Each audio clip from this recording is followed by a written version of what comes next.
So, ich darf alle recht herzlich begrüßen. So, ich bin zu nah beim Mikro, gut. Ja, also einen wunderschönen guten Morgen, einen wunderschönen 13. Mai bei der Präsenzbühne beim Universal Future Festival. Wir werden heute an die 200 Personen werden, das heißt, die Plätze werden dann knapp. Es freut mich aber, gleichzeitig ist der Stream live. Das heißt, jetzt schauen uns auch Personen aus vermutlich dem gesamten Dachraum zu. Und vielleicht machen wir es so, wir können uns umdrehen, die Kamera 3 läuft und alle mal winken. Das ist die Begrüßung am Morgen für alle die uns online zuschauen. Die Partnerbühne Graz startet gleichzeitig mit der Partnerbühne in Berlin. Die laufen 3 Tage lang durch. Braunschweig wird um 10 Uhr starten und morgen ist dann Zürich und die TU Nürnberg dran als die Partnerbühnen, die auch dann live streamen werden. Also dieser Hörsaal ist heute den gesamten Tag live im Netz.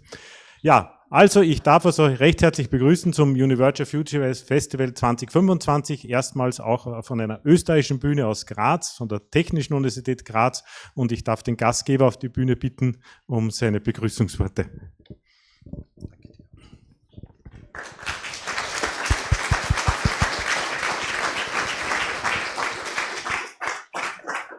Ja, seitens der Technischen Universität Graz auch einen schönen guten Morgen. Wir sind stolz darauf, diese Partnerbühne stellen zu dürfen.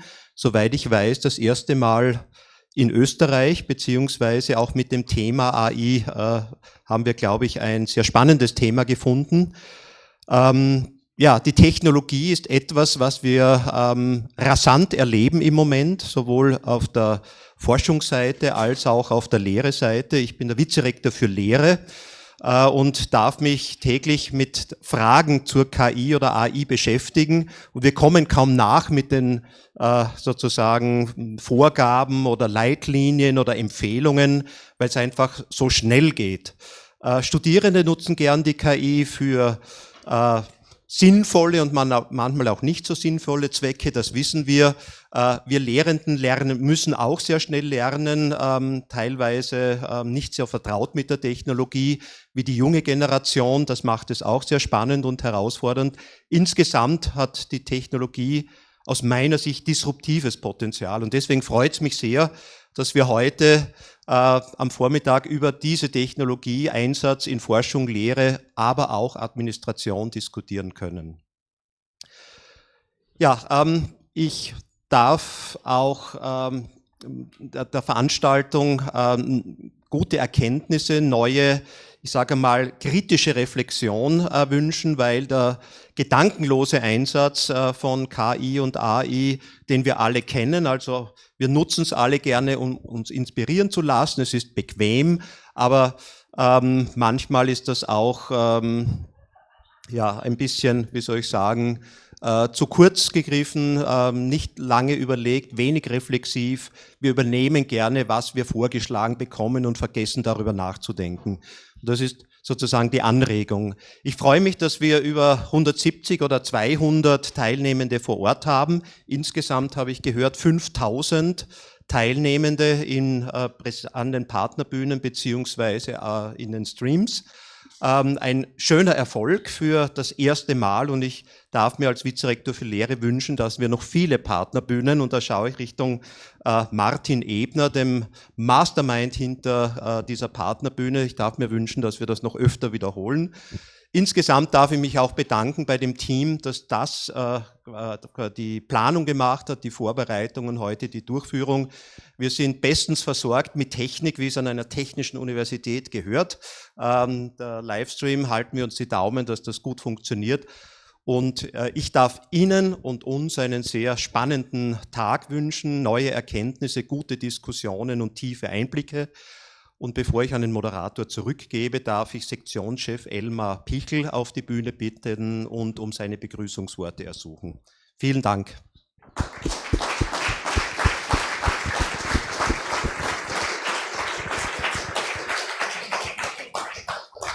Ja, herzlichen Dank, Herr Vizerektor, sehr geehrter Herr Ebner. Es ist mir wirklich eine Freude, Sie hier heute zu begrüßen, anlässlich des University Future Festivals.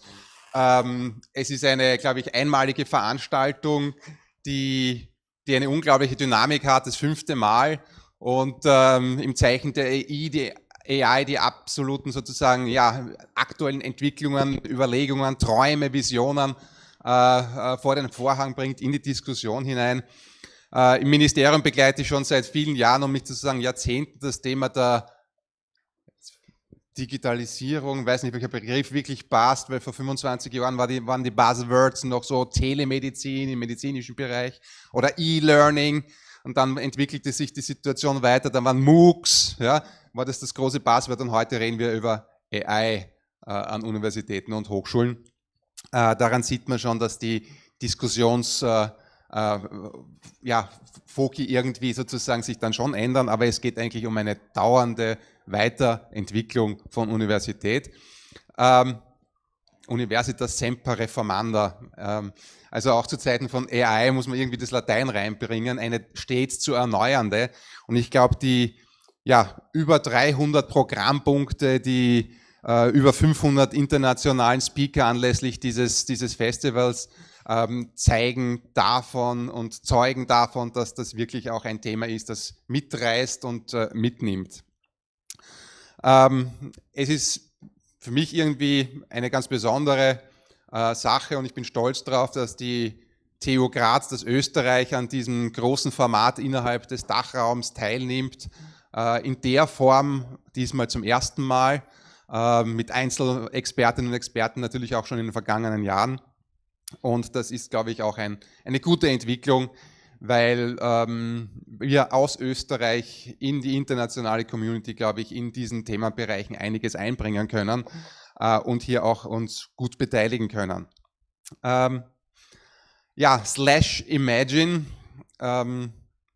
für die einen vielleicht so ein bisschen die Assoziation zu einem bekannten Song von John Lennon. Für andere jedenfalls die Einladung, ja, irgendwo die Brücke von Hochschule und Universität in die Technologie zu bringen.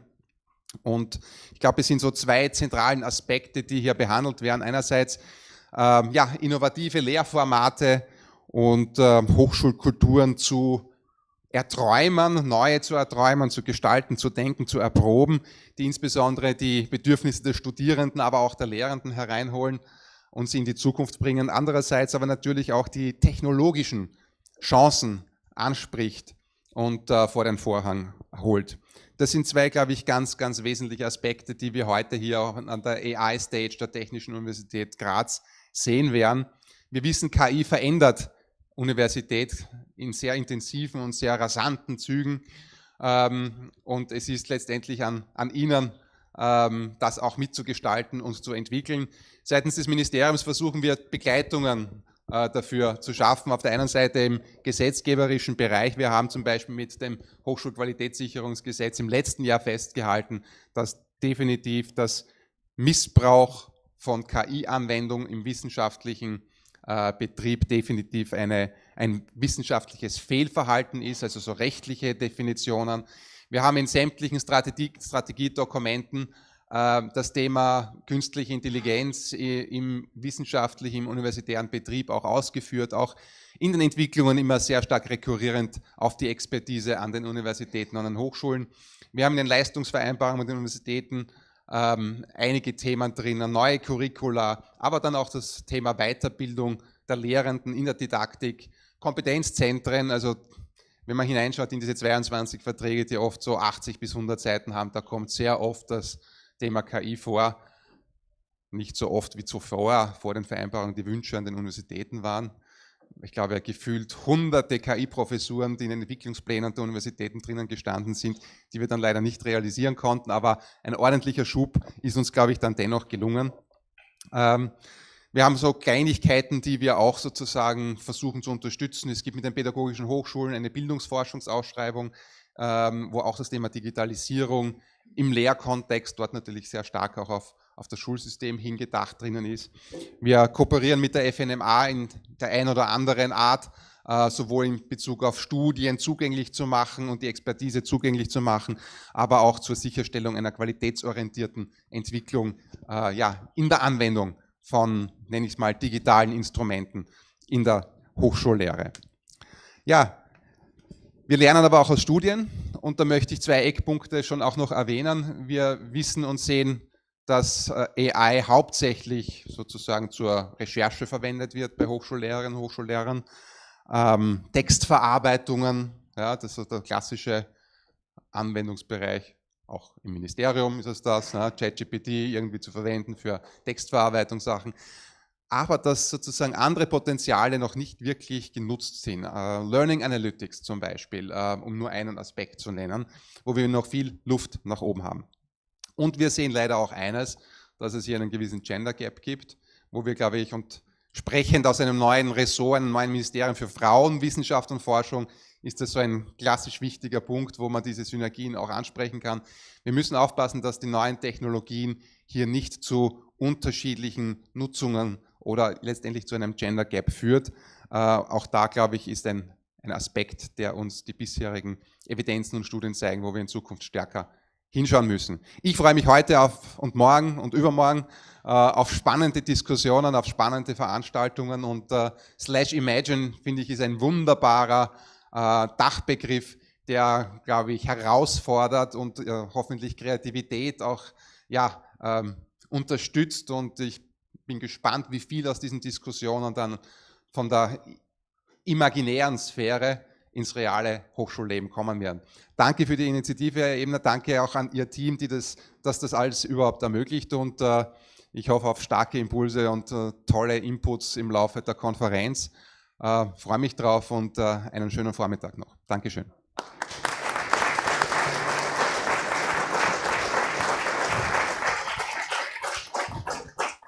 So, ganz lieben Dank für die Reden. Ich darf noch einmal beide bitte auf die Bühne bitten. Ich bedanke mich herzlich immer für die Unterstützung, sowohl bei der TU Graz als auch beim BMFEF. Ich muss noch lernen. Und damit man das nicht vergisst, haben wir ein kleines Geschenk, ein T-Shirt, immer wieder tragen und daran erinnern. 2025 waren wir dabei. In schönem Violett. Genau, und verewigt werden wir auch noch mit vielen Fotos. Sehr schön. Danke. Danke sehr. Bitte. Viel Spaß beim Tragen.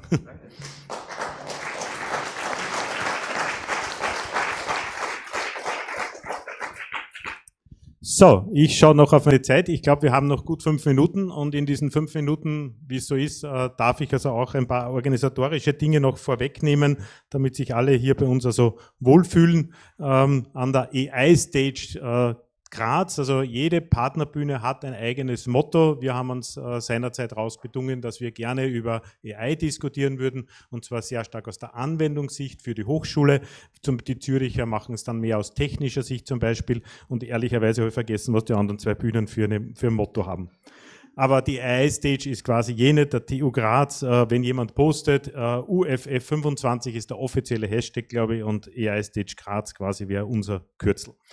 Die Short Facts, die ich habe, ist, das Hauptprogramm findet also immer hier statt. Das ist der Hörsaal BMT, und es gibt immer, jeder hat sich vielleicht diese Talk-App installiert, das probiert Berlin auch zum ersten Mal aus. Das ist aus meiner Sicht durchaus eine sehr imposante Konferenzsoftware, und dort drinnen kann man sich dann das Programm zusammenstoppeln, weil es könnte auch jemand sein, der sagt, ich möchte jetzt dann um 10 Uhr einen Online-Vortrag mir anhören, und kann man dort buchen, und jedes Mal, wenn so ein Raum gebucht worden ist, gibt es dort einen Chat, wo man auch Fragen stellen kann. Wir werden das so machen, dass ich teilweise auf den Chat natürlich schaue, ob Fragen aus dem Chat sind oder natürlich vor Ort, wenn wir das machen, wie man das also gerne handhaben möchte. Wichtig ist, dieser Raum wird durchgehend gestreamt bis heute 17:30 Uhr. Die Workshops finden bei uns dann im Seminarraum und in der Bibliothek statt. Die sind also nicht online, wenn man so will. Das sind also wirkliche Vor-Ort-Angebote. Und es gibt auch da draußen, wie man gesehen hat, Stände und Ausstellerinnen, die uns also auch unterstützen, wo wir denken, das ist durchaus spannend, wenn man sich natürlich dort auch hinwendet und sich Informationen holt. Ja, dann den Gong, glaube ich, habe ich jetzt gerade vorne liegen. Ja, habt ihr schon alle einmal gehört? Ja? Und wenn ich gonge, quasi wird es wieder weitergehen. Das ist vor allem nach der Pause wichtig. Kaffeepause Vormittag, Nachmittag und auch nach der Mittagspause. Und um 17:30 Uhr schließen wir hier wieder in diesem Saal ab, und es gibt auch eine kleine Verlosung. Der Cheat ist quasi, es könnte wieder so in die Richtung Violett gehen. Ja, wie schaut es räumlich aus? Also wir sind jetzt, da hat man gesagt, soll ich mit da ran? Wir sind hier an dieser AI-Stage, das ist der Hörsaal, der gestreamt wird. Da draußen, habe ich gesagt, sind die Stände. Wir haben hier in den gelben Bereichen Tische und Stühle aufgestellt, also wo man sich dann in den Pausen gerne aufhalten kann. Wir haben Gott sei Dank gutes Wetter gebucht, das dürfte halten. Und wir haben hier eine kleine Catering-Ausgabe, das war dort, wo die Registrierung war. Das ist quasi dieser Bereich hier. Dann gibt es also den ersten Workshop-Raum, der ist hier gegenüber. Man sieht also der Workshop 1, der ist also ungefähr für 15 bis 20 Personen geeignet, wer sich also da ein Programm gebucht hat. Die Toiletten sind jeweils hier für die Damen und hier für die Herren. Also bei den Herren muss man durchgehen und noch einmal durchgehen und dann ist dann auf der rechten Seite, also hier war der Eingangsbereich, wenn man sich orientieren will, die große Stiege. Hier findet momentan ganz was Wichtiges statt, das sind die ÖH-Wahlen. Das heißt, nicht wundern, dass wir jetzt Millionen an Studierenden da haben, die jetzt quasi wählen gehen heute. Die nächsten 3 Tage sind also die Wahlen und die finden hier statt. Das heißt, wir freuen uns natürlich auch, wenn wir viele Studierende sehen.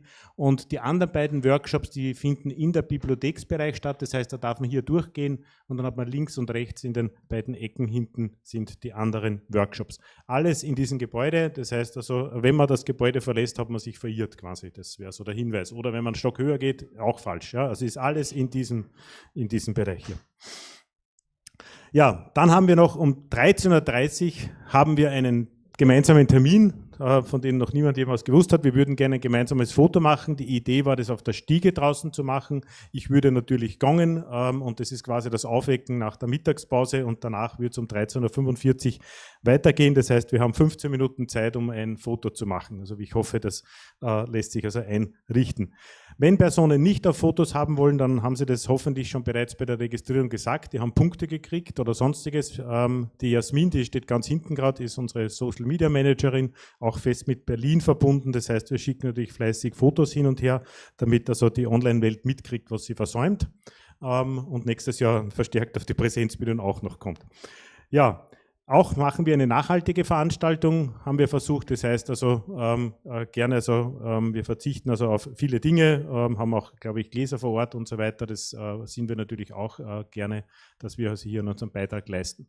Gibt leider 2 kurzfristige Änderungen aufgrund von Erkrankungen. Das heißt, um 10:20 Uhr und um 12:15 Uhr, die 2 Personen haben nach Graz dann kurzfristig nicht anreisen können. Sie haben aber uns ein Video-Backup geschickt und sie machen einen Live-Video-Vortrag. Das heißt also, wir sollten von beiden inhaltlich versorgt werden. Es wird halt nur hier erinnern, quasi niemand live stehen. Ja, ich glaube, ja, das war also das Ende. Ich höre in der Regie, das ist der weiße Knopf da bei mir, nicht wundern, das ist also, ich höre nicht Musik daneben oder so. Imagine von oder sonstiges, nein. Ich bekomme immer Anweisungen, weil also es immer so ist, drinnen ist es geblockt, ich werde immer anmoderieren, muss ganz scharf abmoderieren, das heißt bitte jemand, der einen Vortrag hält und den ich dann abbreche, nicht beleidigt sein, das liegt daran, dass jetzt momentan online alle umschalten oder schon weg sind oder sonstiges und wir müssen uns quasi sehr streng an diesen Zeitplan halten, damit wir diese hybride Veranstaltung gut umsetzen können. Aber ich bin guter Dinge, dass das auch gut funktionieren kann. Damit sind wir am Ende der offiziellen Eröffnung in Graz. Ich hoffe, auch in Berlin ist diese Eröffnung gut gelaufen und wir steigen dann quasi um in den ersten tatsächlichen Programmpunkt. So, ich habe noch keine Anweisung von der Regie, aber so richtig in der Übung bin ich auch noch nicht, ne? Wie man sieht. Also das heißt, da muss, ja, also es wird jetzt direkt weitergeschaltet, also zur Keynote, zur ersten. Sehr gut. Ja, also es freut mich sehr, dass wir 2 Keynotes haben. Eine am Vormittag, die Martina Seidel von der JKU. Beide natürlich zu dem Thema AI, Digitalisierung, Strategie, Hochschule. Wir wollten auch zeigen, dass sehr gute Arbeit in Österreich passiert, damit das auch der ganze Dachraum sieht. Wir sind auch tolle Kooperationspartner in vielen Bereichen und es passiert also auch bei uns viele gute Arbeit. Ich darf dich auf die Bühne bitten. Ich habe gelesen AI, Symbolik, Logistik, Kombinatorik und lauter so Dinge und dann fragt man sich, wie geht das zusammen, wenn wir heute über generative KI und Wahrscheinlichkeiten diskutieren. Aber du wirst uns Antworten geben, habe ich verstanden. Ja, danke. Genau.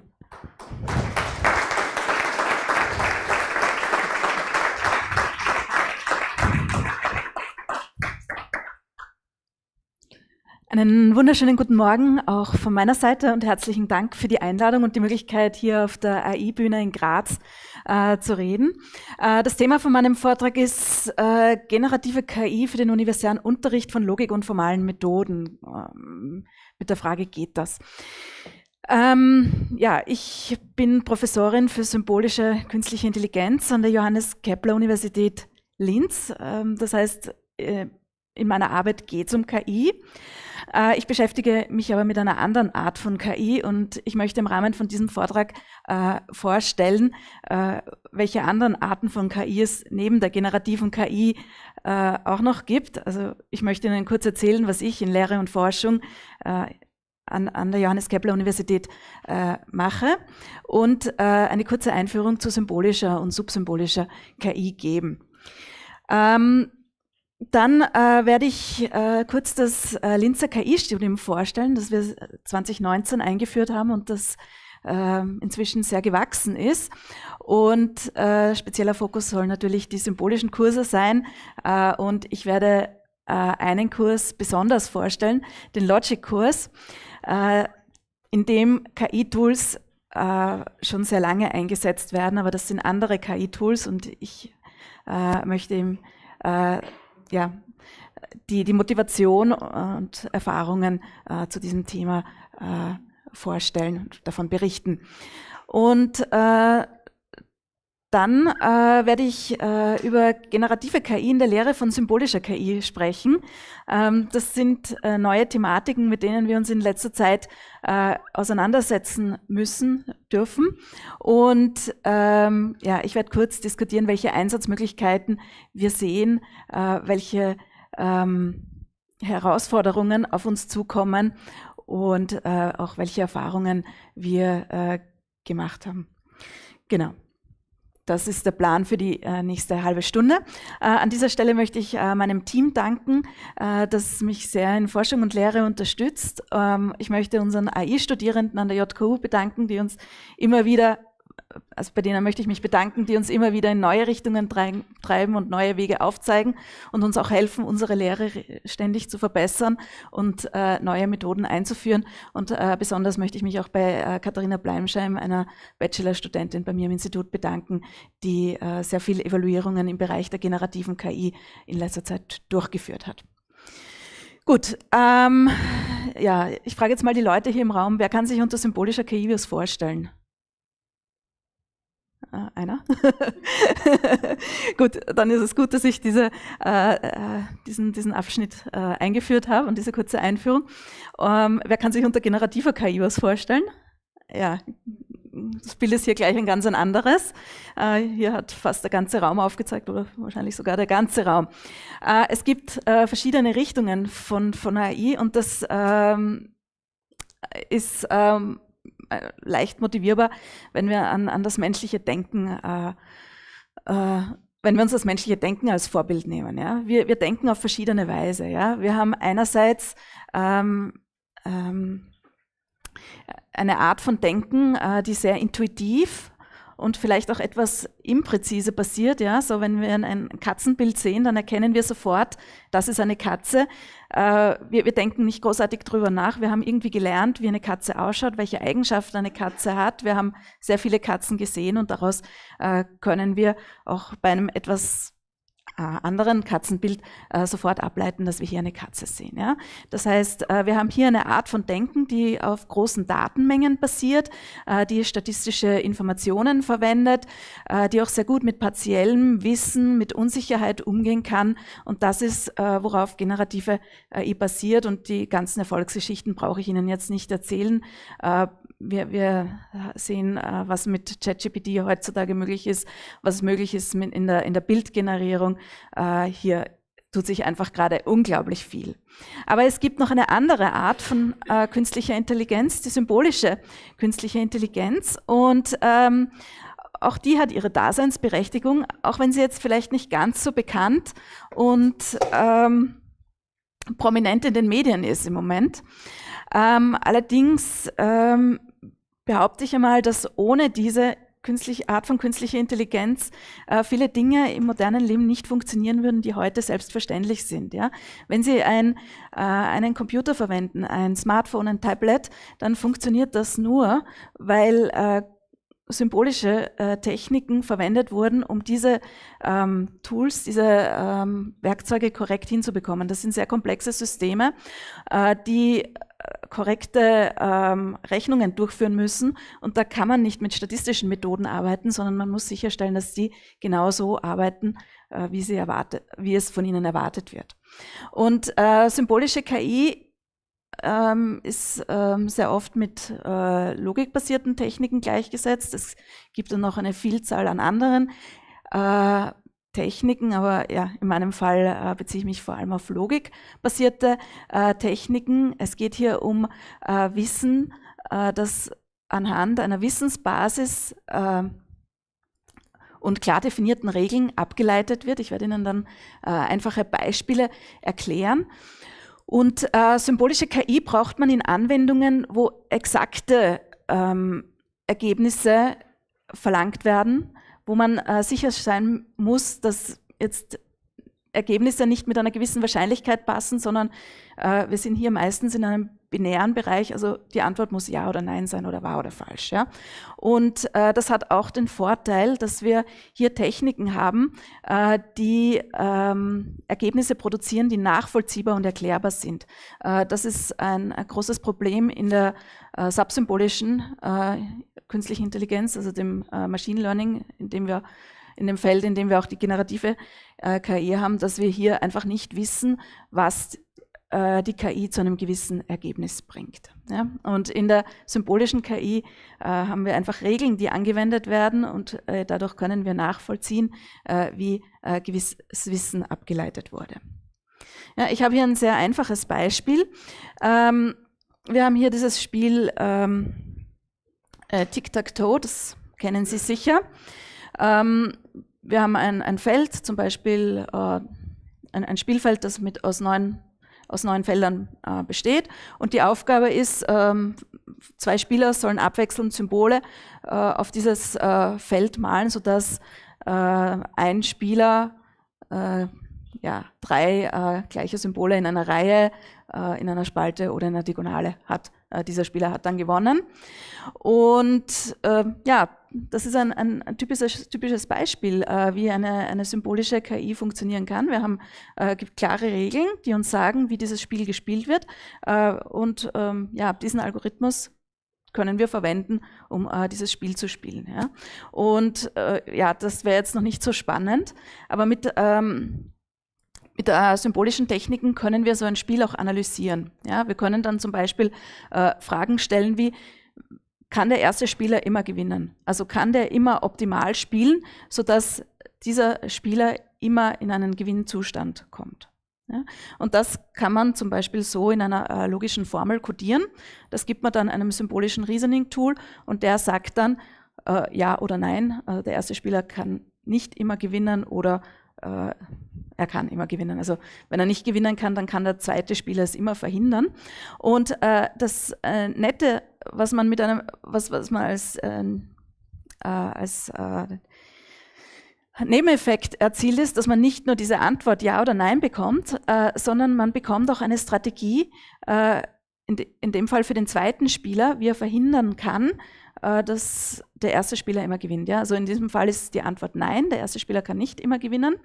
Und diese Reasoning-Tools liefern uns dann eine Strategie für den zweiten Spieler, sodass der immer, egal wie der erste Spieler spielt, verhindern kann, dass dieser gewinnt. Ja? Und das ist jetzt ein sehr einfaches Beispiel. Und in der symbolischen KI geht es aber eben nicht nur darum, dass wir irgendwelche Spiele spielen, sondern das hat ernsthafte Anwendungen. Ja? Also was man wenn man das Ganze ein bisschen raufskaliert ist, sich überlegen kann, ist, wenn man ein System hat und irgendwie das in einer Umgebung interagiert, ja, und man hat verschiedene Möglichkeiten, wie dieses System mit seiner Umgebung interagiert, ist die Frage, kann die Umgebung dieses System in einen Fehlerzustand zwingen? Ja? Das wäre eine Fragestellung der formalen Verifikation, also gibt es eine Ausführung, die zu einem Fehler führt. Und das ist natürlich etwas, was man exakt wissen will und nicht mit einer gewissen Wahrscheinlichkeit. Genau, und da komme ich auch schon zu den typischen Anwendungen und auch zu der Herangehensweise in der symbolischen KI.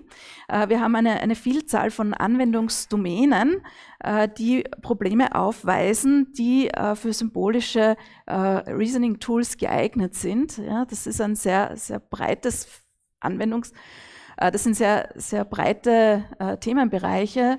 Aber die übliche Herangehensweise ist, man hat irgendwie ein Anwendungsproblem, man übersetzt dieses Anwendungsproblem in eine logische Sprache, gibt es einem symbolischen Solver, der liefert eine Lösung und diese Lösung wird dann zurück in das Anwendungsproblem übersetzt. Das heißt, wir haben hier einen vollständigen automatischen Ansatz, der es erlaubt, Probleme aus diversen Domänen, wie zum Beispiel Planen oder Logistik, und hier kommt die Logistik rein,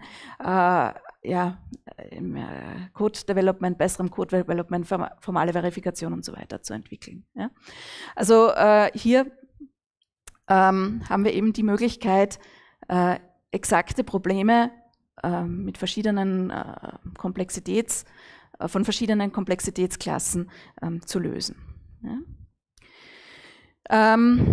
Hier habe ich jetzt zwei Beispiele, die in letzter Zeit in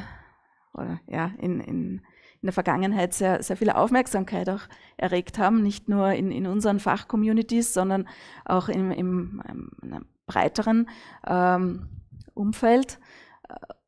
Also das erste Beispiel ist aus der Mathematik, das ist das Pythagorean Triple Problem. Das ist ein Problem, da geht's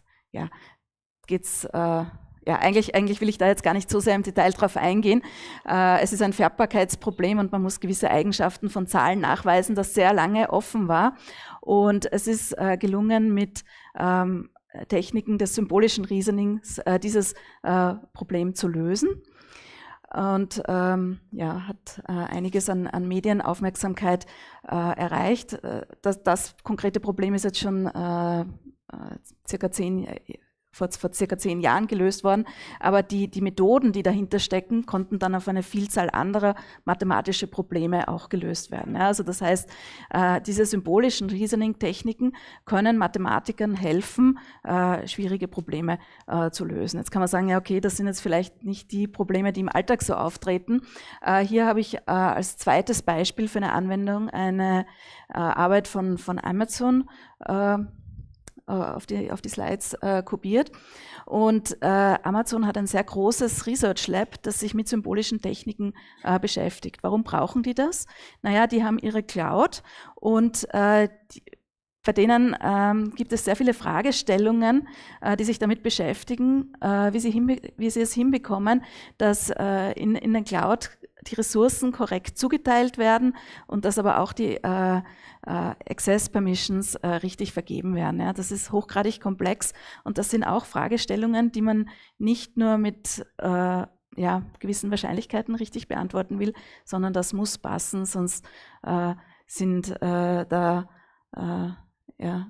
sehr viele Probleme, die aufkommen und das sind dann auch Probleme, die sehr teuer werden. Und deswegen hat eben Amazon auch ein sehr großes Research Lab, das sich genau mit solchen Fragestellungen beschäftigt und das auch sehr stark mit unserer Community interagiert. Und es ist nicht nur Amazon, das diese Art von Research Lab hat, sondern viele andere große Firmen, die sich auch mit generativer KI sehr stark beschäftigen, haben Forschungseinrichtungen, die in dem Bereich sehr aktiv sind, weil klar ist, dass nur generative KI nicht reichen wird. Ja, und wir haben jetzt eben diese unterschiedlichen Arten von KI und eine der großen Fragestellungen ist, wie kann man sie zusammenführen? Ja? Die eine KI ist gut bei diesen statistischen Fragestellungen, die mit großen Datenmengen umgehen muss. Die symbolische KI ist gut bei exakten Fragestellungen. Und hier möchte ich darauf verweisen, dass wir diesen Cluster of Excellence in Österreich bekommen haben, der vom FWF gefördert wird, indem sich 6 Partnerinstitutionen über ganz Österreich verteilt zusammengefunden haben, um zu erforschen, wie symbolische und subsymbolische KI zusammengeführt werden, sodass die Vorteile von beiden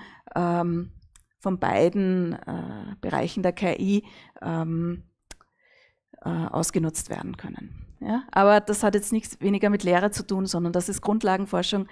Ich möchte hier nur den Konnex kurz herstellen. Gut, aber genug zur Einführung. Jetzt möchte ich kurz darauf eingehen, wie wir symbolische KI im Linzer AI-Studium unterrichten. Wie bereits erwähnt, wurde das Linzer KI-Studium 2019 eingeführt und ist eine große Erfolgsgeschichte in Linz. Also inzwischen haben wir über 2000 Studierende, die aktiv im Bachelor- und im AI-Studium eingeschrieben sind und dieses absolvieren. Und im Moment sehen wir sehr viele AI-Studiengänge, die eingesetzt und etabliert werden. Das AI-Studium in Linz ist ein Studium, das sich besonders auf die Grundlagen fokussiert. Also im Linzer AI-Studium geht es vor allem darum zu lernen, wie AI-Techniken gebaut werden, wie AI-Systeme funktionieren. Ein großer Schwerpunkt im Linzer AI-Studium sind natürlich die Techniken des maschinellen Lernens, aber in Linz haben wir auch einen starken Fokus auf symbolische künstliche Intelligenz. Und hier sind jetzt mal die Kurse im Überblick, an denen meine Gruppe involviert ist. Ja, das ist jetzt nur mal ein Auszug, aber das ist im Prinzip einmal das, woran ich beteiligt bin. Und wir haben im ersten Semester den Logic-Kurs. Das ist ein Kurs, auf dem ich dann auch im Detail eingehen möchte. Hier wird ein sehr breites Publikum angesprochen. Also wir haben einerseits die AI-Studierenden, wir haben andererseits auch die Informatik-Studierenden in diesem Kurs und wir haben Studierende mit einem sehr heterogenen Hintergrund. Also wir fangen quasi am Anfang an und ein Logikkurs ist in fast jedem Informatik- oder AI-Studium in irgendeiner Form integriert. Ja, es kann sein, dass das ein Teil der theoretischen Informatikausbildung ist. Es kann noch ein Teil der Mathematik sein. In Linz haben wir explizit diesen Logikkurs im ersten Semester, der den Studierenden einmal einen ersten Eindruck gibt, was man mit symbolischen Techniken machen kann. Klassischerweise ist Logik ein Pen-and-Paper-Subject. Ja, so an vielen Universitäten wird das immer noch eher von der theoretischen Seite unterrichtet. Wir machen es anders und darauf werde ich dann gleich auch ein bisschen eingehen.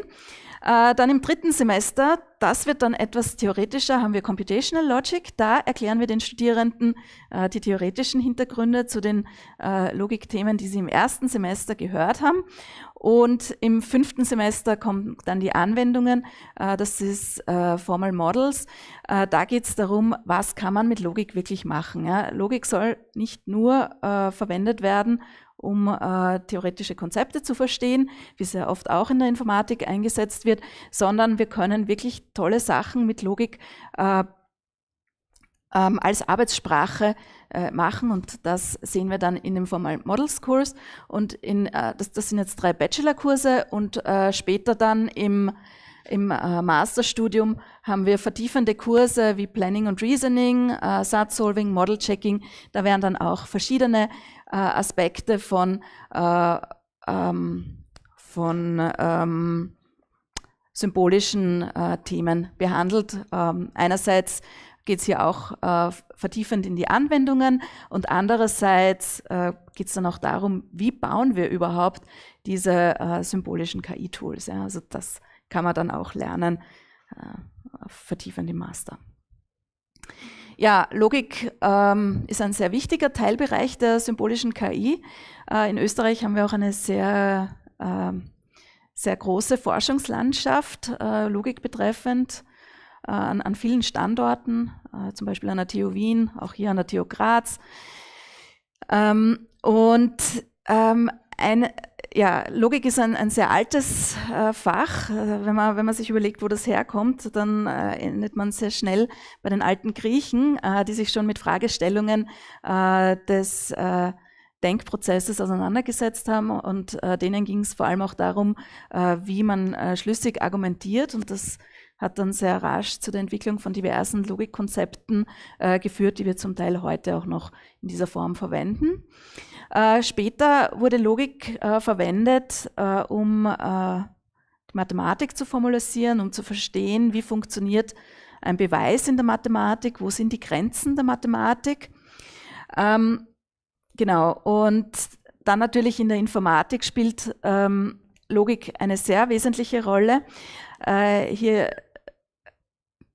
sieht man sofort die Bedeutung der Logik, wenn man auf Schaltkreise schaut. Schaltkreise sind eine andere Darstellung von logischen Formeln. Sie basieren auf Binärwerten und den Rechenregeln, wie wir sie in Standardlogik haben. Aber man kann noch viel weiter gehen, und in den 50er Jahren ist das Feld des Automated Reasoning, der Computational Logic, entstanden.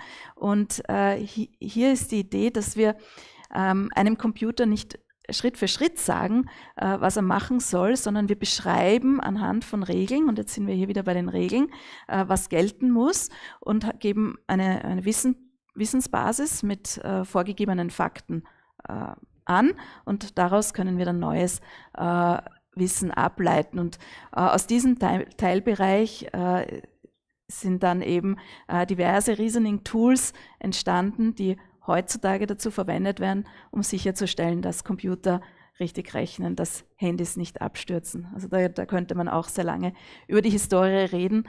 Genau, ich möchte jetzt nur kurz den Verweis geben, dass hier die Motivation aus der Praxis kommt, sich mit symbolischer Logik zu beschäftigen. Genau, jetzt zu unserem Logikkurs als konkretes Beispiel. Das ist ein Kurs, der aus einer Vorlesung zweistündig und einer Übung einstündig besteht. Ist Pflicht im Bachelorstudium Informatik und AI im ersten Semester.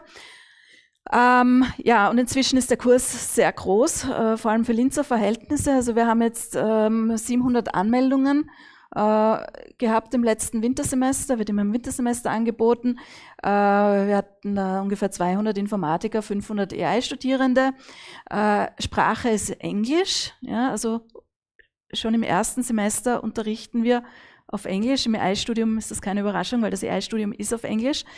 Im Informatikstudium war das vor 10 Jahren etwas eine Neuheit, aber es wird von den Studierenden sehr gut angenommen, weil den Studierenden bewusst ist, dass Englisch die Arbeitssprache in der Informatik, in der AI ist, und man muss einfach üben, Englisch auch im professionellen Kontext zu verwenden, und das ist inzwischen ja kein Thema mehr, dass wir einen englischen Kurs haben. Es ist eine hybride Lehrveranstaltung, das hängt auch damit zusammen, ja, einerseits mit Corona, also Corona hat da uns sehr viele Herausforderungen beschert, aber es hängt auch damit zusammen, dass das AI-Studium nicht nur in Linz angeboten wird, sondern es wird auch an den Standorten Wien und Bregenz angeboten. Das heißt, wir müssen Studierende auch erreichen, die in Wien oder in Bregenz ihr Studium absolvieren. Und ja, was sehr stark eingesetzt wird anhand von Educational Tools ist Moodle. Wir haben Moodle-Quizzes, sehr viele, und wir haben interaktive Übungen, die auch über Moodle abgewickelt werden. Ja, ja, hier ist ein bisschen Information zur Struktur von dem Kurs. Wir haben Vorlesungen, wir bieten hier voraufgezeichnete Videos an. Das wird von den Studierenden sehr gut angenommen. Aber wir begleiten die Studierenden also durch das Forum und durch eine Sprechstunde.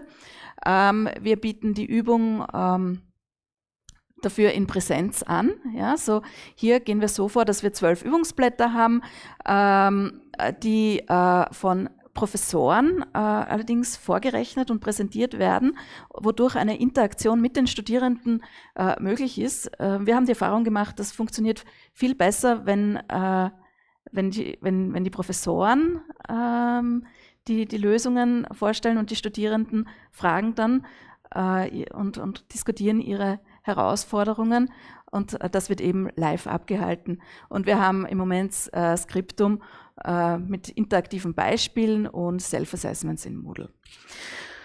Wir bieten hier 2 Beurteilungsoptionen an. Im Moment ist da noch überhaupt keine generative AI involviert. Ja. Wir haben einerseits eine klassische Vorgehensweise, wir haben eben diese 4 Blöcke. Wir bieten die Vorlesung an, wir bieten die Übung an und wir bieten dann am Ende vom Semester eine Klausur über den gesamten Stoff an. Das ist eine sehr klassische Herangehensweise. Und wir haben die zweite Beurteilungsoption. Da haben wir wieder diese 4 Module, die durch die Farben dargestellt sind. Jedes Modul besteht aus 3 Einheiten. Dann haben wir die Vorlesung, die Übung und eben einen wöchentlichen Test. Im Moment sind diese Tests online. Das ist auch eine Sache, die durch Corona gekommen ist, die wir im Moment noch beibehalten. Das ist aber auch eine Sache, die sich durch generative KI möglicherweise ändern wird. Und was eben ganz besonders an unserem Kurs ist, wir bieten Lab-Exercises an. Schon im ersten Semester werden die Studenten ermutigt, KI-Tools zu verwenden, um ihre Übungen zu lösen. Und interessanterweise schätzen die Studierenden eher diese Herangehensweise mit den wöchentlichen Tests, wo sie permanent motiviert werden, mitzuarbeiten. Und das hat uns sehr gefreut. Für diese Art der Lehrveranstaltung haben wir den Kepler Award bekommen. Das ist ein universitätsweiter Teaching Award. Und wir wurden von den Studierenden nominiert für diesen Preis. Ja, und ich könnte jetzt hier im Detail eingehen, wie wir das im Detail machen, aber dann komme ich leider nicht mehr weiter. Wichtig ist, dass wir bereits im ersten Semester KI-Tools verwenden. Wir versuchen den Studierenden beizubringen, wie sie KI-Tools einsetzen, um ihre Aufgabenstellungen zu formulieren. Ja. Also Logik ist eine Arbeitssprache, mit der man sehr exakte Beschreibungen durchführen kann. Und wir haben verschiedene Tools und wir haben halt die Erfahrung gemacht, dass wenn man den Studierenden nicht nur die Formeln hinknallt, sondern ihnen auch wirklich Anwendungsbeispiele von Anfang an zeigt, dann motiviert man sie mitzumachen und man begeistert sie auch für das Thema. Genau. Das war jetzt aber nur symbolische KI und das Ganze würde sehr gut funktionieren und wir könnten, glaube ich, sehr lang noch viele Jahre so weitermachen, aber generative KI hat sehr viel geändert. Und wir sehen gerade, dass generative KI sehr stark ändert, wie Leute lernen. Ja? Also früher, ich habe hier kurze Evolution von Lehren und Lernen im Wandel der Zeit. Und im Prinzip sind wir von Lernen mit Büchern jetzt bei ChatGPT. Und das macht einen Unterschied, wie Studierende herangehen. Und wenn man das Ganze etwas negativ sehen würde, irgendwann könnte es dann so sein, dass die Studierenden ihre KI haben, die sie verwenden, um die Aufgaben zu lösen, sich vielleicht was zu erklären zu lassen und dann abzugeben. Und die Lehrenden haben ihre KI, die wir verwenden, um die Aufgaben zu erstellen und dann Feedback zu geben und zu graden. Und dann reden irgendwie die KIs miteinander. Und die Frage ist das sinnvoll? Die Antwort ist offensichtlich nein, da hat keiner was davon, wenn wir irgendwann einmal dort enden. Und die Frage ist jetzt, wie gut eignet sich generative KI für formale Themenstellungen.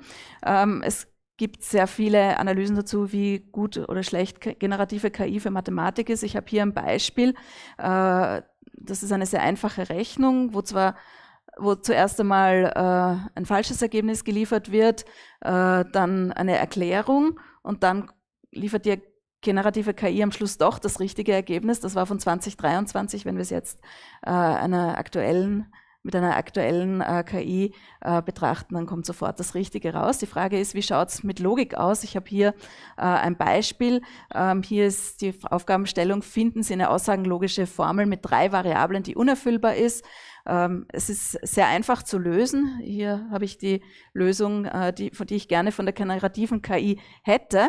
Und ja, ich habe mich letzte Woche mal kurz damit beschäftigt, was die generative KI draus macht. Hier habe ich eine, die sehr lyrisch geantwortet hat.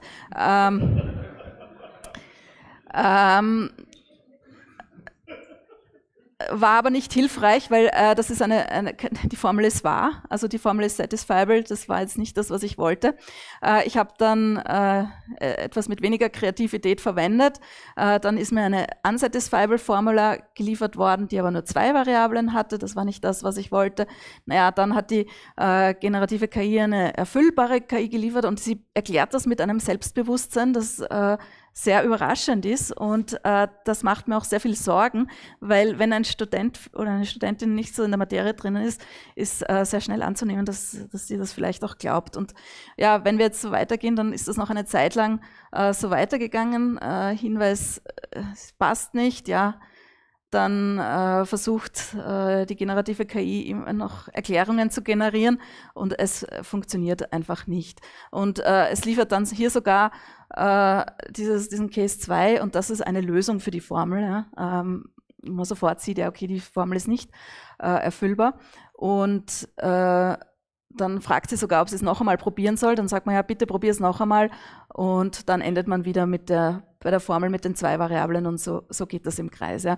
Also für mich ist das Ganze nicht sehr überzeugend.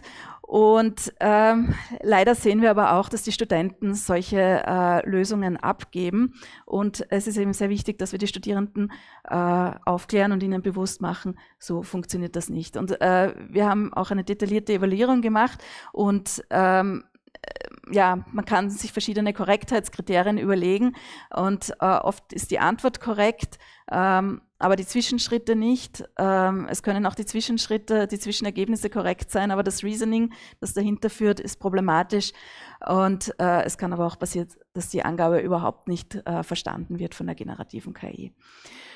Und ja, für uns heißt das jetzt im Moment einmal, so direkt ist generative KI nicht einsetzbar, weil sie einfach zu inexakt ist und nicht für die Aufgabenstellungen geeignet ist.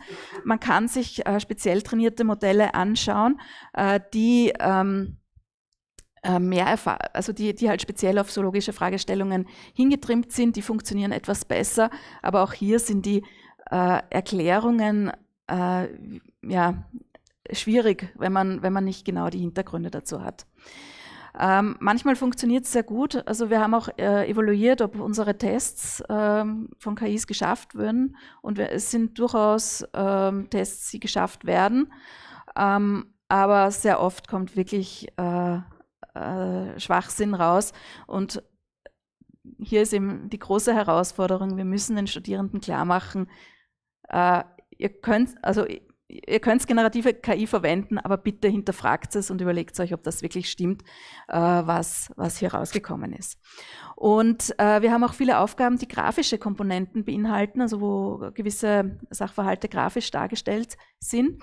Und auch das funktioniert überraschend gut. Mit den neueren Modellen können auch hier durchaus gute Lösungen gefunden werden. Eine Herausforderung sind die spezifischen Notationen, die wir im Kurs eingeführt haben. Aber wenn man die KI speziell trainiert und ihnen auch Hintergrundwissen in Form zum Beispiel von den Slides oder im Skriptum zur Verfügung stellt, dann wird es überraschend gut.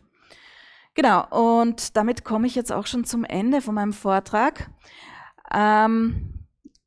Auch wenn wir es jetzt noch nicht direkt einsetzen, generative KI ist bei uns angekommen und stellt uns vor immensen Herausforderungen. Ja, also wir müssen unsere Lehre überdenken und wir müssen da wirklich auch mit der Zeit gehen. Also es reicht jetzt nicht, wenn wir nur unsere alten Tools einsetzen, sondern wir müssen den Studierenden auch vermitteln, wie sie mit den neuen Tools umgehen und wie sie auch lernen, abzuschätzen, ob jetzt die Ergebnisse sinnvoll sind oder nicht. Ja. Und ja, das bedarf es, die Lehre regelmäßig zu evaluieren, regelmäßig zu überdenken Und ja, so wird uns nicht langweilig. Dankeschön.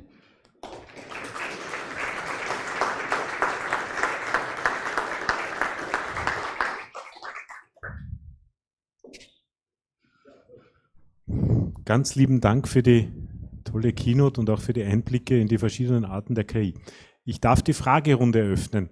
Wir würden das Mikrofon herübergehen, damit auch die Online-Personen die Frage hören. Wer hätte denn gern eine Frage? So, ich schaue mal in die Runde. Keine Scheu. Wir werfen auch zu. Genau. Danke.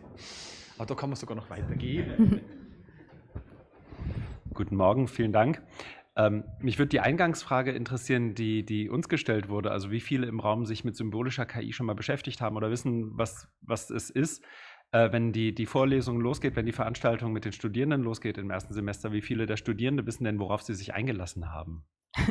Und gibt es da einen Unterschied zwischen den Informatik- und den AI-Studierenden? Also ich würde mal sagen, es gibt einen Unterschied zwischen Leuten, die von einem Gymnasium und von einem HTL kommen. HTLs mit technischen oder informatischen Schwerpunkten, die kennen Logik oder Schaltkreistechniken. Genau, aber ich würde mal sagen, also da würde ich die Hauptunterschiede sehen. Zwischen Informatikstudierenden und AI-Studierenden, glaube ich, besteht kein großer Unterschied. Und ja, im Moment muss man auch sagen, die meisten Studierenden kommen, um zu verstehen, wie die KI funktioniert, die wir jetzt in den Medien sehen. Aber ich denke, sie sind dann auch sehr offen für diese anderen Techniken. Da liegt es auch sehr an uns, dass wir es gut motivieren und interessante Anwendungen liefern. Und was wir auch machen, ist, wir starten mit verschiedenen Spielen und Leute spielen einfach gerne. Und das ist bei Studierenden nicht anders. Und wenn man dann Techniken entwickelt, wie man diese Spiele automatisiert lösen kann, ist das auch eine sehr gute Motivation und auch eine sehr gute Diskussionsgrundlage. Und wenn man mal mit ihnen ins Gespräch kommt, mit den Studenten und Studentinnen, dann hat man schon sehr viel erreicht. Ja, und das ist der eine Punkt. Und der andere Punkt ist, wir motivieren das auch sehr stark, dass Logik eine formale Sprache ist, die es erlaubt, Fragestellungen exakt auszudrücken. Und es hat insgesamt einen Mehrwert. Also man braucht das in der Programmierung, man braucht das im Engineering. Und ich hoffe, dass wir auch das vermitteln können, weil das einfach ein Skill ist, der durch das Studium erworben werden soll. Ja, Andreas, bitte, ja. Ja, danke für den sehr inspirierenden Vortrag. Sie haben jetzt beschrieben die symbolische KI und die generative, so wie wir sie, glaube ich, jetzt kennengelernt haben. Sehen Sie da noch andere Arten von KI, die Sie da kombinieren müssen oder kombinieren wollen? Weil das, genau. Ja, ich glaube, es kommen dann einfach noch so Cross-Cutting-Fragestellungen rein, wie zum Beispiel ethische Aspekte. Ja, das ist jetzt nicht unbedingt ein technischer Aspekt der KI, aber das sind Fragestellungen, die dann auch akut werden, oder eben dieser Erklärbarkeitsaspekt. Ja? Und das ist jetzt nicht direkt vielleicht eine andere Art von KI, wie das Reasoning funktioniert, und man könnte ja die symbolische und die subsymbolische noch viel feingranularer gliedern, aber es gibt dann eben noch andere Aspekte, die im Gesamtbild auch noch berücksichtigt werden müssen und die das Bild dann noch viel umfangreicher machen. Danke sehr. So, ich schaue noch mal. Ist noch Fragen? Ja, ganz hinten.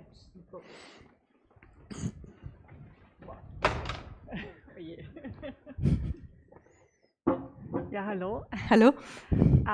Was ich fragen wollte ist, wir wissen ja bei ChatGPT zum Beispiel, dass es so Phasen gibt, wo es recht gut ist und plötzlich wird es wieder schlecht. Und ich denke, wenn ich dann mit den Studierenden sie unterstütze, sich Kompetenzen zu erwerben und plötzlich wirken die nicht mehr, ist das eine große Herausforderung. Da ist es manchmal beliebig dann.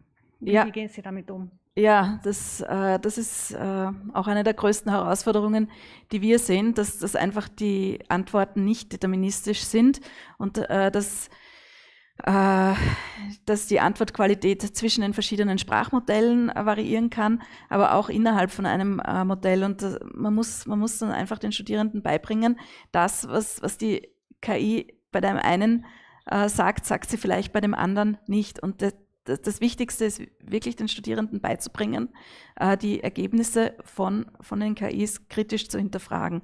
Und das sehe ich auch als eine von unseren Hauptaufgaben in der Zukunft, dass wir den Studierenden beibringen, glaubt das nicht blind, das ist ein mächtiges Werkzeug, was ihr bekommt, das wird immer besser, aber man kann ihm nicht immer trauen. Und es ist auch nur für manche Aufgabenstellungen sinnvoll.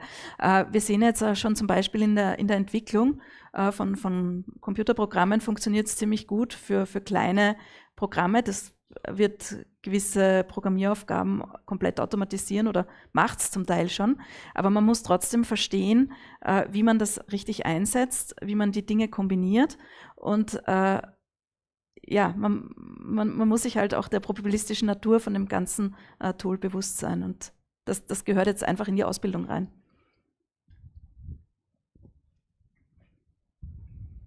Danke sehr. Ich hätte auch noch eine Frage, und zwar aus unserer Logikvorlesung habe ich kennengelernt, dass in dem Fall der Professor Fragen stellt, die Studierenden müssen Fragestellungen entwickeln, die die KI nicht lösen kann. Das ist quasi seine Herangehensweise, um ihnen zu zeigen, das funktioniert so nicht. Ja? Habt ihr sowas auch in die Richtung schon mal probiert, also den Spieß umgedreht?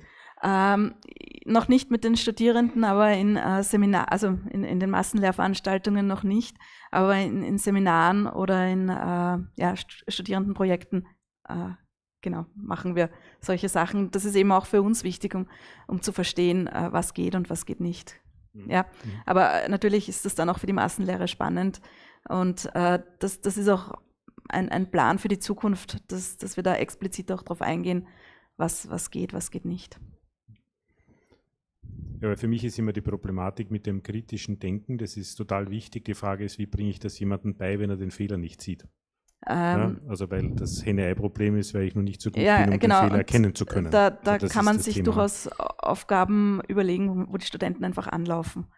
Und das muss man halt vielleicht auch gezielt einsetzen, dass sie die Erfahrung machen, okay, immer stimmt das nicht, was rauskommt. Ich meine, es ist klar, wenn jetzt eine Prüfung ist und eine Online-Prüfung und dann ist die Frage, ist die Formel wahr oder falsch, und die Antwort ist falsch, und eigentlich wäre die Antwort mit einem Halbsatz zu begründen und dann ist so ein Text, dann ist klar, dass es wohl generiert, und das ist dann vielleicht auch ein Lerneffekt, wenn man dieses Feedback gibt, aber wir müssen das auf jeden Fall gezielter machen und nicht nur so, also darauf warten, dass die Studierenden die KI einfach falsch einsetzen und unerlaubterweise einsetzen. Danke, ja. Andreas möchte noch einhaken. Ja, das bringt mich auf den Gedanken, wir machen eigentlich dadurch Studierende schon zum Lehrer, indem wir den bewerten lassen, was die KI produziert.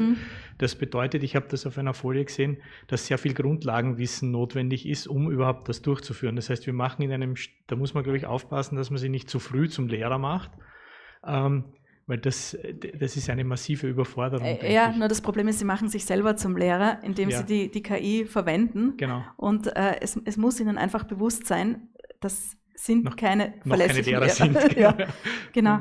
Ja. Danke. Ich schaue die Katharina an. Online war keine Frage. Gut, die Regie sagt auch 20 Sekunden. Das heißt, wir sind tatsächlich am Ende angelangt. Ich bedanke mich nochmal ganz recht herzlich für den tollen Vortrag. Bei uns ist jetzt dann Pause, Viertelstunde. Wenn der Gong ertönt, bitte wieder alle reinströmen oder in die Workshops gehen. Und der Markus lässt ausrichten, es gibt noch Restplätze in den Workshops, wenn jemand Interesse hat. Also bitte auch gerne bei der Registrierung noch einmal sich erkundigen. Martina, danke sehr. Gerne. Und einen guten Kaffee.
Ja, wir sind wieder live von der Grazer Bühne und freuen uns über den ersten Vortrag mit einem leicht weinenden Auge, weil Carsten Wolf hat uns leider nicht persönlich besuchen können von der Universität Bremen.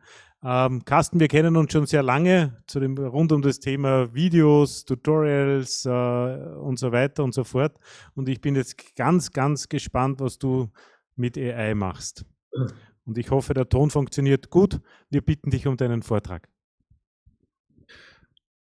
Okay, yes, so let's switch to English and welcome. And I'm sorry not being in Graz, but I got a bad cold. So today's talk, it's not just Lisanne and me, but it's like a bigger team. There's also Fatima and Jan, and Fatima is a data scientist, and Jan is a research software engineer.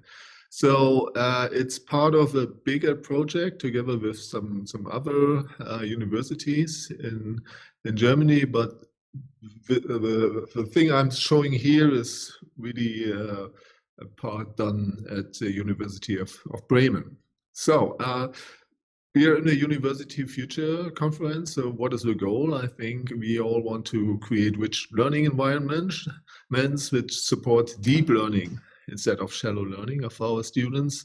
And so in this talk, I want to talk about what is the problem, and then I want to show what we are doing about it. First on the general idea, and then go more into the specific implementations, and maybe we can talk about learnings and next steps in the discussion. So we started and we wanted to use, or we are already using e-portfolios. So e-portfolios are kind of multimodal media collections from students where we can document and reflect on the learning processes, and the teachers can support them in becoming better. So what we know is that feedback is most important for creating these deep learning processes of students. And so if you give feedback to them, it motivates the student to actively engage in the learning. And so and also there's this concept of highly informative feedback. So this not only gives you information how you have done something, but also if your strategies are good and where you should go next. So there are some limitations, because if these feedbacks are late, or they are shallow, or they're even totally missing, this really decreases the autonomous motivation of the students. They put some effort in their portfolios, and when you don't give good feedback or too late, then they're demotivated. So so what are the opportunities and challenges we try to address in this project? We want to help teachers to give feedback, but the biggest problem in giving feedback is that the teachers, they don't have enough time resources, right? So because if you want to give, you have, just imagine I have a portfolio group of 200 students, and when I want to give feedback to each of them, it's pretty hopeless. And so we looked at AI if it could help us. So these are some examples of real portfolios of my students. These are like media biographies, and you can see a lot of, well, some text, but also some memes and some charts and all that. And this is another portfolio where a student, he was assessing explanatory videos and for math, and then he tried to come up with a selection of good explanatory videos and create a kind of a lesson plan and some exercise pages. So you can see this is very multimodal. You have a lot of like text, you have documents, you have pictures and all that. this is called generative learning. So the students have to generate all this stuff, and in this process, they employ deeper learning strategies. So what would be the general idea? Well, you have your task for the students, and then you provide some kind of feedback button, and then let's go to some large language model, and the llama is giving the feedback. So I probably you all had this idea in some way or the other. Problem is, does not work. If you just use a large language model and you try to assess these very complex products of students, like GPT-4, it's assessing mostly the generic essay characteristics, and but it's not really looking at the nuances of the students' work. And there's more evidence to this, and they compared human graders and AI graders and showed that there's not a lot of correlation between these two. And so we came up with some modular architecture instead of using just one multimodal large language model, especially, and this is what I want to talk about today, to provide better explainability of the scoring and the feedback generation, so that the students better understand why they got this feedback. There are things you can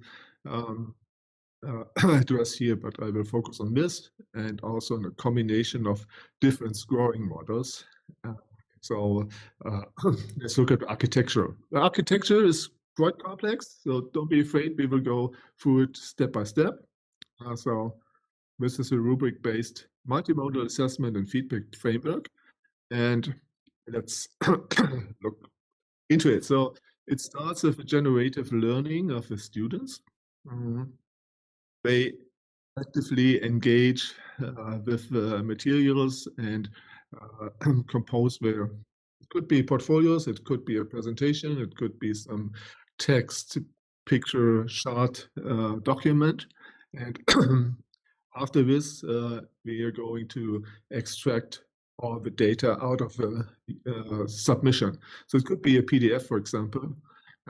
When you would do something like using a layout parser, it's a library to identify parts of your document, like tables and titles and pictures and all that, to get some more information about the document.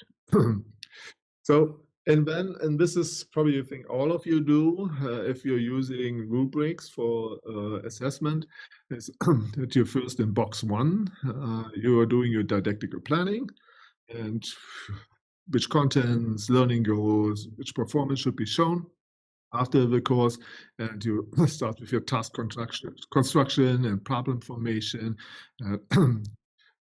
just collect all the background and supporting materials and create scaffolds. And also you write down your rubrics in some kind of rubrics scale.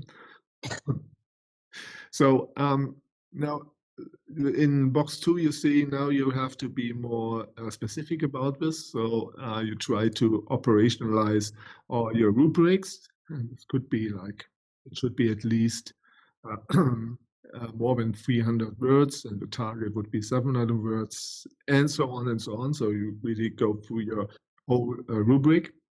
And this is the center of our approach, is that now we take each of these rubrics and ask ourselves, okay, which computer-based and AI model could help us to assess this. So there are different model types. So,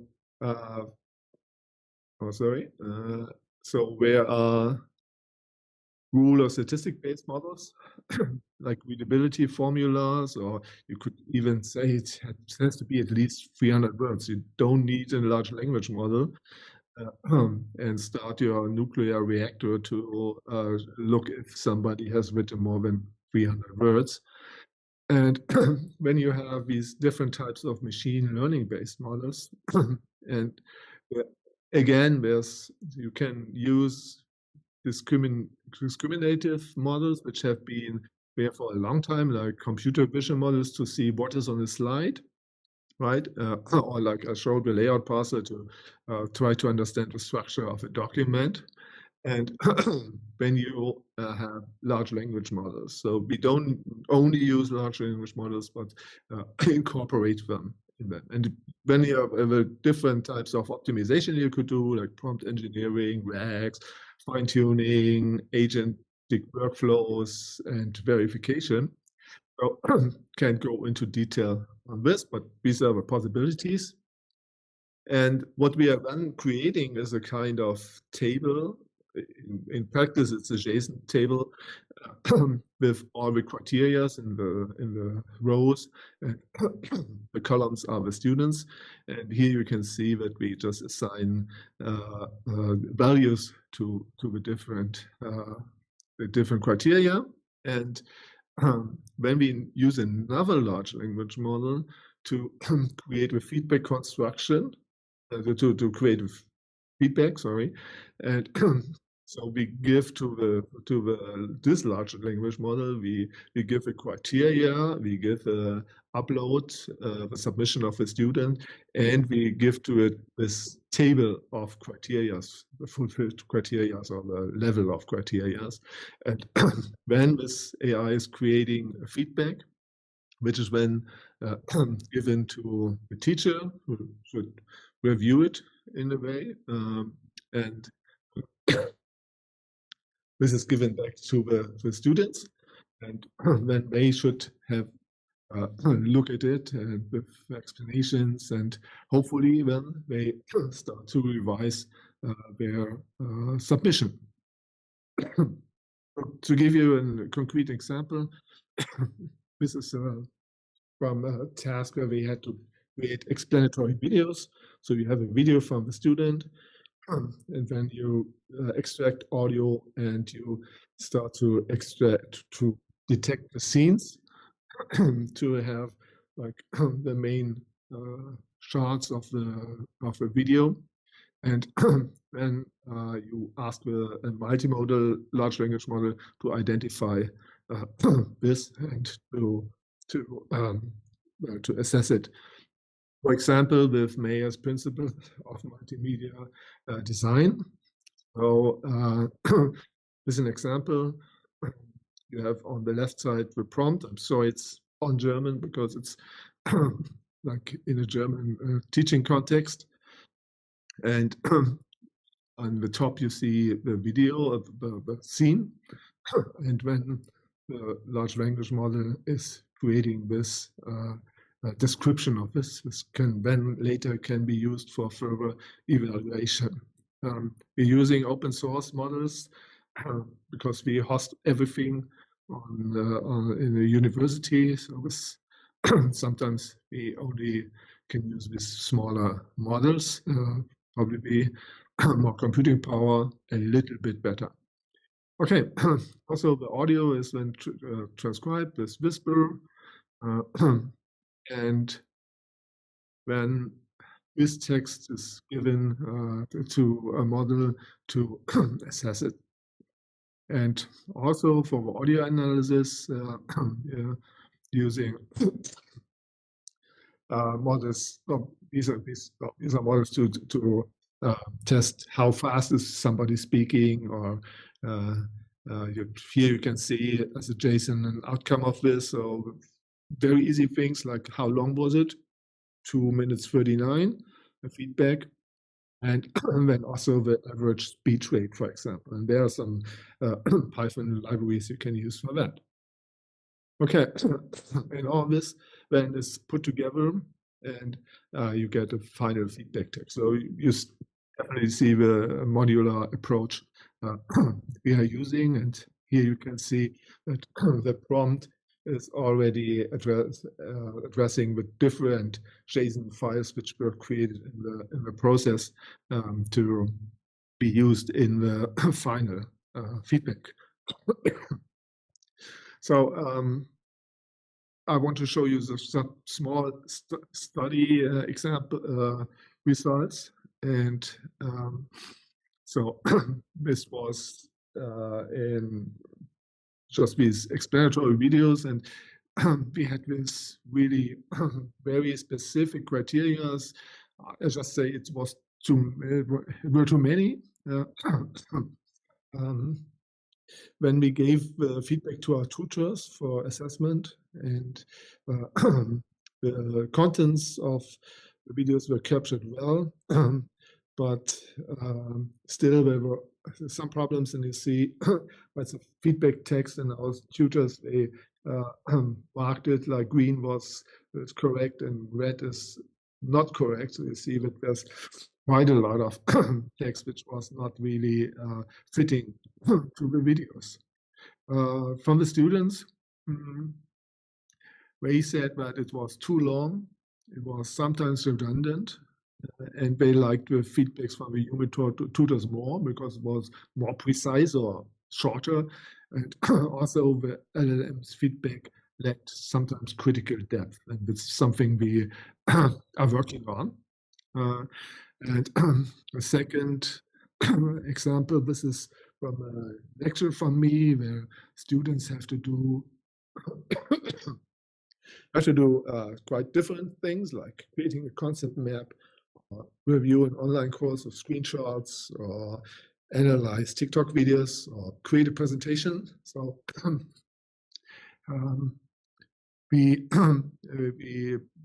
let's look at the task. We had to go to an online course and follow it for 8 hours, and to document the screenshots and then to assess it didactically. And so this is the result if you give this into ChatGPT, and you get a zero-shot result, and it's very redundant and it's very generic. So this is definitely not the way to go. Everyone who's thinking that large language models will really replace all tutors and teachers, it's not going to happen this way. Probably not in our as well, but as you see, but so this is a short video where you can see our internal tool. So the student, you can drag and drop the student submission, and so this is for really rapid turnaround to work with scripting and with the prompting. As you can see, the system is working and doing the different analysis, and when it gives back its feedback. So let's look at this in a little bit more detail, so you can choose the model. As you can see, this is all open source models. And when we split up different aspects like keywords, like minimal, maximal word, so because the goal is that in some years, people should be able to do this by themselves without any technical competencies. And now you have a user feedback. And then you have also for the assessment rubrics another form where you can define all your assessment criteria. And as you can see in this example, sorry, the quality is better, I think, than the general thing. Now we also add some other text quality metrics, and these are not large language model stuff, but these are just discriminative models we used for this. Okay, so what is the feedback from the students? So for this task, I show it's a really small group, so it's not really can do averages. It's just some kind of first look at this. The problem is a little bit that our students are very critical, doing working with us on this research because we're very critical on AI in general. And here you can see that the feedback was so understandable and helpful for them from these low numbers, but at least the format made the feedback much more accessible. So at least us doing some user experience research paid out. And this is another task where we just had to create this pro-contra lists on smartphone ban in schools. There's a little tendency that it seems to be easier. So probably the more complex task is, the more difficult it gets to really get to good feedback results. So let me end this talk. What are the next current steps of the Rubric framework dev? We definitely need larger student groups. So if you're interested in this research, just reach out to us. And if you have students who are more open to AI research, also we are doing a new project together with Andreas Breiter here at University Bremen at Twente about really explanatory videos. So we will create this thing which is assessing explanatory videos from students in more detail. So I hope I could give you some insight into our projects, and I'm really, really open for questions. Thank you, and I'm sorry again for not being there in person.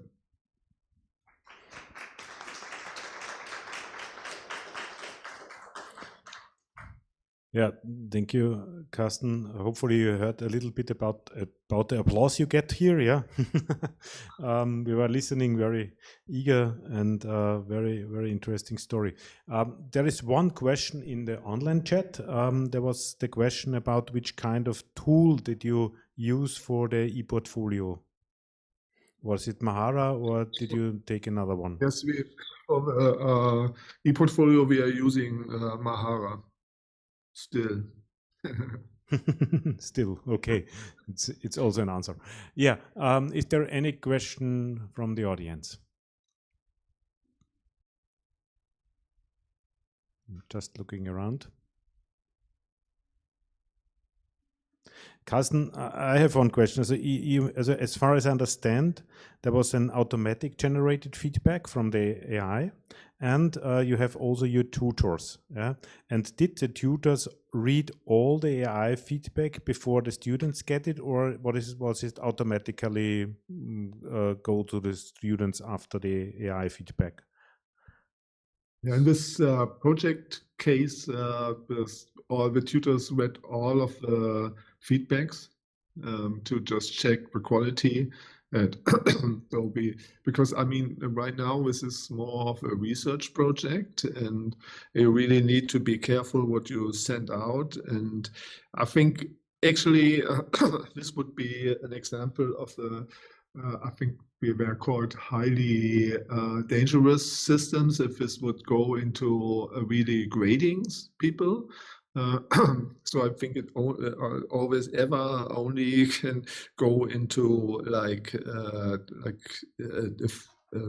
formative feedback for the students to get in the process, or like before they want to submit, they could get some feedback, but it must always be clear that this is feedback created by an AI, so that they don't rely on it, because otherwise, what would you do if the system gives back, pat them on the back and says, "Oh, this has been a very good this will be a very good submission," and when you as the human read it through and say, "Oh, this is just rubbish," and you failed, so probably there are some legal implications as well.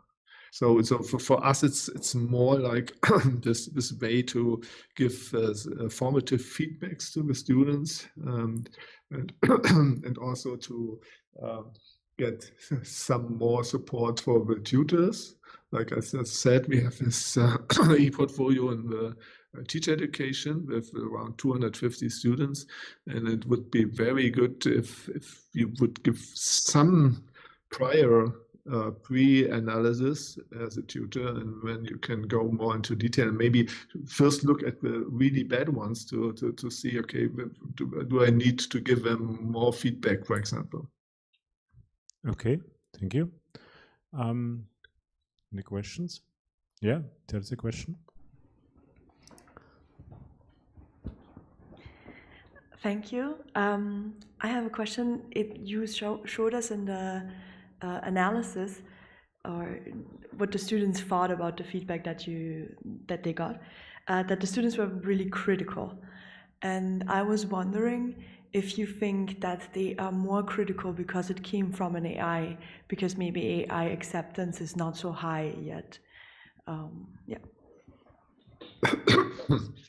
Yes, I think normally if you would, because that's why I call it just an evaluation and not really an experiment or research thing. Normally what you need to do is that the student shouldn't know what is human and what is AI feedback, and then you have to normalize it in a way to make it around the same length. And so here now the students, we really play with open cards, and the students know that this is a research project and this is an AI created thing. But as you can see, there are some differences in this. It's not all negative. I think that it really shows in the stage we are here in this feedback, and this feedback is just, it's like the result of like 6 months or 7 months ago. I think we are better, a little bit better than this now, but that the feedback was really very long and not to the point enough, so this was a real problem for the students. But they said, okay, I don't want to read 3 pages of feedback. Thank you. Thank you very much. Yeah. Is there a last question? The possibilities. Just 1 minute. So, if not, Carsten, thank you very much. Yeah, you're giving us a talk in a not good mood. Yeah, and thank you very much that you did it live. It was a great input for us here, and to understand also how you are dealing with AI and videos. And hopefully we see you next time in Graz or wherever. Have a nice day. Bye bye, and all the best to Bremen. Yeah. Yes. Thanks, and have a nice conference day in Graz. Thank you for inviting me. Yeah, of course. Yeah, thank you. Yeah, so we have still, I guess, 1 minute left or something like that. Should I end here the stream? That's maybe the first question. Just leave the call, end meeting for all. Yeah, so that is the end of the call. So. Die nächste, genau. Also wir haben jetzt 5 Minuten Pause ungefähr. Ich kann in der Zwischenzeit noch ansagen, es gibt, am Anfang war nicht klar, wo die Workshops sind, weil sie nicht in der App drinnen stehen. Notfalls bitte bei der Registrierung fragen. Also das hat offensichtlich den Weg in die App nicht hineingeschafft, und ich habe auch keinen Plan hier, also oder irgendwas liegen. Also die wissen dort Bescheid. Ansonsten haben wir kurz 5 Minuten zum Durchschnaufen, und dann fangen wir wieder pünktlich um 10:55 an. Also wer möchte, kann sich auch schnell einen Kaffee oder so holen. Ansonsten kann man natürlich auch in der App nachschauen und dort fleißig mitdiskutieren. Auch dort gibt es eine Newswall, wie man sieht. Also dort postet dann die andere Bühne, und also auch von den Online-Vorträgen kriegt man einiges mit, was also so läuft parallel. Und ich kriege immer so eine tolle Erinnerung nach jedem Input. Da ist jetzt eine Referentenbewertung möglich, also auch das kann man machen.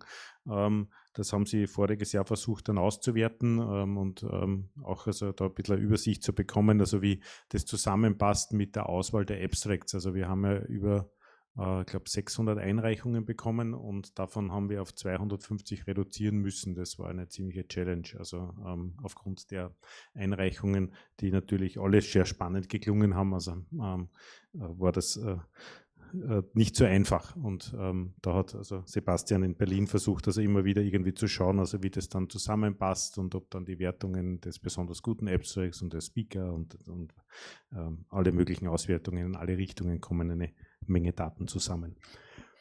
Ja, genau. Aber ich darf einmal die nächsten zwei, glaube ich, grundsätzlich auf die Bühne bitten. Das können wir vorbereiten. Bitte gerne noch.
Yeah.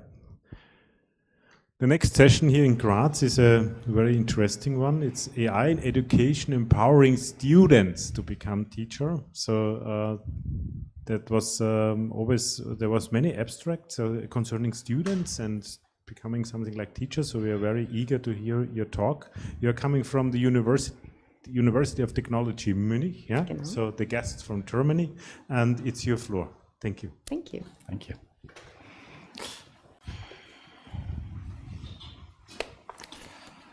So, AI is a thing, I heard from a colleague. And when it first landed, 2022, I was in moods. And I don't know how it was for you. In 2022, who was confused about a tool that could suddenly write stuff that sounded reasonable? Who was excited? Nobody was excited? Okay. Anybody had fear for their job? No? Okay, a bit, okay. We were quite gloomy, actually. Like, we were sitting there at ProLehre, we have a nice didactical team, we had great colleagues, and we were all like, this is knowledge work. This tool can do knowledge work to a certain degree. And it's starting, like, this is getting better. And so we were quite confused what this would mean for all the university system, because this is what we do. We teach people how to do knowledge work. And with this knowledge work, they can earn a good salary, have a fun time in a company, and this is what we're doing. And out of this confusion, we had to somehow find a way to estimate what would happen. And who is we? Well, Leah and I, my name is Bendik Ostnov, and this is Dr. Leah Sharp. We tried to get behind what would happen with AI. I don't know, how was your experience, Leah? AI? Yeah, I think I heard about it, but I'm sorry, I have to finish grading these papers. I just need a few more minutes, okay? Sure, yeah. No worries. Thank you. So, you know, some professors, like, they were kind of busy, but we still had to somehow evaluate what would happen. And are you done yet? Yeah, well, I mostly finished the grading, but now I've got to rewrite this abstract and turn it into some conclusion. And you have to rewrite these things over and over again, and I just don't have time to talk about this right now. Sorry. Okay. So we had a problem. And it's not that anybody was like, oh, AI, this is so bad. People were quite excited, but they didn't have time. And so we had to find a way how to reach out to these people. And we were thinking about 3 ways how we could do this. And when we think about it, the first thing that could come to mind is when we say, I, as the university president, say, could you please try AI, because I haven't, and I think it's something important, but I can't keep up to all the trends, and so it would be really cool if you could just, Sure, yeah, yeah. When the university management tells me to use AI, great, but where's the guidance? I mean, it feels more like they're just chasing some hot trend rather than giving me useful tools. And they're not really to blame. In the first days of ChatGPT, nobody could know what would really happen. And it was not their job to run after every trend, understand it, then put it into nice words and communicate it. It's quite hard because we, the experts that should know what would happen, didn't know. So it's quite a tough job. The next thing that we thought would happen and would encourage, a big growth is the following scenario. Hello, Mrs. Professor. I wrote this whole essay with ChatGPT, and I think it's great. Great, thank you. Yeah, looking at the students' papers that used AI to write them, I could tell they have no idea what they're doing. They're clearly missing some fundamental principles. But what can I do? I mean, I would be happy to teach them how to use AI in the right way, but first I would have to learn how to use it. And then I'd have to find time in my really packed full lecture schedule to find additional time to teach AI. Who's going to do that? And this is the problem, because nobody did know what would work and what doesn't work. And we still, we've seen it right now, we still don't know how exactly we can use it. it's quite hard. Who could communicate that? And we think there's one group that is very, very specific that could persuade, a professor that is not too keen on technological stuff, and this is... Hey, Leah. Hey, Ben. I also wrote a proposal last week, and I tell you something, these abstracts that we have to write over and over again, I just threw my paper in, got the abstract out, changed a few things, 20 minutes. Wait, what did you use? I used ChatGPT, it was quite good. You're kidding? Yeah. And how long did that take you? Like 20 minutes, and then not 5 minutes, correcting, and then I had a mental trauma, and then I had to go 5 minutes, and but half an hour, that's it. Yeah. Wow, okay. I mean, that would normally take me really quite some time. Yeah. And so this is advice I can use. If my colleagues come to me and tell me that they found a new tool that really worked well for them, that has my interest. And this is where we wanted to start. We wanted to search out for people that are interested in teaching and interested in new technologies like AI. And we had to find a way to make them worthwhile. Because, quite frankly, we didn't know if any of this would work out, if it really brings a benefit. So, what was our solution? We developed a concept that we call KI-Tutoren Bayern. Is this the most Bavarian thing ever? I don't know, but it sounds like one. So the core idea was professors are very, very low on time, and students aren't. And the thing is, we wanted to have this cooperation, and therefore we started this project.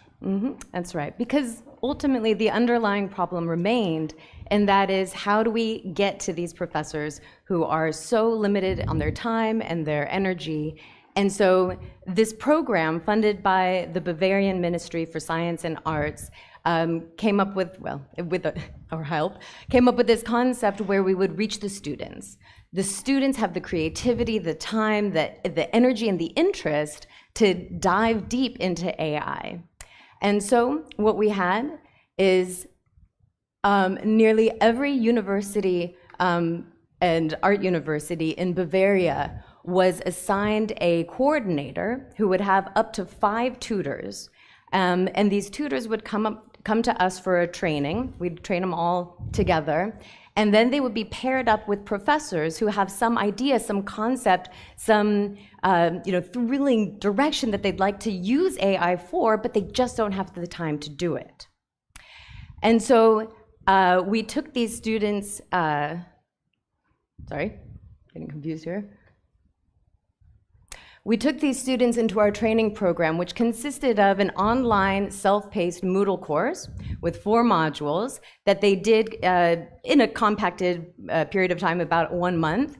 And then at the end of that month, we brought them together in 2 different workshops where we basically locked them in a hotel for a weekend, and we gave them challenges, and we created teams and contests in order to see who could do what with AI.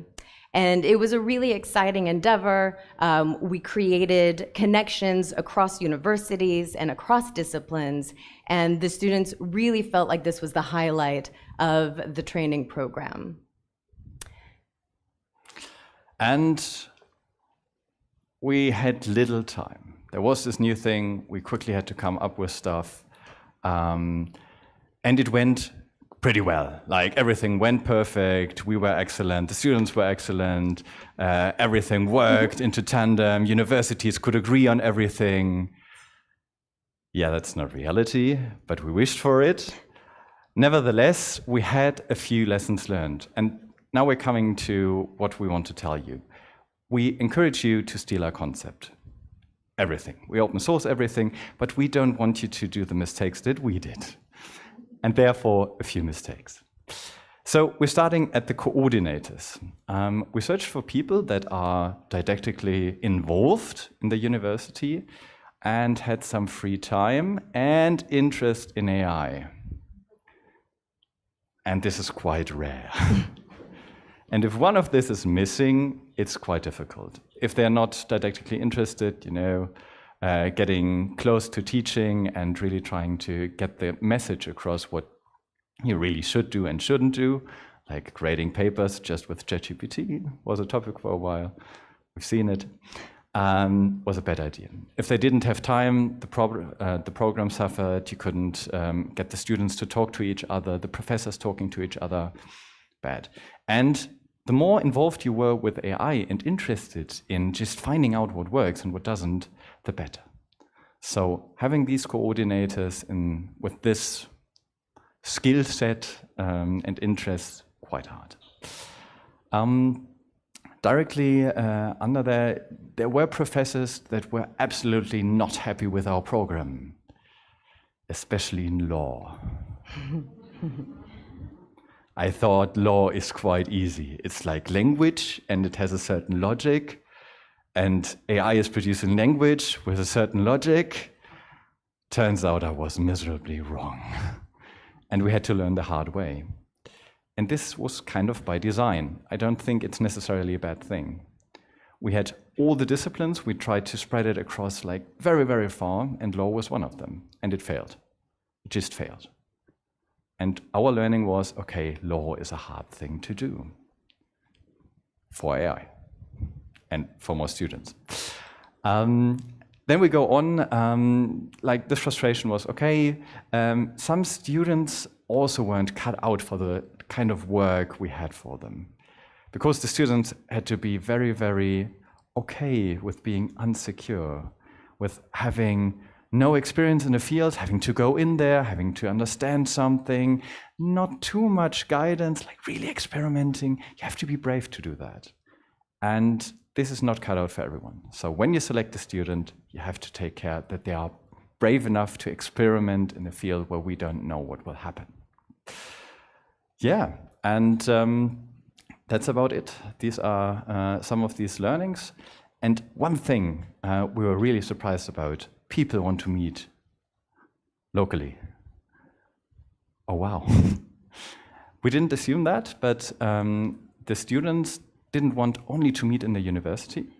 They wanted to meet across university with many disciplines. So they really liked what we do, nice conference. So we should have, some point where we can touch a bit more often than we did.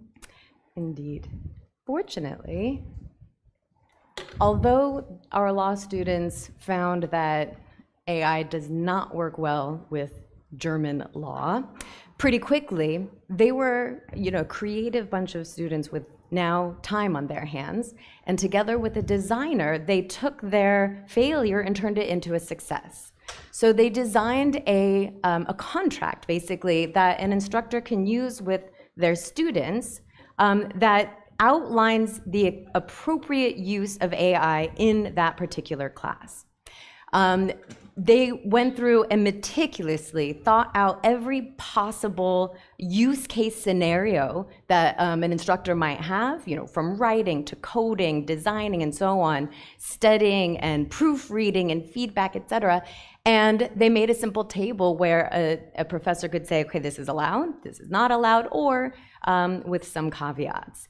And this really useful document can be used then to get the conversation started between instructors and students, because we find that should be really paramount that we have this conversation with our students. What is the appropriate use of AI? Is it going to impede your learning, or is it going to support your learning? Depends on how you use it. Another success story came from our own ProLehrer KI-Tutoren, and with our didactical experts. Sorry. Yeah, that one.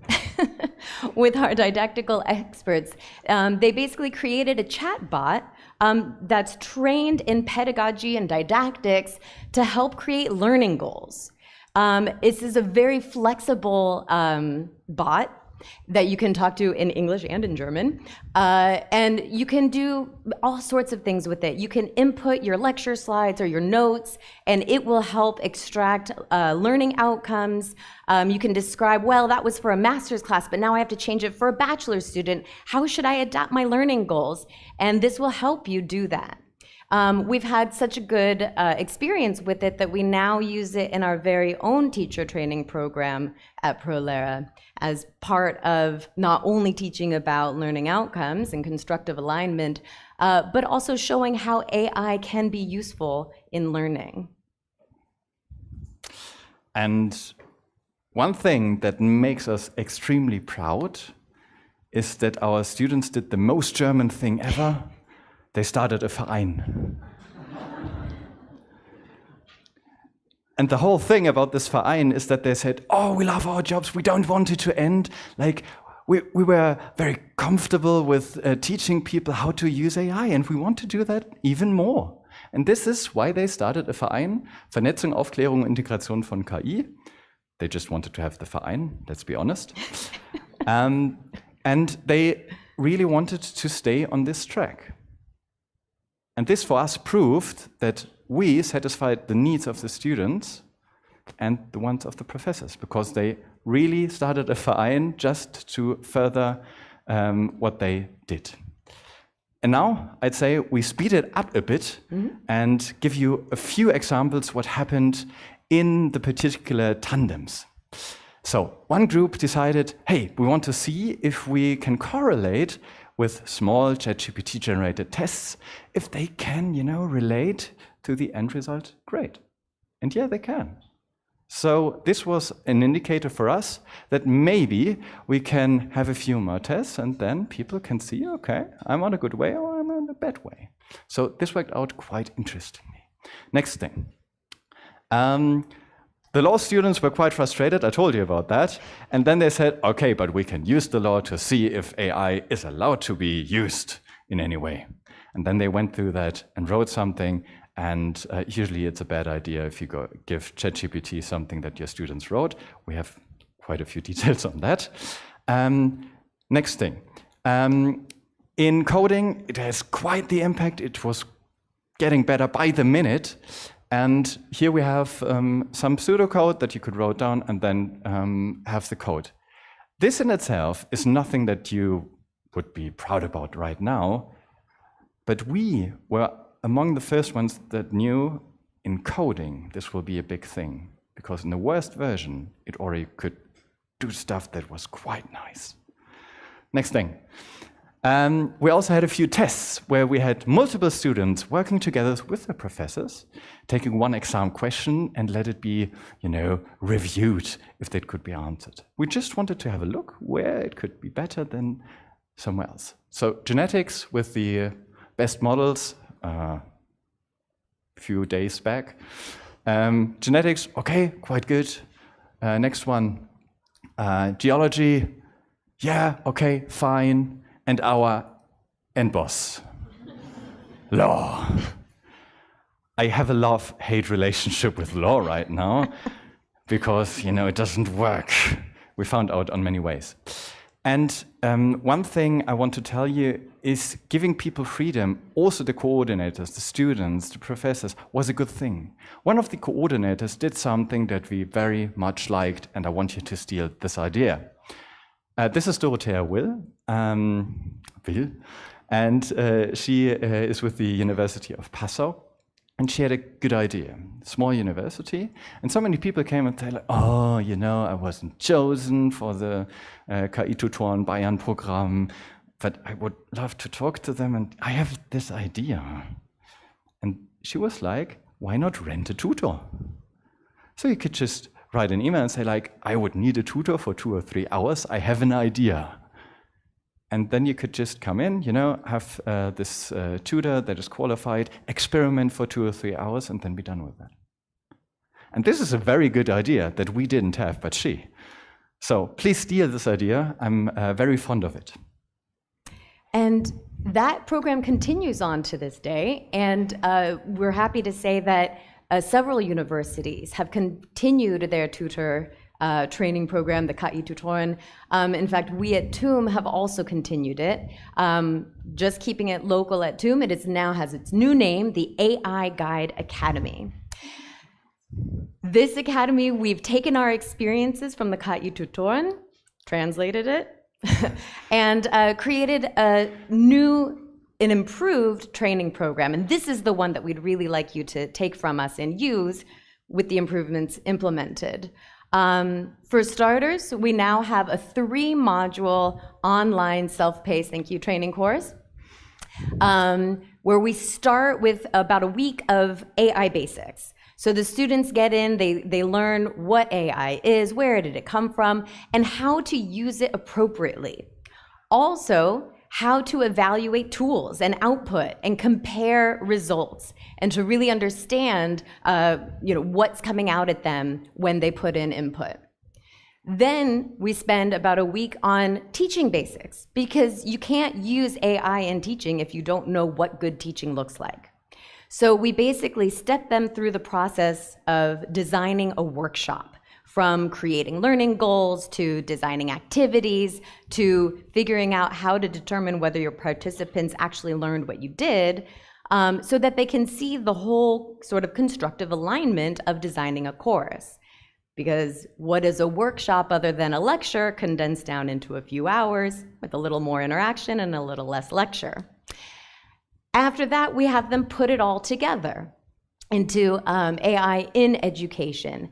And then they really get their hands dirty using AI to create workflows for things like generating learning goals.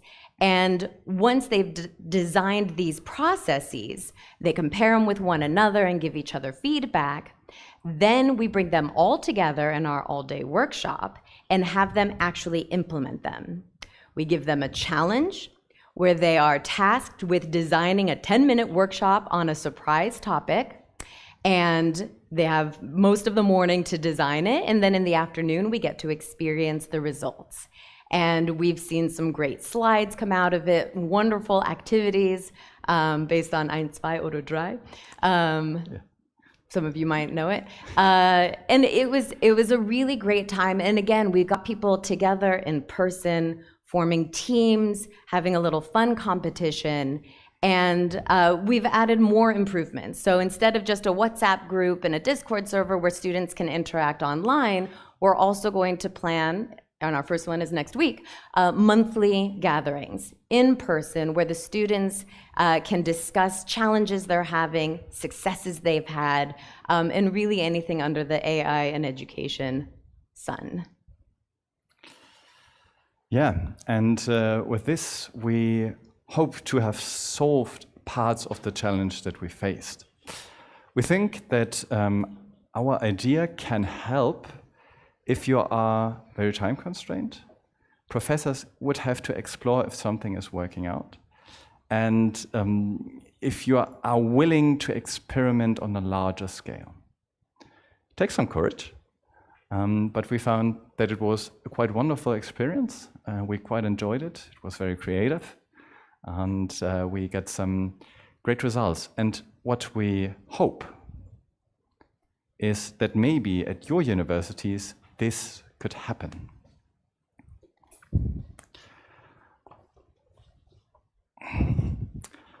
So, Miss Professor, I tried to write an abstract with ChatGPT, and I used all the things that they taught me, so hope it's good. Huh.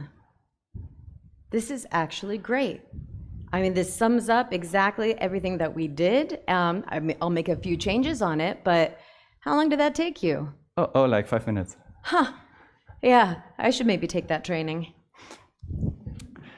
And from that, hey Lea, I heard you have one of these AI guys. Yeah. Are they any good? They're fantastic. I really hope that you take one too. For next semester, they're offering the training again. Yeah. Yeah, I really highly recommend it. I'm going to keep mine on and continue working with her to do really wonderful things. Can you see the abstract and the conclusion and the cover letter for my article submission? All written by ChatGPT. How long did it take you? Oh, I mean, a fraction of the time, probably a tenth of the time that it normally would have taken me to write all of those pieces. I have to go home. And with this, we have a bit of time for your questions, but one thing we want to emphasize. Please steal everything that we have. And make it better, because we know that we are not the experts, or at least we always have more to learn. Everything changes so quickly. So take what we have. All of our details are on these links. If you have any questions, of course, contact us at any time. And rate us with 5 stars. And hit the subscribe button. Yeah. Well, that's good. We should start a YouTube channel. Do that. Thank you.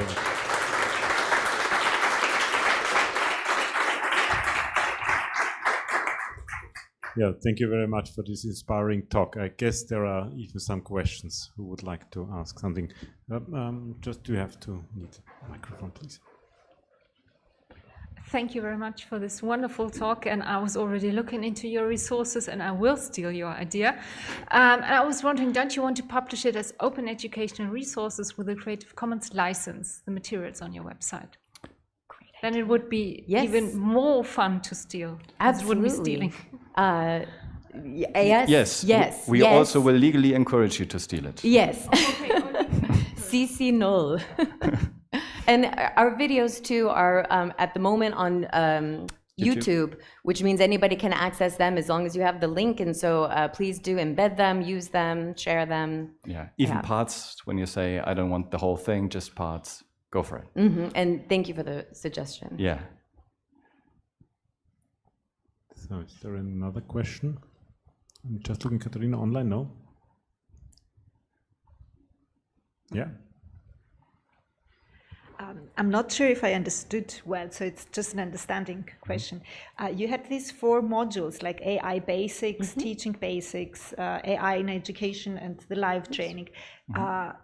The first one was self-paced, and all of the first 3 were all self-paced on Moodle. Okay. Exactly, they're all self-paced online, and because our students were hired all around the same time, there's a large amount of interaction because they're doing it roughly at the same time, and then with the idea that they finish those 3 modules before they come to the live training. So that's your tutor training program? Sorry? That's your tutor training program? That's our tutor training program, okay. Exactly. And can we steal that too? Yes. Yeah, so these 3 are all currently on the link, the very first link that's listed there. The Moodle course, there's a password, it's copied there. So you can, if you're not in the DFN network, you can still access it as a guest. Just reach out to us if you want, like any of the activities and things, we can export the Moodle course and send it to you. And share it with you, absolutely. Yeah. The live training, we're still working on getting that like in a way that's shareable and not just us kind of winging it.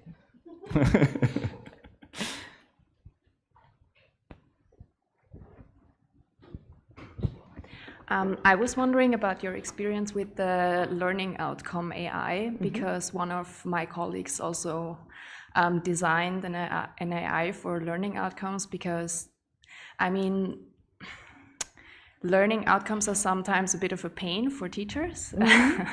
So at our university, they often complain about, we have to write them in a certain way, and why do we have to do that? So I was just wondering about how it is accepted and your experience with that. Yeah, so far we've had good response using it.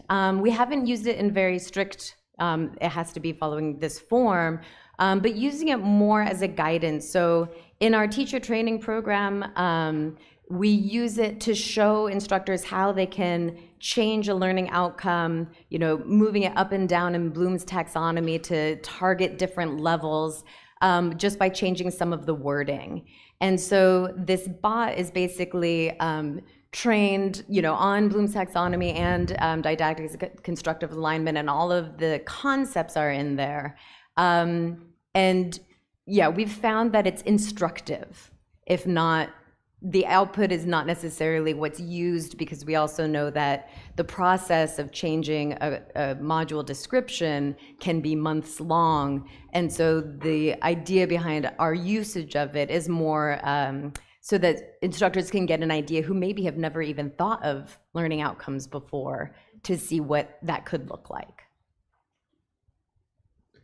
Yeah, thank you very much. So the time is over very strictly, but you can grade our speakers, already in the app. Just do so. Thank you very much. It was a great pleasure to have you here on stage. Thank you. Thank you. And now we are going to a small break for about 15 minutes again. Yeah. Thank you. Thank you.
So, wir sind zurück aus der Kaffeepause hier von Graz mit einem Thema, das mir sehr am Herzen liegt. Ich habe es meinen beiden Referenten schon gesagt, es war der Joker, das heißt, jeder Chef einer Präsenzbühne hat einen Beitrag als Joker ziehen dürfen, so quasi der muss dort zu dieser Bühne.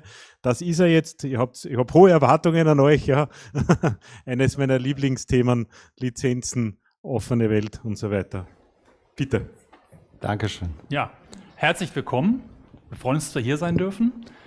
Ja, wir sind Christian Friedrich und mein Name ist Cornelis Kater und wir haben euch mitgebracht das Thema, unseren Talk, The Fully Licensed University. Eine Entscheidung, die wir treffen müssen, Wir haben irgendwie so 2 Visionen, 2 Zukünfte vor uns und mehr sage ich noch gar nicht. Meet the next generation of learning management. Acme LMS is everything you need.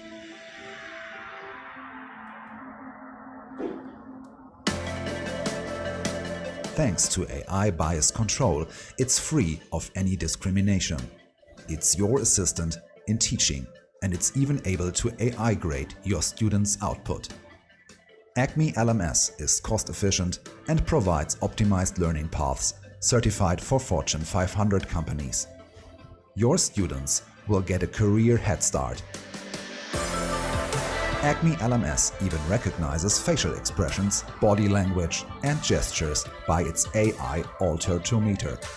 It's always aware, always smart and always the foundation to a better version of your university. Acme LMS. The future. Now. Eine strahlende Zukunft liegt vor uns, möglicherweise. Viele Hochschulen überlegen sich gerade, ist es nicht Zeit aufzuholen, überholen, indem sie einfach einsteigen bei diesem neuen Lernmanagementsystem namens Acme LMS mit ganz vielen tollen Features. Die neue Version kann einfach alles, unter anderem AI Grading. Das heißt, das System schaut sich die Klausuren an, gibt automatisch die Ergebnisse schon so vor, dass der Lehrende einfach nur noch auf den Knopf drücken muss und der Prozess sehr, sehr schnell geht und alles optimiert ist.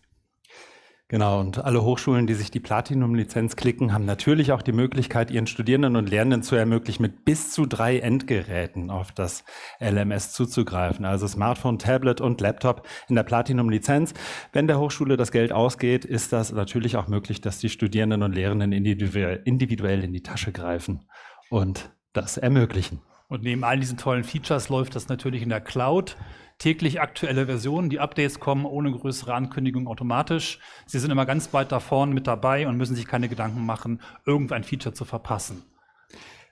Highlight unten rechts, das Ganze ist natürlich Employer Ready, ihr habt es im Trailer schon gesehen. Partneruniversitäten vielleicht auch, aber vor allem Partnerunternehmen haben die Möglichkeit, direkt in unsere Lehrveranstaltungen, in unsere Studiengänge Inhalte einzuspielen, damit die Absolventinnen und Absolventen dann tatsächlich auch Employer-ready sind. Wir schaffen also hier mit Acme LMS auch nochmal diese Lücke zu verkleinern zwischen Abschluss und Unternehmen, zwischen Karriere und Studium, dass tatsächlich dann auch die Studierenden Employer-ready bei ihren Arbeitgebenden auflaufen. Ja, das ist eine mögliche Zukunft, aber es gibt eine andere Variante und wir müssen uns, glaube ich, entscheiden und sollten unbedingt darüber nachdenken, was wir uns aktuell eigentlich gerade einhandeln oder welche Alternativen wir haben. Mit unserem Acme LMS gibt es nämlich diverse Probleme, die wir unbedingt beachten müssen. Genau, und viele, und ich nehme an, hier viele im Raum, aber auch online, haben viele schon vom Boiling Frog Syndrome gehört.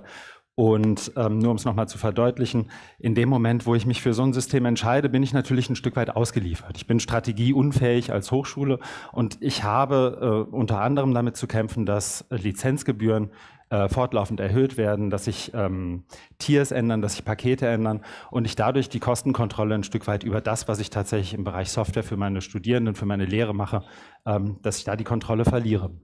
Weiterhin, und das ist, glaube ich, der schwerwiegendere Faktor, ich begebe mich in sowas, was häufig als Vendor-Login bezeichnet wird. Das heißt, ich habe überhaupt gar nicht mehr die Möglichkeit, aus proprietären Datenstrukturen, aus proprietären Workflows, die auch schwer importierbar sind, wo die Migration dann tatsächlich auch schwer ist, insbesondere im laufenden Betrieb, in ein anderes System zu wechseln. Und nicht zuletzt, ich habe auch eine gewisse Intransparenz. Mir wird zwar vertraglich zugesichert, dass auf bestimmte Daten kein Zugriff erfolgt oder dass bestimmte Daten nicht weiterverarbeitet werden, aber ich habe das letztendlich nur auf Papier. Ich kann da nicht wirklich reingucken. Ich sehe nicht, was los ist. 2 weitere Punkte noch und wir fliegen da nur schnell durch, weil wir gehen davon aus, dass der eine oder die andere sich im Raum schon mal mit dem Thema befasst hat. Es ist natürlich auch so, dass ich ein LMS selten einfach solo betreibe, sondern ich integriere das mit ganz vielen anderen Systemen, unter anderem ein Campus-Management-System zum Beispiel.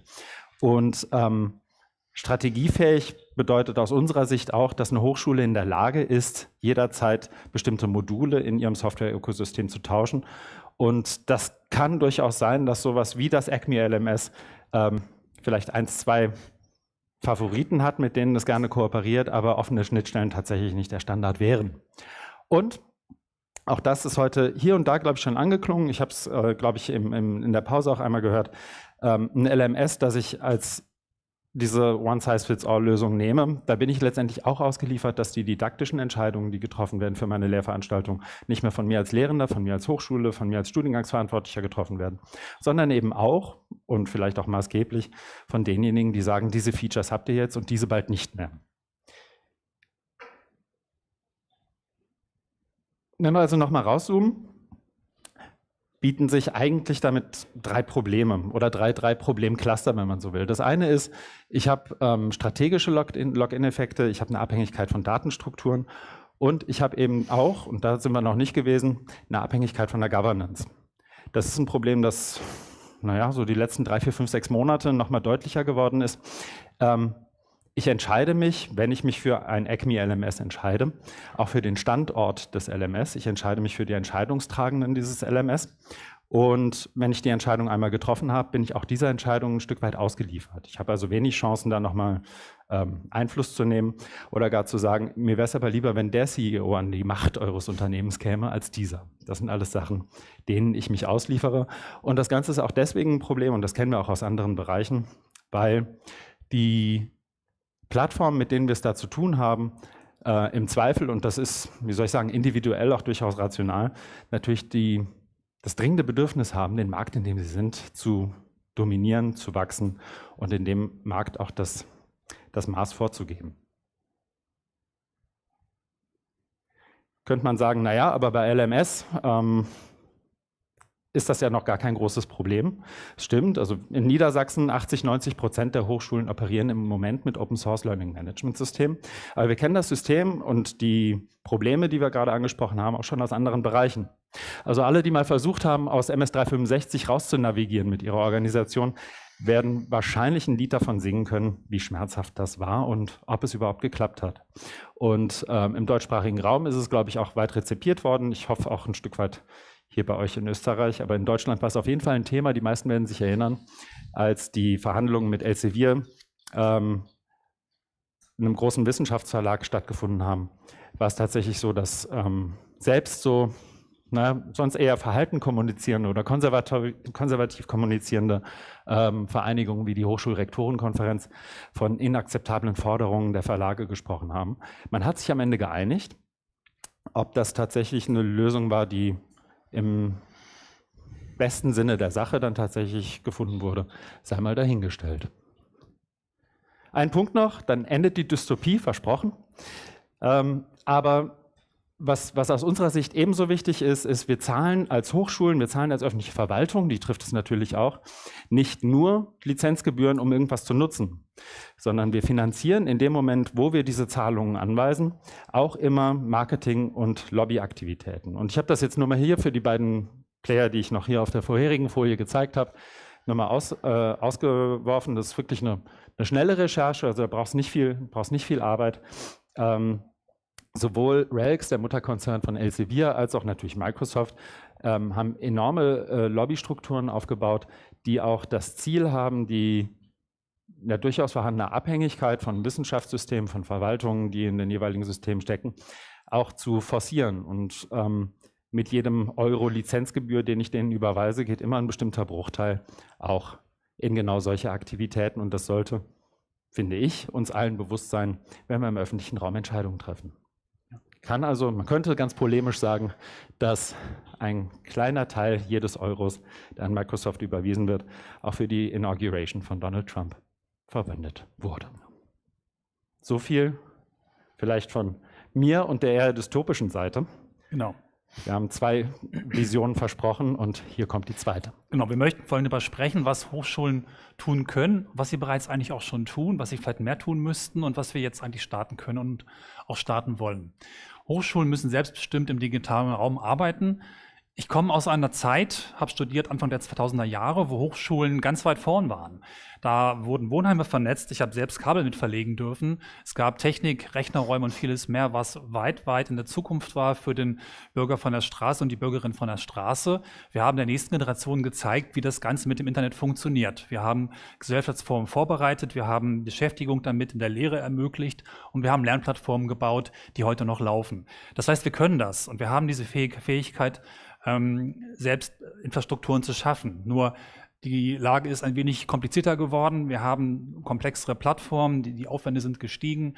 Wir brauchen eine andere Expertise, um mit kleiner werdenden Budgets wieder dorthin zu kommen, wo wir bereits einmal waren. Ich muss das wirklich klar sagen, wir waren schon einmal da.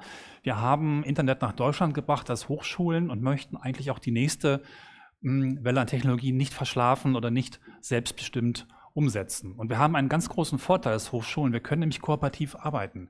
Wir sind geübt darin, in Zusammenarbeiten zu denken. Wir machen das in der Wissenschaft seit Hunderten von Jahren. Wir schaffen gemeinsame Forschungseinrichtungen, Projekte, unfassbar teure Gebäude und andere Infrastrukturen. Wir sollten das also auch mit unseren Softwareinfrastrukturen zumindest für den großen Teil schaffen.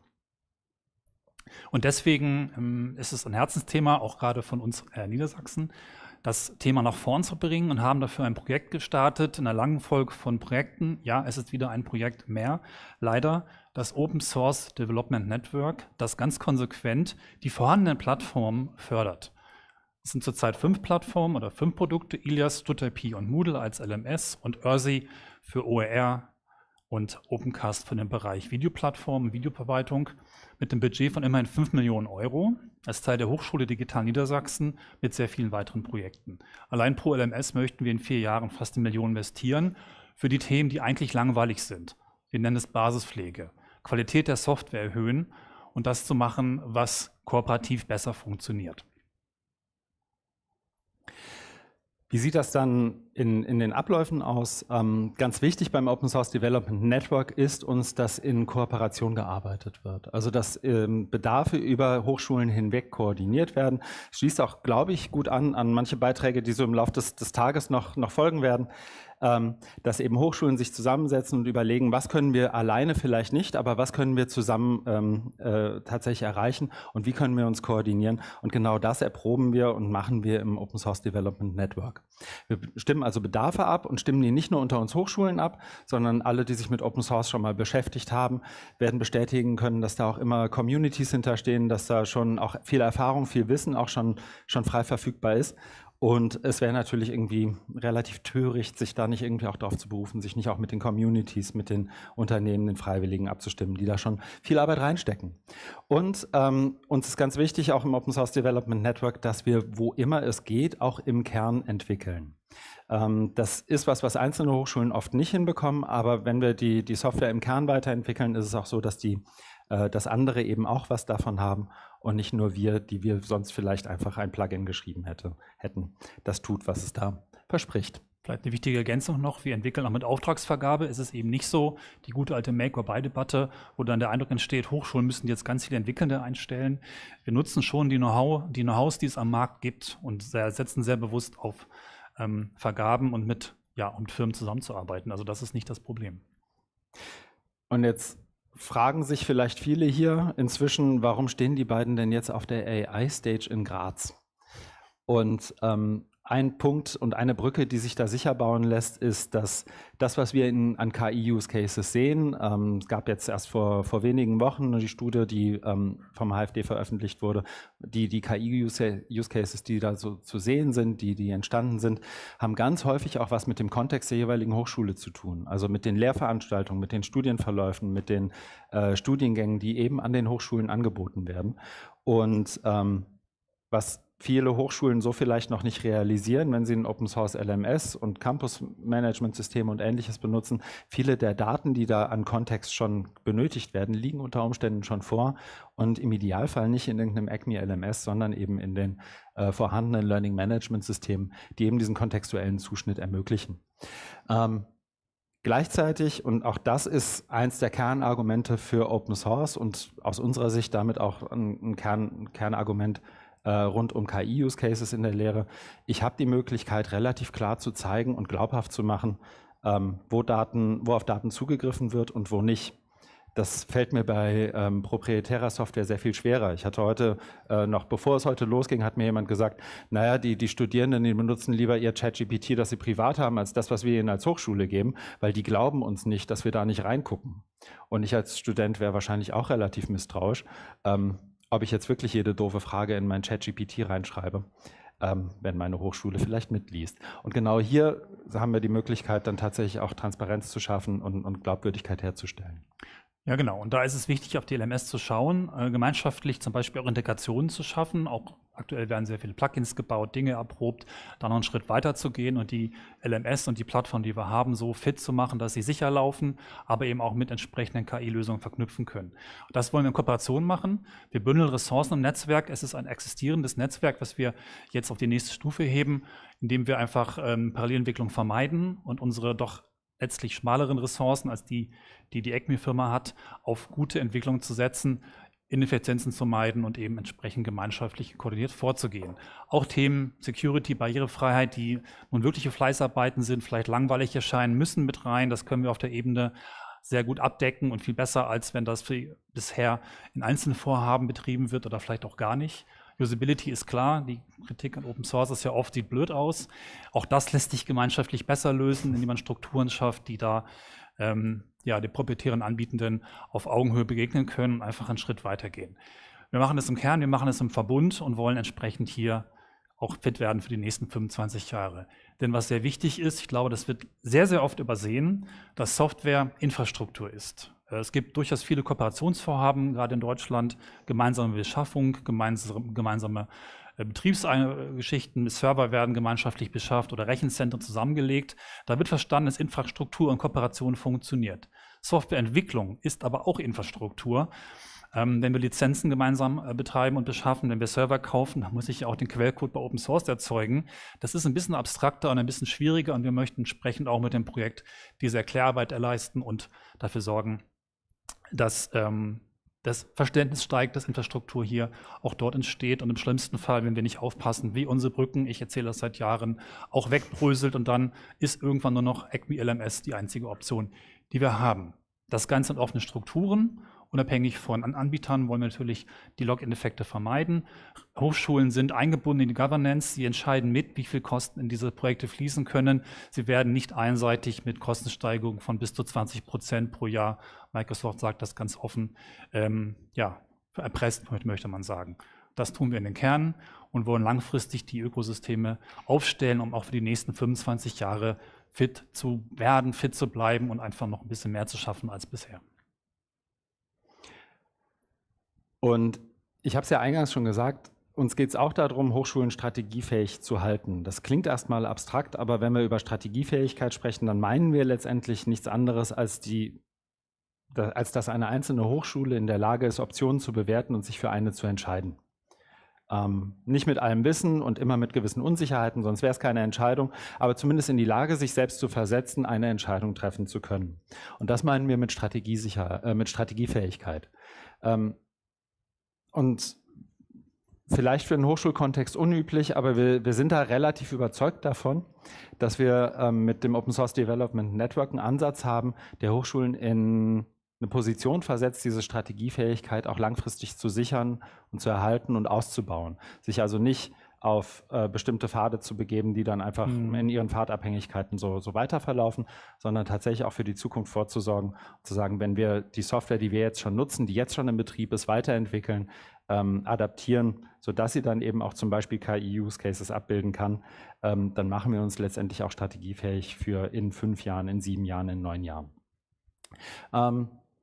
Das OSDN ist im Moment, und auch das haben wir ja schon gesagt, im Moment ein Projekt aus teilweise der Provinz Niedersachsens, irgendwo im Norden Deutschlands, also weit weg von hier.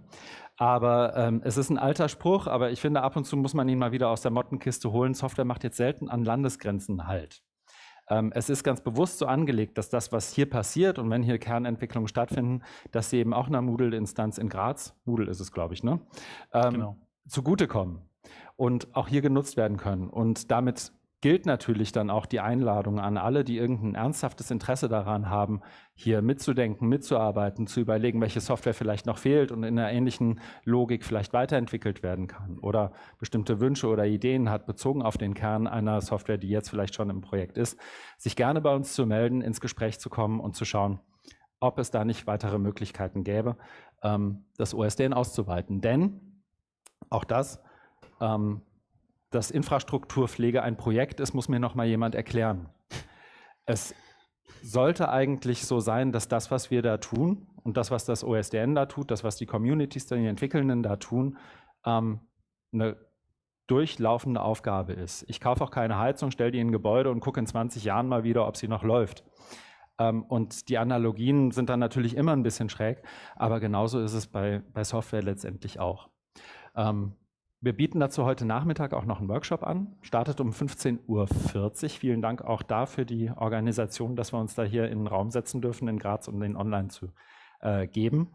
Alle, die jetzt zuschauen, sind herzlich eingeladen, dazu zu kommen. Uns wird sehr interessieren, was die Eindrücke von euch, von Ihnen sind, weil das eben das Forum der Profis ist, die sich mit Hochschule, Hochschulmanagement und Organisation und Software und so weiter auskennen. Und wir haben da tatsächlich das Ziel, heute einen ganzen Packen von Ideen mit nach Hause zu nehmen, um mit dem OSDN weiterzumachen. Genau. Wir wollen mit Ihnen über Machbarkeiten sprechen. Wir haben den Auftrag, vielleicht ist es wichtig nochmal zu sagen, dieses Projekt zu einer Struktur, zu einem Angebot zu machen. Die Form ist aber offen und auch der Projektantrag und unsere liebe Landespolitik sagt nicht genau, wie es laufen soll. Wir haben mindestens den Auftrag, das für Niedersachsen zu machen, aber eigentlich für alle Nutzenden der Softwareprodukte. Auch in Moodle investieren wir 1 Million, vielleicht nochmal wichtig zu sagen, und wollen das natürlich fortführen und entsprechend eine Struktur finden. Da sind Erfahrungen gewünscht, Unterstützungsbedarf ist da und auch das Projekt und das Netzwerk sind erweiterbar. Wir sind sehr gespannt und freuen uns auf den Austausch. Vielen Dank fürs Zuhören und wir freuen uns auf die Fragen.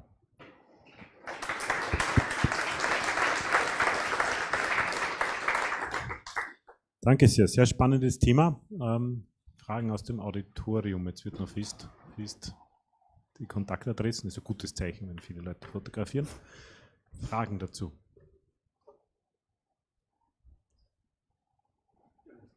Warte, du musst bitte den Würfel verwenden, genau, weil sonst haben wir es nicht im Stream.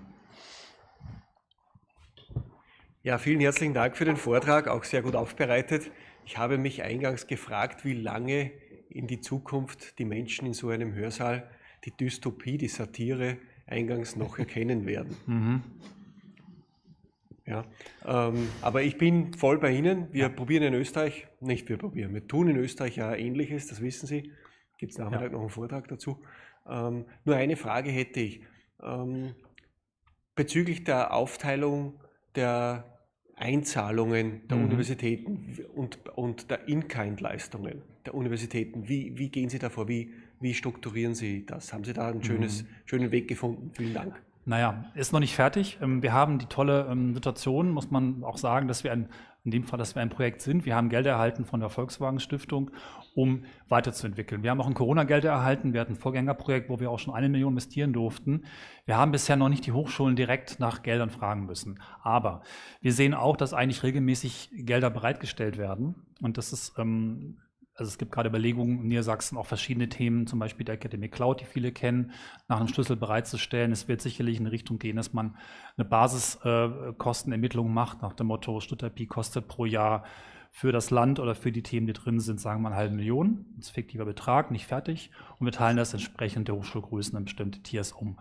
Ähnlich wie es auch Firmen machen. Da kann man sich, glaube ich, durchaus da schon was abschauen.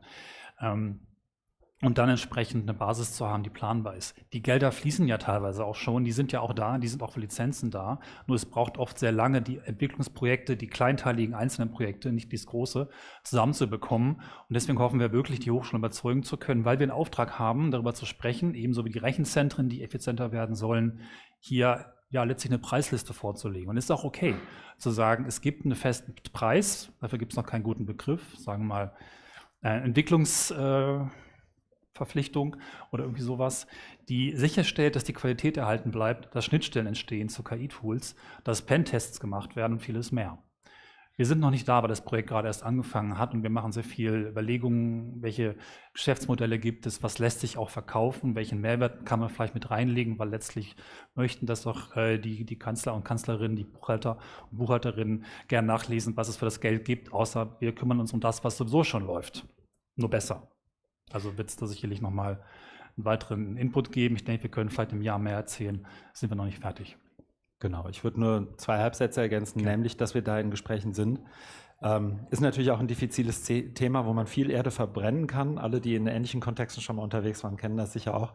Das heißt, wir haben tatsächlich auch, und ich hoffe auch deswegen sind wir ausgewählt worden, das University Future Festival als so den Auftakt der Vorstellung des OSDN gewählt. Werden jetzt im Laufe des Sommers immer wieder auch auf Veranstaltungen sein, um eben genau zu der Frage ins Gespräch zu kommen. Unter anderem, das ist das Ziel des Workshops heute Nachmittag auch, zu schauen, was kann da tatsächlich gehen, was ist erprobt, womit haben sich andere schon mal in die Nesseln gesetzt. All das. Danke, da gibt es eine Frage. Ja. Ich schupfe jetzt nicht, wenn So. Sie noch da ist. Darf ich da direkt hinein? Ja, super. Kurze Frage, seit wann gibt es das OSDN jetzt? Herbst letzten Jahres, genau. Wir sind gestartet im Oktober. Wir sind noch nicht so super sichtbar, weil wir sehr viel Zeit verbracht haben, große Ausschreibungen zu starten. Wir geben richtig viel Geld aus und haben das jetzt ganz gut auf die Spur gesetzt. Auch die Communities einzubeziehen, ist zeitaufwendig, eine Projektaufgabe. Das nächste, was ansteht im Sommer jetzt, dass wir auch die Projektinformationen über die HDN bereitstellen. Wir sind ja eins von 6 Projekten in der Lehre. Und noch weitere Informationen bereitzustellen und auch mehr in die Communities zu gehen. Wir wollen viele Workshops machen, auch wirklich in Präsenz. Die meisten werden in Hannover stattfinden, aber ja, das ist so der Start. Und wir haben noch bis 28, eigentlich bis 29, wo wir das Geld ausgeben dürfen und eine große Freiheit da drin bekommen, uns in die Themen einzubringen. Ich hätte nur eine kurze Gern. Folgefrage. Gibt es schon Wege, wie man als einzelne Institution beitragen kann zu dieser Open Source Software, die bei euch betreut wird?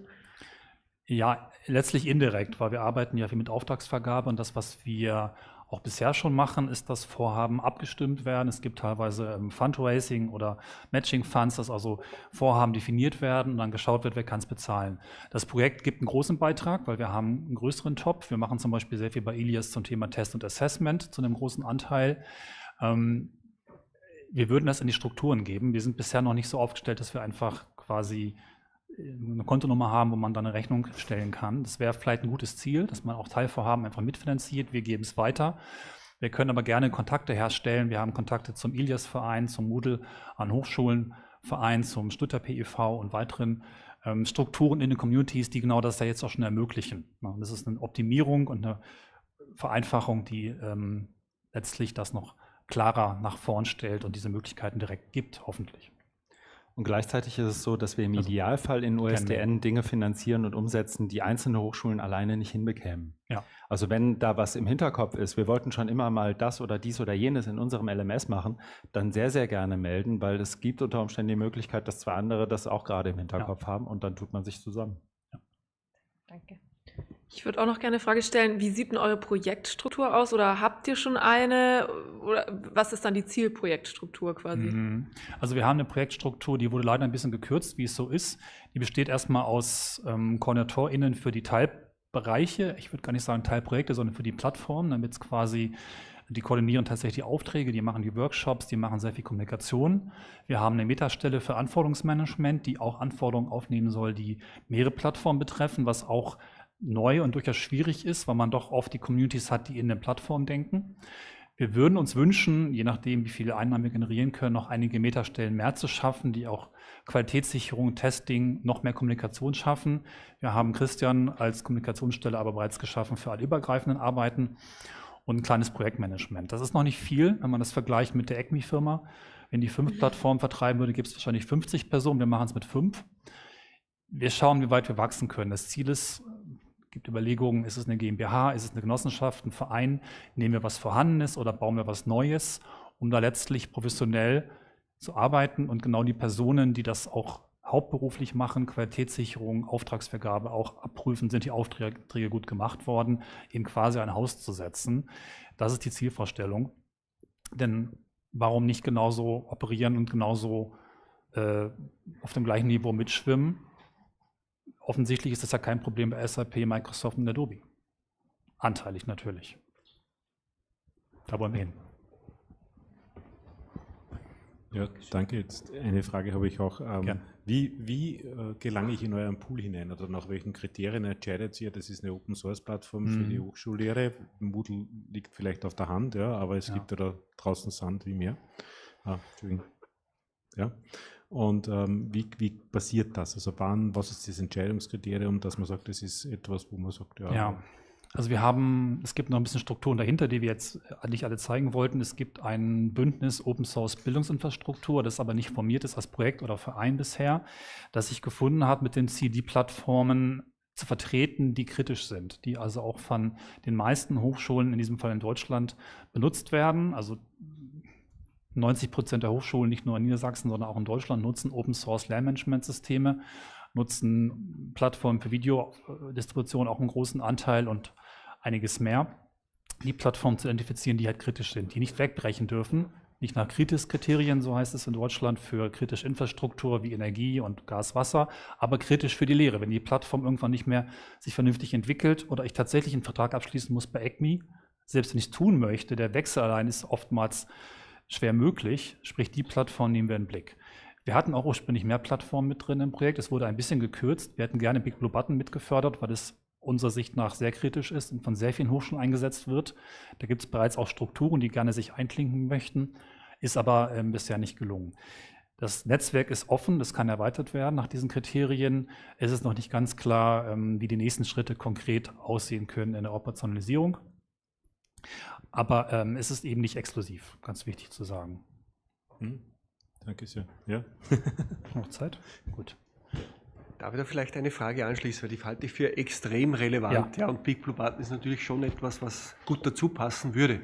Die Frage ist, wenn wir das nach 5 Jahren nach vorne denken und stellen wir uns mal vor, es haben mehrere solche geografische Einheiten, wie auch immer, ihre Universitäten ein bisschen stärker zusammengeführt, als das bisher der Fall ist, in Bezug darauf, dass sie Entwicklungen gemeinsam finanzieren. Ja. Seht ihr da eine ideale Architektur für die Unterstützung der Lehre, wo einige dieser Systeme sozusagen im Zusammenwirken gesamthaft deployed werden können? Insbesondere in Richtung kleineren Universitäten, weil der fully licensed Deal wird natürlich immer attraktiver werden für manche Unis, diesen Road to Hell zu gehen. Also man hört unseren Antworten schon an, dass wir im Moment jetzt gerade zu Beginn, glaube ich, eher in so einer 80-20-Logik darüber nachdenken. Also was sind die wirklich kritischen Systeme, die bald im Einsatz sind? Was ich gedanklich als Vorlage habe, ich weiß gar nicht, ob das bis hier nach Graz zum Beispiel auch durchdringt, ganz am anderen Ende des Dachraums in Schleswig-Holstein entscheidet sich gerade ein ganzes Bundesland, die Desktop-Arbeitsplätze mit einem Open-Source-Stack zu versehen und zu sagen, wir shiften die komplette Verwaltung, 26.000 Arbeitsplätze, auf Open-Source-Verwaltung um. Und die haben sich eben überlegt, was brauche ich denn tatsächlich, um einen Menschen zu befähigen, seinen oder ihren Job von Montag bis Freitag zu machen. Und haben da interessante Lösungen für gefunden, auch was die Verknüpfung und Zusammenarbeit eben verschiedener Open-Source-Software, ich nenne sie mal Module, daneben auch ergibt.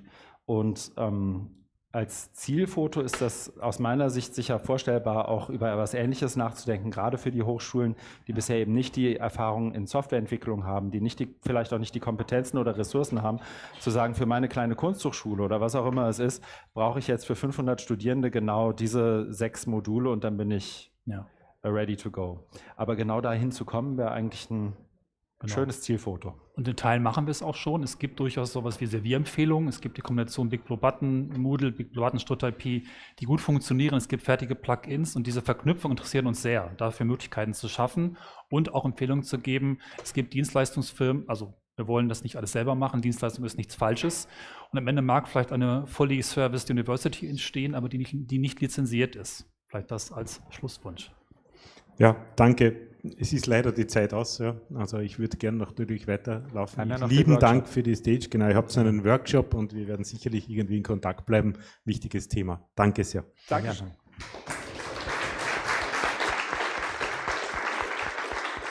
So I have to switch to English because our next speaker will be just also remote as far as I know. Yeah, Daniel, you will do that. We have just 1 minute left.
Okay, we are live again. Our next talk is an English one, but very important. You see, it's about using ChatGPT, enhancing academic writing, and our guest is remote in Mannheim. Yeah, Mark is chair of the Social Data Science Group and professor of political science and data science, and it's very great to have you here on the stage in Graz. Yeah, and it's your floor. Yeah, the sound is perfect. Yeah, let's go.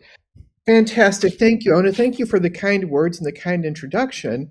And thank you for allowing me to participate in such a fascinating conference remotely. To begin, my name is Mark Ratkovic. I hold the chair of social data science in the departments of political science and data science at the University of Mannheim. And this project is going to start out being about GPT and then finish up being about people. And I don't want us to lose track of that because I sort of am developing that as a theme for this project itself. The title itself is Harnessing GPT for Enhanced Academic Writing, Evidence from a Field Experiment with Early Career Researchers in the Social Sciences. So this is joint work with a fellow chair, Thomas Geschwend, a grad student, PhD student, Leo Vendering, and then a series of additional authors, Kevin, Anna Sophia, Oliver, Melanie, and Nicole, who you'll find out were involved in assessing the papers that came out of our conference. So let's just get into this. And we entered this project in a joint collaboration with Springer Nature. I need to thank them for their involvement at every step of this process, because there's interest both in scholarly research and also in the publication world for how GPT is going to change our writing. It changes how we email, it changes our coding, and this is going to be a talk focused on how we can make sure that we use it as a complement for human knowledge and not a substitute. So is it possible, we can all find examples where GPT did not create great work. Is it possible to use large language models and generative text models in a way that can enhance and speed up the creation of high quality knowledge in the academy? That's the question for today. So there have been several studies on using AI to improve performance across general settings. It helped people code better at Microsoft. Boston Consulting showed that it worked in tasks that they do regularly. Marketing copy, generating legal briefs is a mixed bag, but there's a number of cases where at the very least it speeds people up, and in some dimensions it helped. This is called a jagged frontier in some of the earlier studies. The question we want to ask is, but in what sense does it help? And more importantly, can we get it to focus in dimensions that will improve academic work? So our focus is going to be, in particular, on experts creating expert knowledge. We're not talking about undergraduates trying to get through the next essay. We're talking about people who are committed to their field and have invested heavily in their own personal growth and development and have a passion for what they're studying and want to share their insights with the world. So there's an intrinsic motivation here and a level of expertise that these models don't always quite have. And we'll talk about that in just a moment, but we're focusing on this particular area. As I mentioned earlier, I do want to thank Springer Nature for their involvement. I'll explain the details in a moment, but this involved a 3-day hackathon where people came in, some had GPT, some didn't, and I'll go through the design in a moment. But Springer Nature was integral in coordinating the event, media outreach, helping to recruit, and they created a special issue of Humanities and Social Science Communications, one of their flagship social science journals, dedicated for people from this event. So we were very, very happy. I've been very happy to work with them. So why study GPT in social science writing? Because Springer Nature has been further ahead in looking in technical writing. And writing a chemistry or physics lab write-up is different than writing a 40-page essay in the social sciences. So this involves complex, nuanced arguments with clear and logical expression. I want to stress that all of the participants and all of us in the social sciences are intensively trained and we're passionate and we try to do non-routine research. So we're not writing up lab reports. And I don't want to make that sound non-routine, it's just that the writing comes at a different pace. In the hard sciences and computer science, you'll see people publishing 5, 10, 20 papers a year. For us, it's more 1 or 2. So we know GPT can boost productivity, but how, where, and why? And we're focusing explicitly on early career researchers, how they are integrating GPT and AI into their writing. And what's going to come out of this is a discussion of how GPT can help us be better scholars and free up room for us to be better people. All right. So the event itself, before we get into the event, the basic headline findings, and we'll go through the tables in a minute, but the basic headline findings is that we showed that in a single blind experiment, GPT was able to improve the clarity and coherence of manuscripts over a 2.5-day session. This is kind of to be understood. This was kind of expected, and we pre-registered all of this. And the reason we figured it would help with clarity and coherence is these models are very good with taking work and structuring it and generating texts that work and help to formulate our ideas, right? When we're trying to constitute ideas. As well, the academic journals and the social sciences often require 20 to 50-page papers, but the overall structure is pretty well known. So you're not trying to structure like what should be in the next paragraph. The structures are clear. The most important part, I think, is the second result, which is that it maintained originality. So when the folks came in with their research, we found that the human graders saw an increase in clarity and coherence, but no drop in originality. So the research that came in didn't seem to be hurt. We're finding a dimension in which these tools can help. After our human reviewers assessed all the projects, we ran it through an AI tool, and we found that the AI assessments were informative, though not perfect as a peer review tool. This is turning into a consensus in the literature.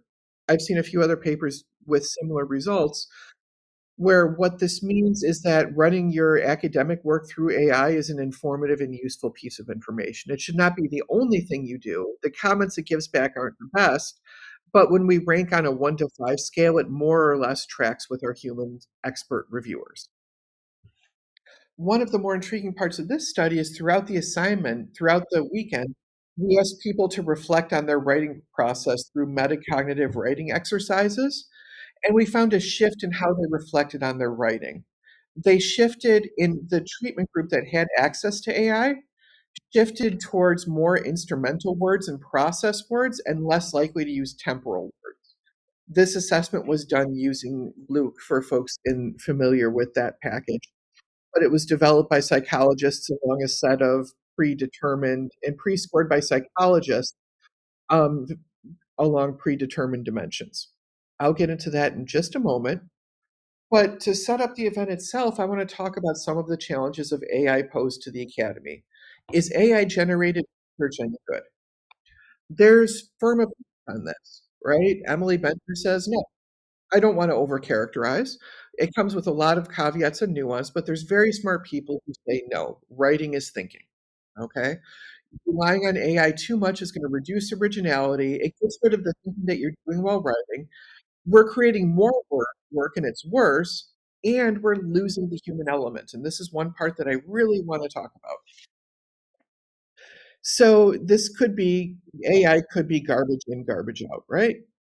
What's worse is if we put on top of this that people are using AI to generate work, and then they send it to journals that use AI to assess work, we end up with this really horrible GPT Ouroboros of a snake eating its own tail.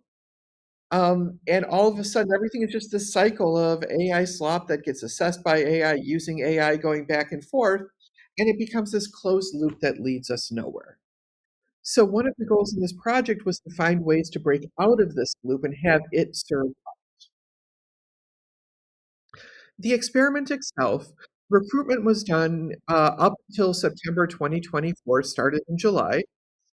And there were 22 doctoral and postdoctoral researchers from all over the world, centered in Germany near us, about half, but folks came from as far away as Mexico City, Colombia, and Vietnam. So we had a very diverse group of people. And they came over for 2.5 days.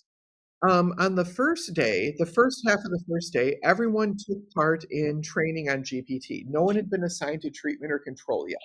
We had pre-stratified the group, so we knew that one would be in one room and one would be the other, but we didn't say which room was treatment or not until we flipped the coin after the pedagogical component. So everyone was just basically introduced to GPT in different ways for about 2.5 hours, different presentations on how it can help your research. After that, we put people in one of 2 rooms and set one to treatment and one to control. The treatment group was given GPT free of charge for days and weeks afterwards. And then the control group was not allowed to use GPT, though they were given access after the event, but at the event they weren't allowed to use GPT. And we just compared the assessments of the writing when they came in before the event to the assessments after. So the writing sessions occurred in 2-hour sessions with half-hour breaks. And I want to stress that this was kind of fun. There was 2 hours of focus, and there was about half an hour of going outside. We did sport. We were kicking around a football, hula hoops, good coffee, good cheese, good bread, good food, brought in ice cream. It was just a fun time. Then these were the writing sessions. From September to November, our human assessors went through and graded the pre-assessment, graded before the experiment and after. So they graded the initial submissions and the follow-up blind to who was treatment and who was control. Then by January 2025, everyone in the group was allowed to submit to this high-impact journal, Humanities and Social Science Communications. 4 people submitted, 3 were accepted for publication. So that's a very high success rate in the academic world. How were these things evaluated? We gave our evaluators the dimensions used by humanities and social science communications in their instruction to authors. So this was clarity, coherence, originality, analytical depth, literature relevance, and methodological rigor. It was our pre-registered hypothesis that the first 2 would be impacted by AI and the last 4 would not. So that's what we went in and expecting. And luckily that turned out to be the case. Our worry was that folks in the AI would see slippage in the other areas, and that didn't happen. So the first thing to talk about is the human versus AI, the human assessments. Everything was graded on those 6 dimensions using a 5-point Likert scale. The human assessors gave comments that were frankly more informative than the AI comments, but they were more likely, in my point of view, to capture some nuance and rigor and differentiated sort of surface clarity and deeper depth. The AI assessments, I want to be clear, were pretty good. The human assessments, finding 5 PhDs 5 professors willing to spend a week grading an extra set of papers twice is a tough lift. Whereas getting GPT-4 to do it, it did it on my cluster system in 15 minutes. I was able to generate hundreds of reviews.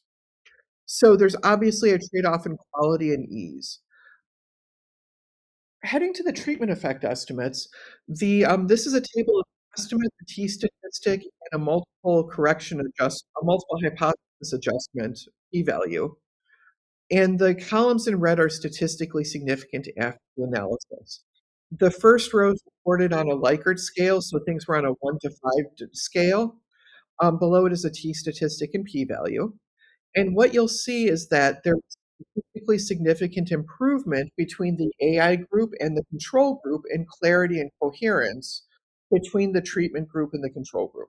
So our AI assessors found that our human assessors found that the AI generated work was more clear and coherent and didn't find effects elsewhere. One interesting point was the dimensions of assessment. So these are the principal components, which are the dimensions of primary variation across the 6 dimensions as recorded by our human assessors. So what dimensions did they look at? Clarity and coherence obviously correlate, and so forth. And what we found was that when our human assessors did their evaluations, they focused primarily in this first dimension of depth of analysis and methodological rigor. This was about 56% of the total variation across different papers that they reviewed. The second dimension that they evaluated along was clarity and coherence, and then the third was the quality of the literature review. As a social scientist, this makes sense. When I look at papers, I first want to know, is it a deep analysis and how rigorous is it? And clarity of coherence come in, and the literature review is just less important. So this at least matches with my understanding of the work that we do in the field. An important point is the depth of the literature and the rigor of the analysis more or less remain untouched. The human versus AI assessments, the biggest advantage to the AI assessment was that it was darn near instantaneous.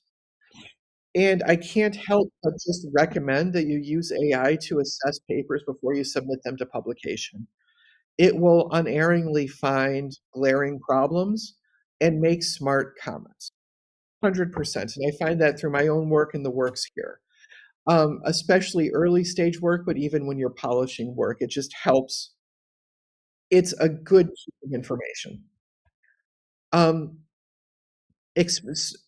Publishers are talking about using this to help initialize manuscript screening, saving reviewers time. As I want to stress that it's not a replacement, but it's a valid piece of information.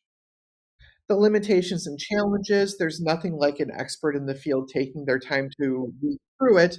That time is valuable, so figuring out how to spend less time from the humans and more on the AI, I would just recommend.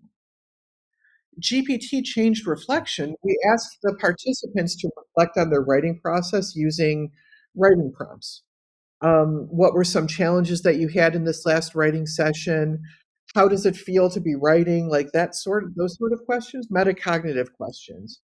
And we found that the participants were more likely, using a psychological dictionary method, we found that the participants were more likely to talk about process and less likely to talk about temporal organizing, suggesting that AI changes how we reflect on our writing. It changes our internal monologue. I wouldn't say for better or for worse, but we noticed some internal shift in the participants. So the big takeaway is the AI brought this group together and actually freed up time for people to be more human. So finding a way to use AI to help you be more human is really, really the point here. Use it to accentuate your humanity, don't eliminate it. Find ways to have fun. And I want to stress, like, it was fun playing the foosball with people. It was just fun. We hung out, we talked. I'm still in contact with some of the people from the event. People reported back that it's very useful as a recursive editor, where you give comments, give it back, and you back and forth with these models to help improve your writing. My advice and my stance is don't be scared of it. Embrace it and use it to make yourself better. Lastly, everyone said it's good for coding. It just helps with SQL coding or Python, not at a professional level, but at the level of a lot of the projects that we do. Everyone agreed it was very, very useful tool for task-based, pre-specified task-based, non-professional coding that needed to work well. So when I mentioned accentuating the human element, this is a picture of the organizers from the day. That's me, Karen, Nikki, Vivian, Henning, Leo, Thomas outside at the University of Mannheim. We're all smiling because it was fun. This gave us the chance, and part of it was part of the experiment itself, but the point I want to make is that we had 22 people involved in this experiment, and I needed complete buy-in from everybody. 22 people is not 5,000 people in the treatment and 5,000 in the control at Boston Consulting. We needed to craft the event to get involvement from everybody. I wanted everybody in the AI group focused for 2.5 days. I wanted everybody in the control group focused for 2.5 days. And the questions of incentives were there in terms of the journal, but even day to day, creating ways for people to have fun and realize we were there to support them and get buy-in into the project was a key part of it. And in this AI world, accentuating the human element was absolutely the essential component of making this work. So the takeaway is that if used properly, AI can enhance the structure and the clarity and the coherence of our arguments while also ensuring that we maintain the originality and rigor that we would otherwise bring to the table. It's also hopeful as an instructor that it's possible to focus now on teaching originality and rigor while also teaching, while sort of delegating some of the clarifying in the writing stage to AI and still getting good social science out the back end. So thank you for your time and your attention, and this was such a genuine pleasure.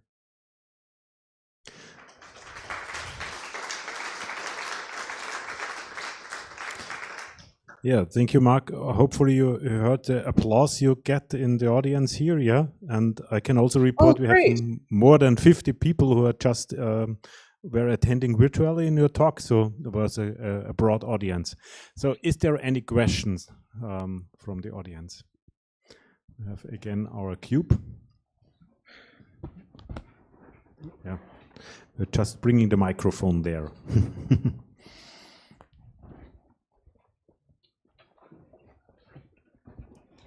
Yeah, hi. I wanted to ask if it's possible to read the paper you have written. I've skimmed the internet while you were talking, but I didn't find anything. But it's very interesting, and I would very much like to read into your results in depth. Absolutely. The paper is currently in its final stage of preparation. I'm circulating it amongst co-authors in Springer.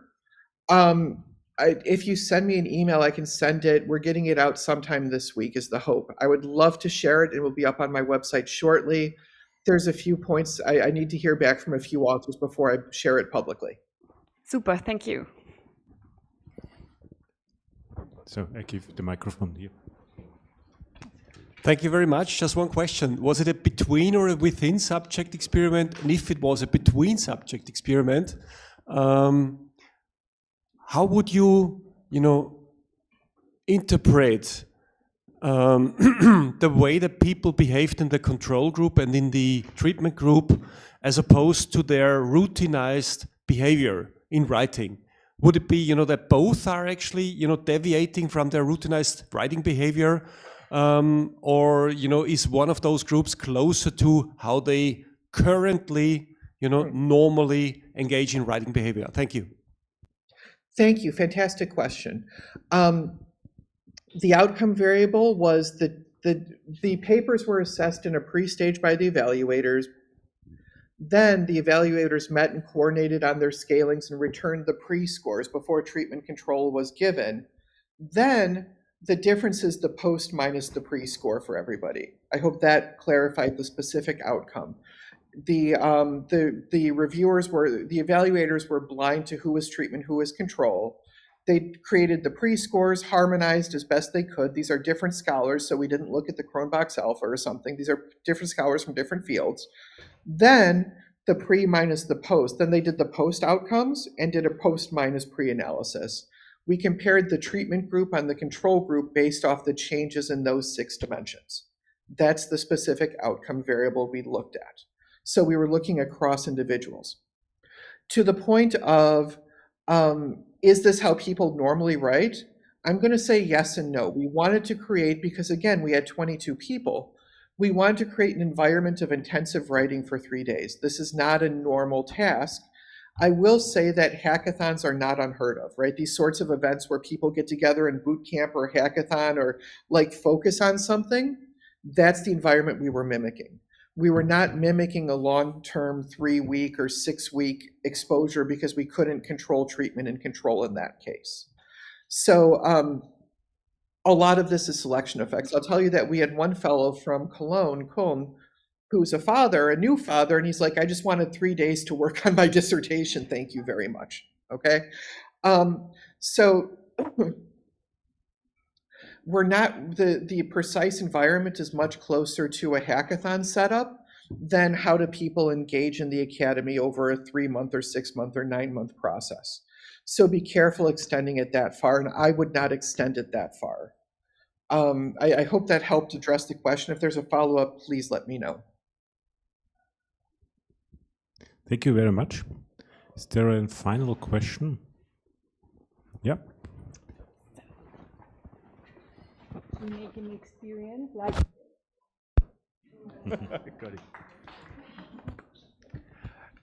yeah, I was actually curious. Like the writing was probably done in English, I assume, or I don't know if you mentioned it. Okay.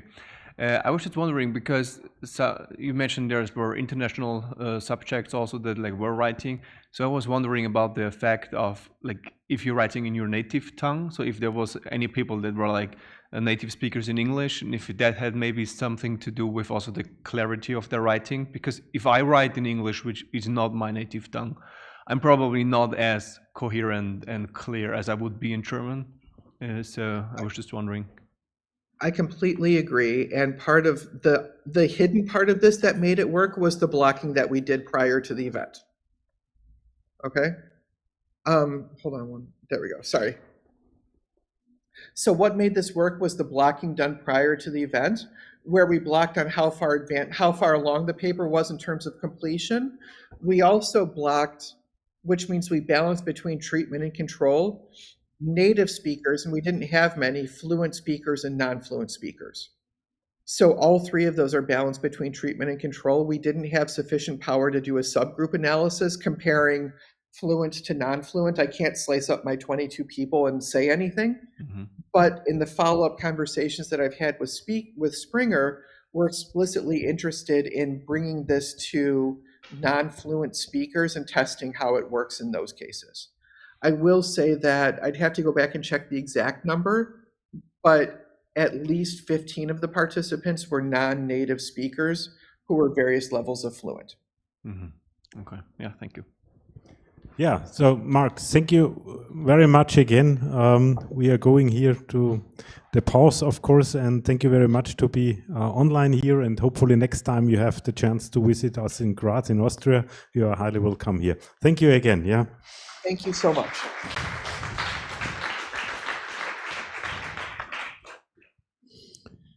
Ja, jetzt geht es in die Mittagspause. Zwei Ankündigungen. Zuerst nochmal den lieben Dank an das Ministerium, das uns das Catering zur Verfügung gestellt hat für die Mittagspause. Das ist dann gleich draußen. Ich glaube, draußen ist auch schön, sodass wir uns also auch den freien Platz vorne bitte nützen können. Offiziell geht es hier zwar weiter um 13:45 Uhr, aber um 13:30 Uhr, kurz davor, werde ich den Gong spielen für das Foto des Festivals, das wir dann bitte bei der Stiege machen. Also 13:30 Uhr wäre das Foto und jetzt ist Mittagspause, Mahlzeit.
So, die Bühne aus Graz ist wieder live, also nicht nur allen hier, die das Mittagessen genossen haben, sondern auch allen online wieder einen schönen Nachmittag.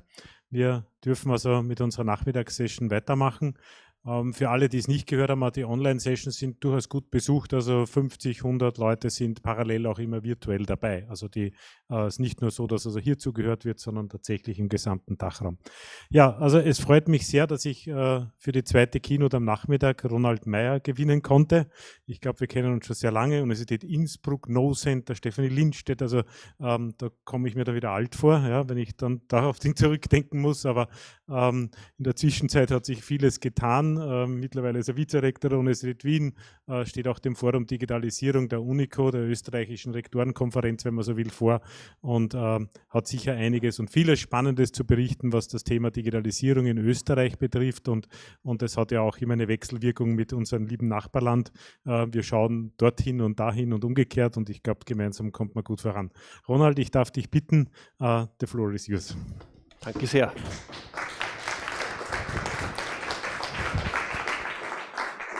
Ja, meine Damen und Herren, das war jetzt muss ich mal Christoph Grissemann machen. Das, ja, so, wie tut der immer? Willkommen in Österreich, kennen manche. Die es nicht kennen, schauen Sie mal, so eine Serie. Aber das war jetzt ein ordentlich müder Applaus für den Martin Ebner dafür, dass der hier wirklich das University Future Festival nach Graz zieht und hier nicht nur Graz, sondern damit ganz Österreich auf die Landkarte derer, die sich für Hochschuldigitalisierung über die Grenzen einer einzelnen Institution hinaus engagieren, Graz hier auf die Landkarte gebracht hat und uns heute zusammen mit seinem tollen Team hier so einen wunderbaren Tag bereitet. Herzlichen Dank, Martin. Ja, so geht es. Dankeschön. Ja. Dankeschön. Ja, als ich die Anfrage bekommen habe, habe ich in den Terminkalender geschaut und gesagt, um Gottes Willen, das funktioniert nie, aber ich mache es trotzdem. Und darum bin ich froh, heute hier zu sein und Ihnen ein bisschen was zu erzählen. Ich meine, die Konferenz ist AI und ich komme dann schon drauf. Gell? Aber an sich würde ich Ihnen gerne heute etwas erzählen zu dem Thema Shifting Gears. Wir müssen in eine andere Gangart kommen der Digitalisierung des Hochschulsystems. Und ich denke, ich meine, alle im Raum oder die allermeisten jedenfalls arbeiten im System Hochschule an der Digitalisierung. Das tun wir, glaube ich, alle. Ich glaube, wir sollten uns, und das ist die erste These des Tages, wir sollten uns mehr Zeit nehmen, am System, am Hochschulsystem zu arbeiten zum Thema Digitalisierung. Das heißt, uns ein bisschen sozusagen die Flughöhe ein bisschen zu erhöhen und sagen, nicht nur, was bedeutet das für die Lehre meiner Hochschule, nicht zu sagen, was bedeutet das für meine Hochschule, sondern zu fragen, was bedeutet eine Entwicklung für das Hochschulsystem eines Landes der Europäischen Union international. Und jetzt werden Sie sagen, ja, wenn ich mir die Gedanken jetzt auch noch machen soll, um Gottes Willen. Und ich werde versuchen, ein bisschen zu argumentieren, warum aus meiner Sicht es Sinn macht, weil es mittelfristig dazu führt, dass wir ein bisschen weniger Stress im Job haben, weil das wollen wir alle, oder? Das ist auch eine Ambition, der wir alle nachvollziehbar irgendwo ein bisschen nachheilen. Jetzt muss ich eine kurze Anekdote auspacken. Als ich mein Berufsleben aufnahm, noch vor dem Studium, das war in einer Bank. Ja? Ich sage auch nicht welche, weil das ist jetzt keine gute Aussage. Und ich kann Ihnen sagen, es war unglaublich langweilig. In Österreich sagen wir auch Fahrt. Es war Urfahrt, sagen Sie in Wien. Ja, unglaublich. 7:30 Uhr der Tagesbeginn damals, das ist 25 Jahre her, ja, 7:30 Uhr der Tagesbeginn, da kamen die ersten Pensionisten und haben Geld abgeholt oder einen Auszug, ja, einen Kontoauszug. 7:45 Uhr war Flaute bis Mittag, da kamen sie mit der Tageslosung etc. Und kurz vor Abschluss kamen sie nochmal an die Kasse zu mir und haben wieder ein paar Transaktionen, ja, damals mit Trakos, habe ich da manuell erfasst. Es war enorm langweilig. Ich bin studieren gegangen, weil es mir zu langweilig war. Und ganz ehrlich, wir dürfen uns auch nicht beklagen, dass uns jetzt nie langweilig ist. Dass wir eigentlich so ein bisschen immer an der Überforderung kratzen. Das hat schon auch seine positiven Wirkungen. Und ich habe mir irgendwann in meinem Berufsleben mal gedacht, Wirtschaftsinformatik habe ich studiert, in Linz übrigens ursprünglich, bin dann die akademische Reise so ein bisschen an die verschiedenen Flüsse in Europa und Amerika gekommen und dann letztendlich in Wien jetzt aktuell und Innsbruck unterwegs. Und ich habe mir damals gedacht, wie lange wird Wirtschaftsinformatik wohl tragen, ja, als Thema? Ist Digitalisierung nicht irgendwann vorbei? Und wir signalisieren es doch bis heute, oder? Indem wir sagen, digitale Transformation signalisiert, wir gehen von einem Ausgangszustand A, nicht digitalisiert, in einen Zielzustand B, digitalisiert und dann ist vorbei. Naja, das wird irgendwie nicht so sein, oder? Hat man den Eindruck? Denn mit jedem Mal, wo man das Gefühl hat, jetzt erreicht meine Welle, wir haben jetzt verstanden, es gibt E-Mails, ja, etc., wir haben verstanden, es gibt Videokonferenzsysteme, kommen schon wieder die nächsten Tools daher und erlauben uns atemberaubende Reisen durch die schönsten Gebiete der neuesten Entwicklungen der Digitalisierung. Meine Damen und Herren, diesen Switch im Mindset hinzukriegen für sich persönlich, ist nicht unbedingt selbstverständlich, ist auch eine These, die ich hier versuche, gemeinsam mit Ihnen heute Nachmittag zu erarbeiten. Also, Kooperation als Standard für Hochschulen der digitalen Transformation ist das Oberthema. Was ich Ihnen da jetzt ein bisschen erzähle, ist, das institutionelle Umfeld, das wir uns gemeinsam in Österreich geschaffen haben, um den Gangwechsel sozusagen durchzuführen. Dann würde ich Ihnen ein bisschen erzählen, nach dem Gangwechsel, wie wir aktuell Kooperationsprojekte angehen in Österreich, wo wir da gerade stehen. Und ich behaupte nicht, wir sind nach der digitalen Transformation, gell? Also nicht, sondern die Capacity haben wir jetzt gebaut, die Kapazitäten gebaut dafür, dass wir die Dynamik mitgehen können. Davon bin ich überzeugt. Das will ich Ihnen am Beispiel einiger Kooperationsprojekte zeigen. Einen Zoom-In zum Academic AI Services Projekt, geschuldet auch unter anderem dessen, dass wir heute über AI auch stark sprechen.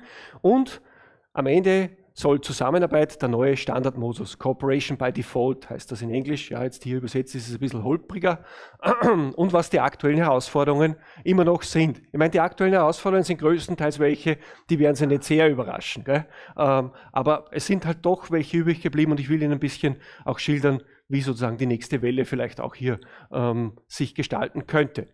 Fangen wir damit an. Was ist das institutionelle Umfeld? Sie müssen sich vorstellen, ich beame uns jetzt gerade mal in das Jahr 2019 zurück. 2019 Beginn einer neuen sogenannten Leistungsvereinbarungsperiode für das österreichische Universitätssystem. Das läuft immer 3 Jahre, ist eine Verhandlungsrunde jeweils mit dem Ministerium, zwischen Universitäten und Ministerium. Und in dieser Leistungsvereinbarungsperiode 19 bis 21 nämlich hatte sich, das muss ich ohne Zynismus, ohne Satire sagen, das Ministerium in einem wirklichen Weitblick dafür stark eingesetzt, dass 2 Dinge passieren an den Unis, strategisch passieren, was das Thema Digitalisierung betrifft. Das ist meine Wahrnehmung, also könnte vielleicht ganz anders sein. Meine Wahrnehmung davon ist das. Zum einen, das Thema muss auf Universitätsleitungsebene verankert werden. Zum zweiten, es muss eine schriftliche Digitalisierungsstrategie geben. Jetzt können Sie sagen, was, 2019, das ist schon 20 Jahre zu spät? Nein, das war gerade zur rechten Zeit. Denn 2020 kam der große Impuls, Sie erinnern sich, ja, ich sage es jetzt gar nicht welcher. Ja. 2019 war das der Fall.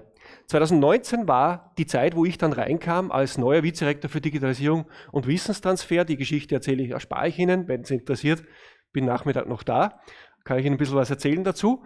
Als ich da reinkam, war eine meiner ersten Geschichten, als ich das gehört habe, dass das die Idee des Ministeriums ist, habe ich gesagt, okay, bin hier in Wien an der Uni, nicht mehr in Innsbruck an der Uni, also nicht sozusagen relativ weit weg vom Mittelpunkt, sondern sehr, sehr gut erreichbar mit Zügen, nachhaltig, Wien in dem Fall. Ich lade mal alle Vizerektorinnen für Digitalisierung nach Wien ein. Völlig unbedarft, ja. Ich habe keinen Menschen gefragt, ich habe es einfach gemacht. Meine Administration, die E-Mail-Adressen sammeln lassen und die Leute eingeladen. Und stellen Sie sich vor, es sind 19, glaube ich, damals gekommen, oder 20 gar gekommen, von 22 Unis. Darunter war die Vizerektorin für Digitalisierung der TU Graz, die Claudia von der Linden. Und mit ihr gemeinsam habe ich diesen Tag dann gestaltet. Waren wir ein Gespann. Und dann war relativ schnell klar, wenn wir hier ein informelles Netzwerk gründen wollen von Leuten in der Unileitung, die sich strategisch austauschen, dann brauchen wir A, eine Agenda und B, irgendwo auch eine Legitimierung. Da habe ich am Anfang ein bisschen gezweifelt, habe mir gedacht, wäre es nicht besser, ein Netzwerk zu behalten? Ja? Claudia von der Linden hat mich überzeugt, es macht Sinn, das zu formalisieren, denn erst dann wird man wirklich gehört. Ja? Habe ich damals eingangs nicht wirklich hundertprozentig verstanden. Ich hoffe, Sie erlauben mir, also ohne Schönfärberei, offen Ihnen die Erfahrungen ein bisschen zu servieren, weil es ist wirklich wichtig in dem Zusammenhang, was wir erreichen wollen. Und sie hat dann praktisch wirklich den Lead übernommen, ein UNICO-Forum Digitalisierung einzurichten. Was ist die UNICO? Die UNICO ist die österreichische Universitätenkonferenz, koordiniert praktisch die 22 öffentlichen Universitäten nach dem UG Universitätsgesetz 2002, repräsentiert den Hochschulsektor in nationalen und internationalen Gremien und ist in Foren organisiert. Da gibt es sozusagen die Usual Suspects, Forum Forschung und Entwicklung der Künste in dem Fall, weil es eine ganze Reihe von Kunstuniversitäten gibt in Österreich, Forum Lehre, Forum Personal, ist auch klar, was die machen, Forum Budget, auch klar, Forum Digitalisierung, was machen die? Ja?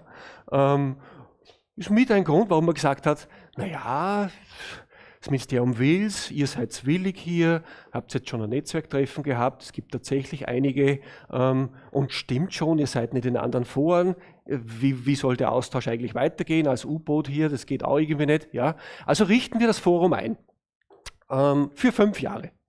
Das ist dann passiert, Sie können sich vorstellen, nachdem ich heute hier sitze, die Verlängerung, in dem Fall die Entfristung des Forums ist schon passiert, das heißt, es ist jetzt dauerhaft eingerichtet, dieses Forum Digitalisierung. Was ich Ihnen signalisieren möchte ist, es braucht schon sozusagen eine Sichtbarkeit des Themas auf Leitungsebene. Und damit, wissen Sie, können Sie nicht mehr dauerhaft wegschauen. Warum? Ja, weil es gibt das sogenannte Plenum der Universitätenkonferenz, da treffen sich die RektorInnen der 22 Universitäten regelmäßig. In jedem Plenum gibt es einen Bericht der Forenvorsitzenden für das Plenum. Das heißt, Sie haben in jedem Plenum als Forenvorsitzender, in dem Fall war das anfangs Claudia von der Linden, ich war stellvertretender Vorsitzender, mittlerweile ist Claudia von der Linden sozusagen in den ganz gerechtfertigten Altersruhestand gegangen, hat praktisch die Universität, in dem Fall die TU Graz, verlassen. Ich habe übernommen den Vorsitz und Irene Henschel-Erhardt von der Universität Innsbruck ist die stellvertretende Vorsitzende. Wir oder ich, je nachdem, berichten dann praktisch dem entsprechenden Plenum und können somit aber auch Commitment organisieren, hinter dem die RektorInnen direkt stehen. Das ist nicht dann etwas, was sozusagen die ZIT-LeiterInnen gesagt haben oder die VizerektorInnen für Infrastruktur oder jene für Personal oder, ja, sondern es ist etwas, was organisiert vorbereitet ist durch die Fachverantwortlichen und dann von den RektorInnen committed wird. Damit haben wir sozusagen von der Governance her die Legitimation auf höchster Repräsentanz der Universitäten ermöglicht. Für, zunächst mal völlig unklar, wofür. Ja, das war uns noch nicht so klar. Aber wir wussten, das werden wir brauchen. Und es ist auch tatsächlich so passiert. Wie kann ich weitergehen? Ja, ich meine, wissen Sie, so wie links, so fühlt sich ja Digitalisierung an, wenn sie nicht vernetzt sind. Ja, da haben Sie so den Eindruck, das ist eigentlich beinahe unmöglich, der Job, den Sie hier haben. Ja, also Sie im Prinzip, ich bin zum Beispiel Vizedirektor für Digitalisierung und Wissenstransfer, sind die 2 Dinge, wo die Uni Wien am meisten sozusagen Zukunftsinvestitionen auch Klammer auf, notwendig gehabt hat, oder? Ja, muss man offen sagen. Das heißt, man hat es sozusagen wirklich vor die Klammer gezogen und gesagt, da muss sich jetzt jemand mit voller Kraft drum kümmern. So, und dann hängen Sie da so wie diese alpinistische Größtat, das ist die, weiß nicht, ob Sie das kennen, das ist der El Capitan, das ist eine der höchsten Granitmauern der Welt, 8., 9., 10. Schwierigkeitsgrad so ungefähr, und diese Person hier, die da drin hängt, ist das Ganze frei geklettert. Unangeseilt. So fühlt man sich manchmal. Man fühlt sich in einer Wand, frei klettern, das geht 800 Meter in die Tiefe, ja, man kann jederzeit abstürzen und die Videokamera ist auf einen gerichtet. Alle schauen hin. Was tun sie jetzt? Ja, jetzt kommt AI. Antwort. Ja? Was heißt das für die Universitäten etc.? Sie brauchen für alles eine Antwort. Sicherheitsbedrohung, AI und so weiter.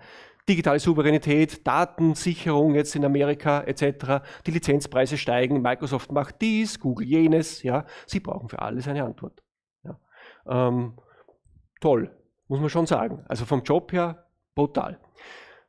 Denkt man sich, okay, wenn das so ist, brauche ich standardisierte Antworten. Das heißt, Standardisierung ist eigentlich das, was sozusagen an der Stelle uns in die Zukunft führen wird. Naja, da kommt jetzt das rechte Bild ins Spiel. Weiß nicht, ob Sie die Szene kennen aus Harold und Maude aus dem Film. Das ist eine sehr berührende Szene. Es ist ja praktisch eine Begegnung zwischen einem lebensmüden 18-Jährigen und einer lebenslustigen 80-Jährigen. Ich spoilere den Film nicht, wie er dann ausgeht. Ja? Und die lebenslustige 80-Jährige fragt den lebensmüden 18-Jährigen, ja, wenn du eine Blume wärst, welche würdest du denn gerne sein? Und dann sagt er, ich würde gerne so eine Margarite sein. Dann fragt sie ihn, warum? Dann sagt er, weil die sind alle so gleich. Und dann sagt sie, nein, sagt sie, könnte nichts falscher sein als das. Ja? Denn schau mal her, die hier hat so viele Blätter, die hier hat so viele Blätter, die hat noch ein Blatt hier abgeknickt, die hat eine Blütenblatt mehr, die ist ein bisschen mehr nach links geneigt, die ein bisschen mehr nach rechts. Die sind alle sehr unterschiedlich. Und, sagt sie, KZ-Überlebende, von Menschen, die glauben, dass alle Menschen gleich sind, ist schon sehr viel Schreckliches in dieser Welt ausgegangen. Und wissen Sie, das ist etwas, was aus meiner Sicht für die Digitalisierung ein wesentlicher Warnhinweis ist, immer wieder eine Schutzimpfung. Ja? Wenn wir glauben, alle Unis sind gleich oder alle Studierenden sind gleich oder alle Disziplinen brauchen die gleichen Technologien, dann machen wir einen systematischen Maximalfehler. Weil das nicht so ist. Die sind alle unterschiedlich, haben alle unterschiedliche Erwartungen und so weiter. Ja? Und jetzt stellen Sie sich vor, jetzt stehen Sie, wir alle, in einem System, in der wir die Unterschiede extrem wichtig nehmen. Wissen Sie, wenn Sie sich entscheiden könnten, bei uns Six Sigma einzuführen und zu sagen, ich will ProfessorInnen auf einem mittleren Level mit möglichst wenig Standardabweichung haben und ich will Studierende auf einem mittleren Level mit möglichst wenig Standardabweichungen, dann versäumen Sie systematisch alle NobelpreisträgerInnen. Die sind nämlich nicht Standard. Ja? Oder IRC-Preisträgerinnen. Oder Leute, die CD-Labore machen. Die sind alle nicht Standard. Ja?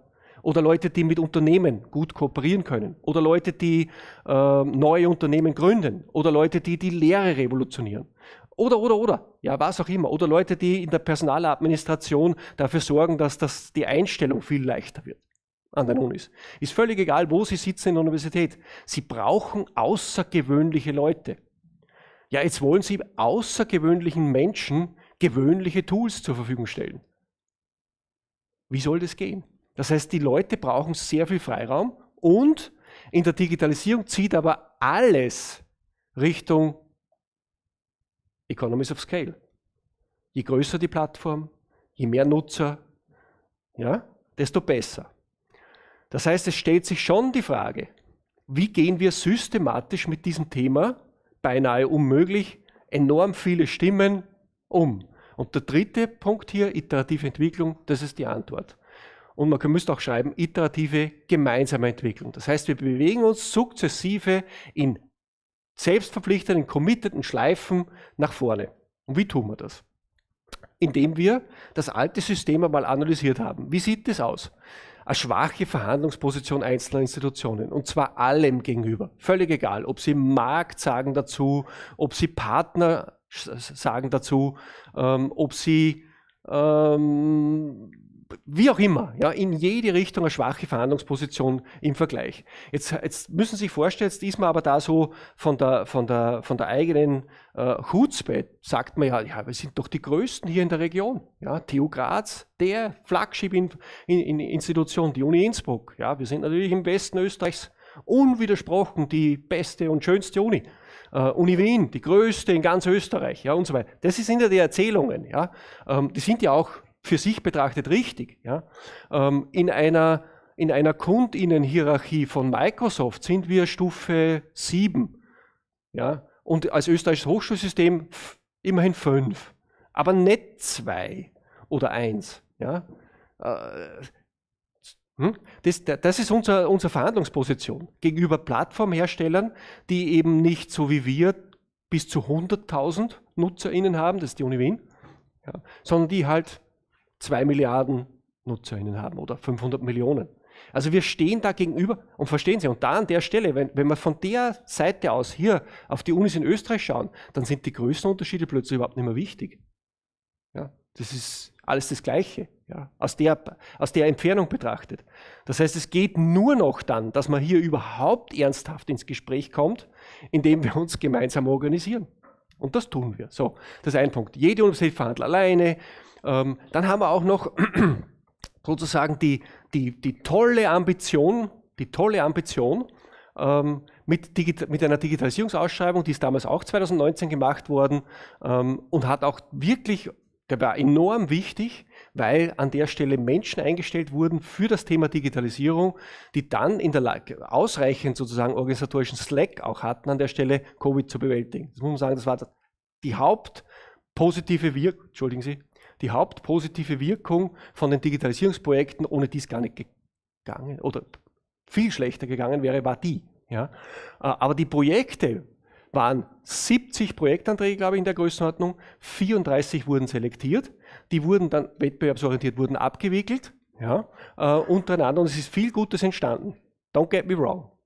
Problem ist nur dabei, wenn Sie in einem System, wo Sie sozusagen gar nicht so sehr, eigentlich überhaupt gar nicht untereinander im Wettbewerb stehen, den Wettbewerb zwischen den Institutionen anheizen, in diesem Thema Digitalisierung, dann führt das dazu, dass jeder anfängt, etwas zu versprechen, was er kaum einhalten kann. Ja? Das ist das genaue Gegenteil von dem, was man in Forschungsprojekten teilweise macht, wo, der Stefan nickt schon, wo unsere Kolleginnen, wir waren das ja nie selber, ja, Dinge hingeschrieben haben im Proposal, die sie eigentlich schon in der Schublade hatten, ja, um dann in die Zeit zu nutzen und das nächste Forschungsprojekt, Proposal, zu entwickeln, weil das ja auch ein wettbewerbsorientiertes System ganz stark ist. Ja. Das ist ein Augenzwinkern, ja, da entsteht auch viel Tolles dabei.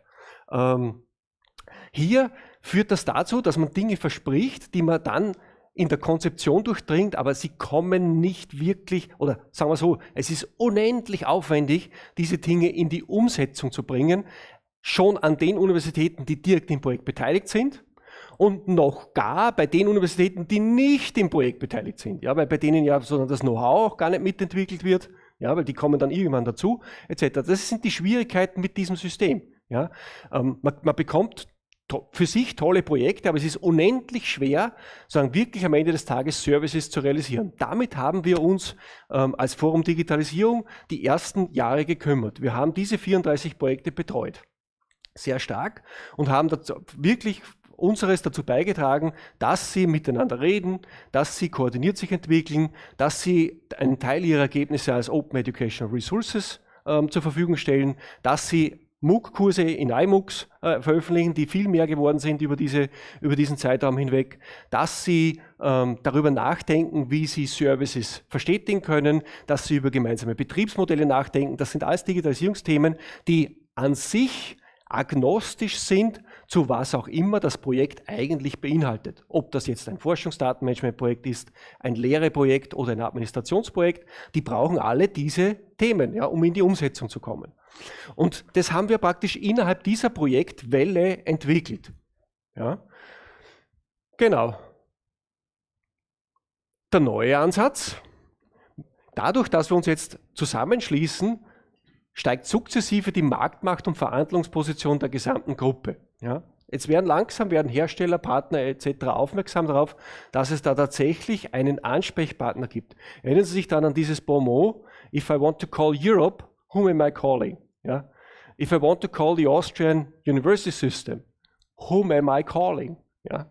Und ich will nicht behaupten, dass wir sozusagen jetzt an der Stelle wirklich nur eine Telefonnummer für alles haben und am Ende des Tages womöglich noch meine. Nein. Ja, das ist nicht der Fall. Aber wir haben eine Gruppe geschaffen, und wir werden gleich noch darüber sprechen, das ist ja nicht nur unsere Gruppe, die sich mit anderen wiederum Gruppierungen der Universitäten sukzessive systematisch austauscht, sodass der Informationsfluss immer da ist. Und der Informationsfluss typischerweise, da geht es auch um um etwas. Das koordinierte gemeinsame Vorgehen bildet Nährboden für Innovation. Was bedeutet das? Wissen Sie, das steht jetzt da so ein Bullet Point. Koordiniertes gemeinsames Vorgehen bildet Nährboden für Innovation. Das will ich Ihnen dann am Beispiel, komme ich darauf zurück, am Beispiel des Vorhabens IT-Sicherheit stärken erklären, wie wir das gemacht haben. Sichtbarkeit und klare Steuerungsorganisation braucht man, eine gemeinsame Arbeit, koordinierte Mittelverteilung und eine effiziente Ressourcennutzung sind unsere Ziele. Und jetzt hier, was wir da geschafft haben, ist, dass wir die weiteren interuniversitären Gruppierungen mit in unsere Vorhabensgestaltung, Vorhabensentwicklung einbezogen haben. Das ist in Österreich die sogenannte Arbeitsgemeinschaft der zentralen Informatikdienste, AGZIT, repräsentiert durch einen Vorsitzenden der AGZIT, das war Josef Kolbitsch von der WU Wien über lange Jahre. Und die Situation war die, als ich dann den Vorsitz übernommen habe des Forums Digitalisierung, kam Josef Kolbitsch daher zu mir und hat gesagt, schau mal her, wir sehen hier, ihr kommt strategisch, er hat es nicht so genannt, ne, aber wir sehen hier, es wäre vielleicht nicht schlecht, wenn wir euch ein bisschen strategisch unterstützen würden in eurer Entwicklung. Wir haben hier mal 5 Themen ausgearbeitet, in denen sich die Unis gemeinschaftlich organisieren könnten. Ja, und der Kerl war natürlich schlau genug mit seinen Leuten, dass von den 5 Themen waren 4 solche, die wir auch auf unserer Landkarte hatten. Und das war der Einstieg, das war die Handreichung von der AGZIT zu uns. Und seither, ever since, ja, vor jeder entsprechenden Veranstaltung des Forums Digitalisierung, der AGZIT, wird sich ausgetauscht zwischen den Vorsitzenden dieser Gruppen.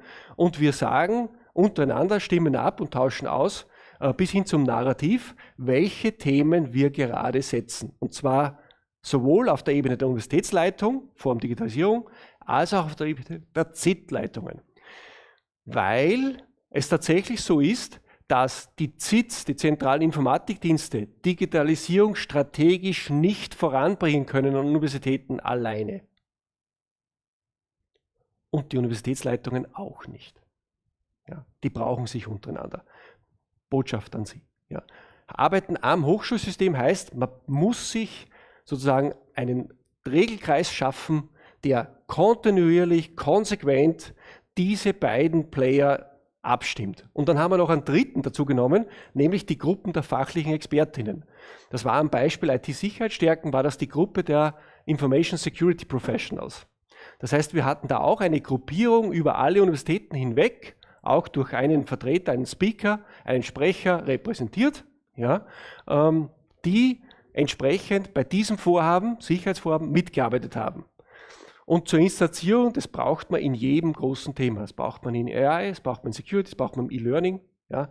Ja, braucht man. Solche Dinge braucht man. Das heißt, es braucht diese Gruppen, die sich untereinander und möglichst durch ein Sprecherteam, weil es ja war auch bei Security nicht einer allein, ja, und auch bei den ZIT-Leiterinnen haben wir mit mehreren gesprochen, klar, aber es braucht sozusagen eine Bündelung der Perspektiven innerhalb der entsprechenden Ebenen und auch zwischen den Ebenen. Genau, das wollte ich Ihnen hier erzählen. Und das sind unsere zukunftsweisenden Kooperationsprojekte, die wir jetzt hier gemacht haben. Über IT-Sicherheit stärken habe ich schon gesprochen. Das heißt, 22 war das. Bin mir jetzt gar nicht mehr sicher. Ja, 22, genau. Wo diese Handreichung kam mit den 5 Themen. Da war eins dieser Themen war Security und ein zweites war AI. Und wir haben uns unterhalten dann im Forum Digitalisierung und haben gesagt, das sind die 2 Themen, da kann niemand etwas gegen die Finanzierung haben. Das geht gar nicht, ja, das gibt es nicht. Das kann man nicht ablehnen. Ja. Wenn jetzt die Universitäten kommen und sagen, wir brauchen Geld für IT-Sicherheit, das kann man nicht, haben wir uns gedacht. Ja. Das kann man nicht, das ist unmöglich abzulehnen, ja, weil man muss jetzt ehrlicherweise sagen, das war der Grund, das erklärt sich schon durch den Titel. Da muss ich nicht lang sozusagen jetzt durchdeklarieren, warum. Das ist klar durch den Titel und man kann ein relativ kurzes Narrativ finden, das überzeugend ist. Ja. Wir hätten ganz bestimmt eine ganze Reihe von Themen gehabt, in denen die Kooperation einfacher herzustellen ist operativ, als im Bereich IT-Sicherheit stärken. Aber wir haben keines gefunden, in dem die Kooperation so notwendig ist, wie in IT-Sicherheit stärken.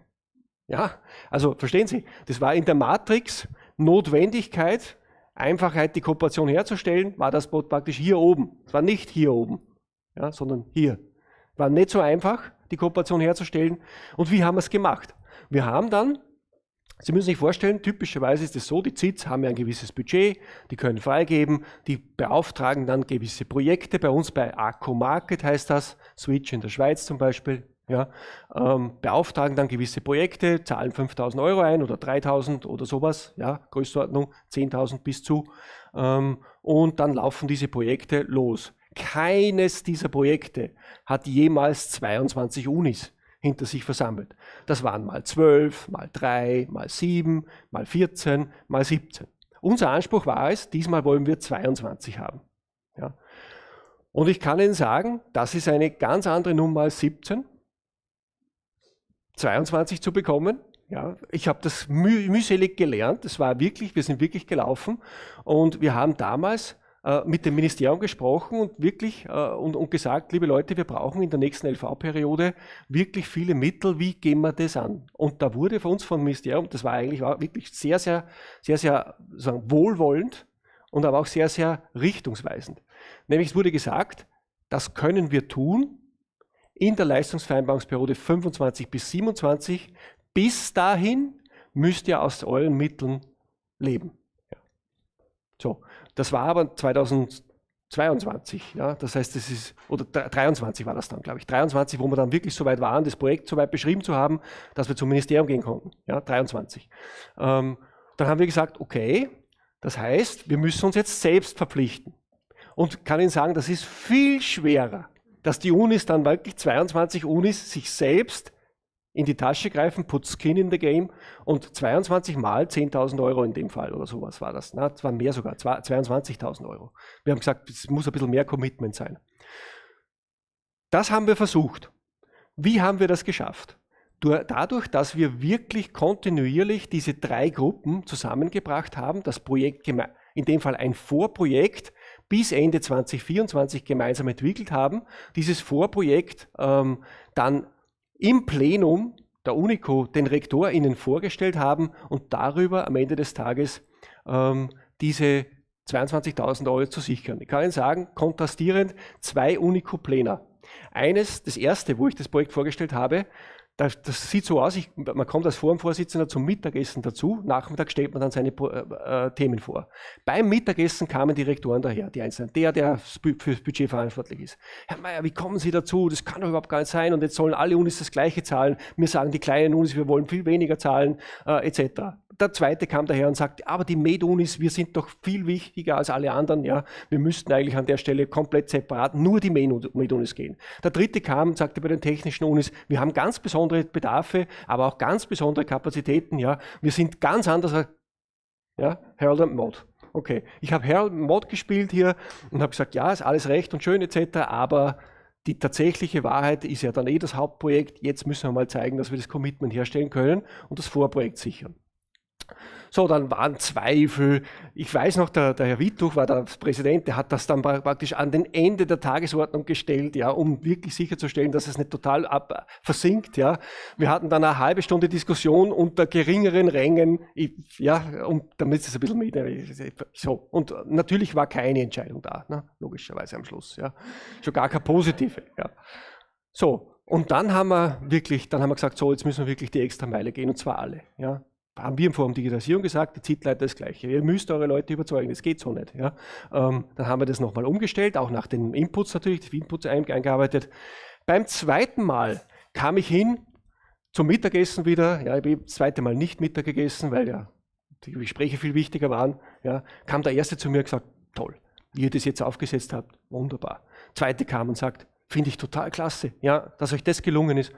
Und es segelte ohne jeden Einwand. Ja. Verstehen Sie, da Shifting Gears, da fand ein Mindset-Wechsel bei den RektorInnen statt, der auf einem vorhergehenden Mindset-Wechsel der 3 Ebenen Unileitung, ZIT und Security Professionals stattgefunden hat. Die konnten sich sicher sein, sie machen keinen Fehler, wenn sie hier zustimmen. Ja. Das war der Shift. So, und dann haben wir das sind die 3 Perspektiven. Wir haben das gemeinsame Vorhaben erfolgreich abgeschlossen und haben eins für die Leistungsvereinbarungsperiode 2025 bis 2027 designt. Sozusagen ein Nachfolgeprojekt der Digitalisierungsprojekte. In dem Fall müssen Sie sich vorstellen, das ist ein Projektpapier von 12 Seiten, das sehr, sehr konzentriert beschreibt die Absicht in dem Vorhaben, dass von den 22 Unis 5, die sich gefunden haben, bottom-up, ja, 5 den Lead übernehmen, um 5 Themenblöcke, die aus 16 Themenblöcken, die im Vorprojekt identifiziert wurden, priorisiert wurden als jene, wo die größten Synergien möglich sind, diese 5 Lead-Themen zu koordinieren und mit den 22 Universitäten entsprechend in diesen 5 Themenbereichen Kooperationsvorhaben aufzusetzen, die uns in einen anderen Level der Sicherheit, der Informationssicherheit, der IT-Sicherheit in 3 Jahren heben werden. Das ist dort passiert und ich darf verkünden, das habe ich jetzt in der Pause gerade gesagt, heute war die Budgetrede des Ministers, es ist genehmigt. Wir sind durch. Danke. Frau Koch, Frau Knechtel vertreten hier das Ministerium. Danke Ihnen. Wir haben das wirklich, und wissen Sie, wir haben es wirklich gemeinsam durchgezogen. Ja? Es war, glaube ich, eine sehr große vertrauensbildende Maßnahme. Wir sind uns der Verantwortung bewusst. Das ist uns natürlich auch klar. Ja? Jetzt müssen wir liefern. Ja? Das ist keine Kleinigkeit. Aber sagen wir, es ist von Anfang an das Vorhaben jetzt so designt, dass wir nicht irgendwelche Versprechungen machen von Innovation und so weiter, sondern es sind sehr konkrete, von den Professionals gemeinsam verabschiedete Ziele. Ja, eine entsprechende Roadmap gibt es pro Universität, die jetzt Schritt für Schritt gemeinschaftlich abgearbeitet wird. Das ist hier das Thema. Das zweite Thema, Kooperationsthema, das wir hier haben, ist die Studie zu Wirkungen von EU-Rechtsakten auf österreichische Universitäten. Da war es wiederum so, da haben wir festgestellt, AI Act, DSA und so weiter. Kennt sich kein Mensch mehr aus. Was bedeutet das eigentlich für die Unis? Welche Rahmenbedingungen müssen wir schaffen? Welche personellen Auswirkungen hat das? Wie sind unsere Systeme an der Stelle überhaupt vorbereitet? Haben wir welche, die unter den DSA fallen? Haben wir Systeme, die unter den AI Act fallen? Haben wir Systeme, die wir vielleicht am Ende des Tages gar nicht andrehen dürfen, die wir jetzt schon angedacht haben? Und so weiter. Was haben wir gemacht? Wir haben an der Stelle auch wieder gemeinschaftlich gesagt, wir gehen so ein Projekt gemeinsam an. Im Forum das organisiert. Idee kam in dem Fall von der AG ZIT, die hätten es auch allein wieder nicht geschafft, gesagt, du, wenn wir das gemeinsam machen, das könnte funktionieren. Wir haben dann 2 ProfessorInnen gefunden der Rechtswissenschaft, die diese Studie mit, ich glaube, 3 oder 4 wissenschaftlichen MitarbeiterInnen durchführen, also wirklich auf höchstem rechtlichen Niveau, ProfessorInnen, die in diesen Themenbereichen forschen, Innovation und Digitalisierung im Recht, und haben eine Studie aufgesetzt, haben aus dem Forum Digitalisierung all jene VizerektorInnen, die sozusagen einen juristischen Background haben, plus eine Juristin aus dem Ministerium in ein Reflexionsboard gegeben, die alle 3 Monate sozusagen die Zwischenergebnisse hier entgegennehmen und die Priorisierung der Befassung der Juristinnen mit dem nächsten Thema hier vorantreiben. Und damit haben wir die Möglichkeit, dass wir wirklich sozusagen die Spezifika, welche Auswirkungen diese Rechtsakten auf das Hochschulsystem haben, ein für alle Mal für die österreichischen Universitäten gemeinschaftlich erheben und engagiert die Fragestellungen gemeinsam sammeln und dann auch beantworten. Ja? Und da gibt es natürlich Sonderthemen der Medizinunis. Ja? Die sind da genauso drin wie die Sonderthemen der Kunstunis. Die werden alle organisiert. Das ist nicht eine Studie, sondern die Fragen werden gesammelt und den unterschiedlichen Hochschultypen spezifisch dann auch beantwortet. Und das dritte ist das Thema Academic AI Services. Und in dem Themenbereich haben wir es auch geschafft, so wie bei IT-Sicherheit stärken auch, Sie müssen sich vorstellen, eine Leistungsvereinbarung ist ein schriftliches Dokument, wo am Schluss Geld steht, das das Ministerium bereit ist zu geben für eine ganze Reihe von Leistungen, die gemeinschaftlich vereinbart werden, die die Universitäten zu erbringen haben. Und uns ist es jetzt hier zum ersten Mal seit Akkonet, aber da gab es noch keine Leistungsvereinbarung, ja, gelungen, dass wir ein Vorhaben gleichlautend textuell für IT-Sicherheit stärken und eins für Academic AI Service gleichlautend in den Leistungsvereinbarungen aller 22 Universitäten konsensual zwischen Ministerium und 22 Unis, die alle autonom agieren, hier konsensual ein gleichlautendes Vorhaben für Sicherheit und für AI in den Leistungsvereinbarungen unterzubringen. Beim die Sicherheit stärken gibt es jetzt eine entsprechende Leistungsvereinbarungsergänzung, in der die spezifische Finanzierung hier sozusagen vom Ministerium an die Universitäten ausgeschüttet wird, nach einem Schlüssel verteilt wird. Deswegen habe ich heute Vormittag gefragt, kurz, wie macht ihr die Finanzierungsbeiträge der Universitäten, der verschiedenen? Und da muss man sich auch einig werden, wie man das, sind wir uns auch geworden. Das heißt schon, wir sind schon sehr weit im Vertrauensbasis, muss man auch sagen. Ja. Und bei Academic AI Services sind wir gerade dabei jetzt, was zu machen. Im Prinzip 3 Pflöcke einzuschlagen. Und zwar zum einen zu sagen, okay, Open Source ist toll, On-Premise ist toll, aber es wird, ich glaube, wir würden von der Risikoadressierung her einen massiven Fehler machen, wenn wir sagen würden, wir verlassen uns nur auf dieses Standbein. Umgekehrt, kommerzielle Services sind toll, sind einfach, aber wir würden einen systematischen Fehler in der Risikoadressierung machen, wenn wir uns nur auf diesen Teil verlassen würden. Das heißt, wir haben uns ausgesucht mit Academic AI das kommerzielle Umfeld. Das heißt in dem Fall einen Hyperscaler mit AI angeboten. Der ausgewählte aus der letzten Periode ist jetzt hier aktuell Microsoft, muss nicht so bleiben, ist aktuell so. Ja.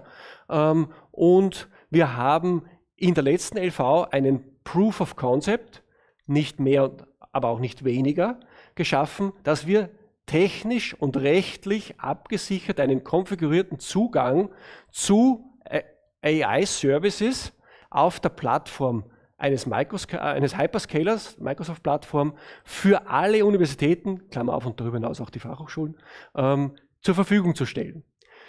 Der Zugang ist jetzt momentan zu AI-Services, die nicht so toll sind. Ja, sondern das ist ein Proof of Concept. Das heißt, wir können das jetzt, aber jetzt müssen wir dranbleiben an der Dynamik, ja, was wir dort deployen. Zweiter Punkt, Experimental Services. Wir haben mit dem Austrian Scientific Computing Cluster, der heißt noch nicht ganz so, ja, aber heißt VSC Musica, aber das ist irgendwie, ich sage jetzt Austrian Scientific Computing Cluster. Für den Raum ist, glaube ich, die einen zwinkern, die anderen sagen, habe ich verstanden, das ist ein HPC-Cluster für ganz Österreich, genau das soll es sein. Ja. An diesem wird momentan relativ viel investiert. Da gibt es den sogenannten AI Factory Call, das wissen Sie. Ja. Sind wir ganz großartig, wirklich stolz darauf, dass das gelungen ist, sozusagen diesen AI Factory Call zu gewinnen, sagt man da. Das Ministerium hat wirklich eine ganz beträchtliche Summe in die Hand genommen, um ein GPU-Cluster an der Stelle auch, in dem Fall sogar auf verschiedenen Sites, also physischen Sites, verteilt in Innsbruck, Linz und Wien, in dem Fall zu installieren. Und uns geht es dazu, dass wir dazu jetzt sozusagen daran heften, einen Service Provider, der eine zweite Deployment-Schiene technisch betrachtet, also eine zweite Möglichkeit, gemeinsam entwickelte Services für das gesamte Hochschulsystem zur Verfügung zu stellen, anbietet. Das eine links eher die administrativen Services, das eine rechts eher die forschungsorientierten, lehrorientierten Services, aber es gibt 2 Wege, wie wir gemeinschaftlich entwickelte Services zur Verfügung stellen können. Und damit sind wir fundamental in einer anderen Position als davor. Warum? Weil davor hatten wir ja praktisch die Projekte angegangen, die 34, ohne dass wir wissen, wo wir am Ende des Tages eventuell entwickelte Services tatsächlich zur Verfügung stellen können und betreiben können. Ja. Auch klar, gab es ja nicht damals. Ja. Jetzt gehen wir her und machen dieses separat davon. Ja. Separat davon verschaffen wir die Deployment-Strukturen. Ja. Und das ist technischer Menge dahinter, kann man sich vorstellen. Ja. Auch rechtlicher Menge dahinter im Übrigen. Ja. Auch ökonomisch, Service Level Agreements und so weiter. Also das ist eine Menge Holz. Ja. Das ist ein dickes Holz, dickes Brett zu bohren. Aber das bohren wir in 2 Richtungen, um einen AI-Projektpool zu schaffen. Denn, Sie werden mir recht geben, es gibt eine ganze Reihe von AI-orientierten Projekten, wo man spezifische Services für die Uni versucht, in der Bibliothek, in der Studienadministration, in der Chatbot für die Lehre, der Zugang zum Wiki, alles Mögliche an Projekten schwirrt herum, ja, und eigentlich machen es alle allein. Ja, und das kann es nicht mehr sein. Und wir werden jetzt hier an der Stelle jetzt über den sogenannten Digital University Hub, wo wir auch das Glück haben, dass das Ministerium uns den weiter finanziert. Das war eines dieser Projekte aus dem letzten Call, über den Digital University Hub, an dem 5 Universitäten beteiligt sind. sind wieder 5 andere, macht aber nichts. Ja. Sind immer eine gewisse Anzahl, Handvoll, die man gut organisieren kann, weil 22 Unis, es geht halt nicht. Ja. Es müssen immer ein paar, sozusagen, aber auch nicht eine, ja, in den Lead gehen.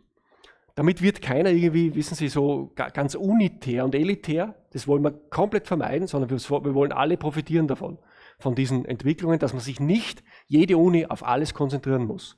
Jedenfalls jetzt wieder 5, die werden jetzt die ganzen Projektideen zusammentragen und allen Unis, die willens sind, Geld und In-Kind-Leistungen zur Verfügung zu stellen, die werden an den entsprechenden AI-Entwicklungen mit partizipieren können. Und das fällt viel leichter auf Basis der vergangenen Erfolge natürlich, als das vor 3 bis 5 Jahren war. Ja, so bewegen wir uns nach vorne. Wichtig aus unserer Sicht, der primäre Handlungsraum in der Digitalisierung ist ja global, nicht institutionell oder national. Ja? Und nur zusammen haben wir überhaupt die Freiheit und die Freiheitsgrade, dass wir uns darauf konzentrieren können. In unserer Juni-Sitzung des Unico-Forums Digitalisierung werden wir das Thema digitale Souveränität auch positionieren bei uns. Ist auch ein schwieriges Thema, hatten wir bisher noch gar nicht die Kapazitäten dazu, uns das einmal anzuschauen. Jetzt haben wir die, jetzt machen wir das auch gemeinsam. Als Beispiel. Kooperation trotz zunehmendem Wettbewerb. Ja, gerade weil die geopolitische Lage ist, wie sie ist es umso wichtiger, dass wir zusammenhalten. Ja. Bedeutung von Kultur und Mindset, glaube ich, habe ich schon betont. Spezifika der Services für es ist eben so, wir dürfen nicht darauf warten, dass uns Google oder Microsoft oder SAP das wunderbare System für die Unis liefert. Das wird nicht der Fall sein, weil wer kennt denn am besten die Erwartungen der Universitäten? Na, die Universitäten. Also wir werden da schon mitgestalten müssen. Der Fokus nicht mehr darauf, dass wir eine Projektlogik in dem Sinne haben, dass wir im Projekt Services konzipieren. Am Ende des Projektes sagt dann jeder, ja, jetzt müssen wir eigentlich die MitarbeiterInnen entfristen, damit sie die Services dann umsetzen können, einzeln in jeder Uni, sondern wir brauchen nachhaltige und skalierbare Lösungen. Skalierbar heißt eine Lösung, es macht eigentlich keinen Sinn, eine Digitalisierungslösung zu entwickeln an einer Uni, die nicht für alle 22 Unis taugt. Wenn Sie das im Mindset drin haben, sind Sie in einer anderen Position. Universitäten als Vorreiterinnen für gesellschaftliche Transformation. Das, was für uns gilt, müssten wir über die AI Factory eigentlich auch in die Klein- und Mittelbetriebe bringen können. Es wäre eigentlich, und wie können wir das denn in die Klein- und Mittelbetriebe bringen, wenn wir nicht selber glaubwürdig zusammenarbeiten? Ja? Also das wäre sozusagen der Transmissionsriemen, der Transfer dann, was wir nicht mehr nur sozusagen die Hochschulen untereinander und im eigenen Saft und im Elfenbeinturm womöglich noch, ja, dem wir schon längst nicht mehr sind, sondern dass wir das Ganze sozusagen auch noch erweitern dann um den viel größeren Transmissionsriemen, den wir hätten, wenn wir uns auch noch mit anderen gesellschaftlichen Institutionen, den öffentlichen Institutionen, genauso wie den Unternehmen sagen, verständigen können überhaupt. Das geht ja Stand heute nur partikular, aber nicht im Gesamtsystem. Ja, Herausforderungen durch Ambidextrie. Wissen Sie, ich habe mich manchmal gefragt, ob das etwas Österreich-Spezifisches ist. Ja? Ein Land, das als sein Emblem einen Adler gehabt hat, der in 2 Richtungen schaut. Ja? Dass uns das irgendwie so selbstverständlich ist, das für uns. Ja? Wir wollen Kooperation und Wettbewerb. Wir wollen Steuerung und Autonomie.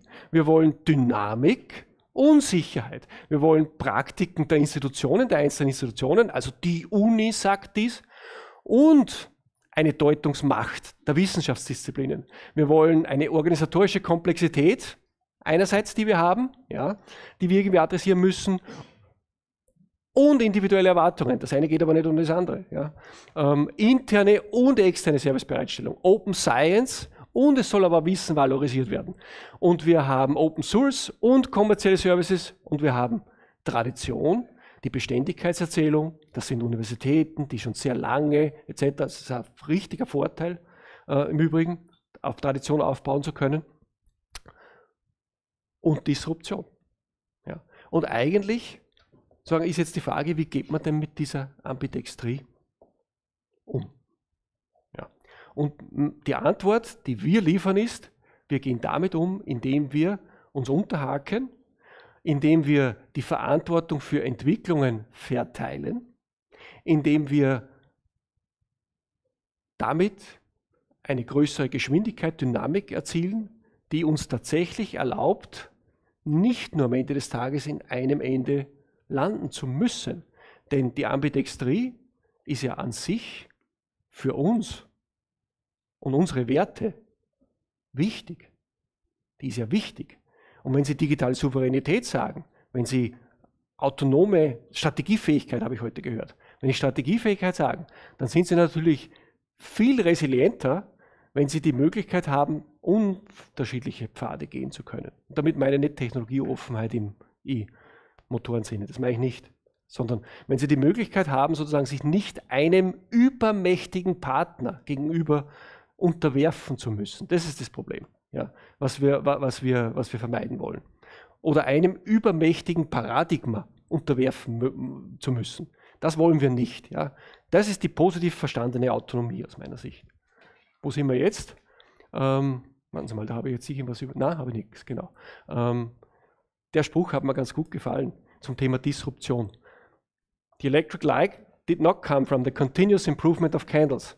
Und wissen Sie, jetzt übertragen auf die Digitalisierung. Wir haben heute eine Situation, die ist in einem Punkt schon relativ ernsthaft. Ja.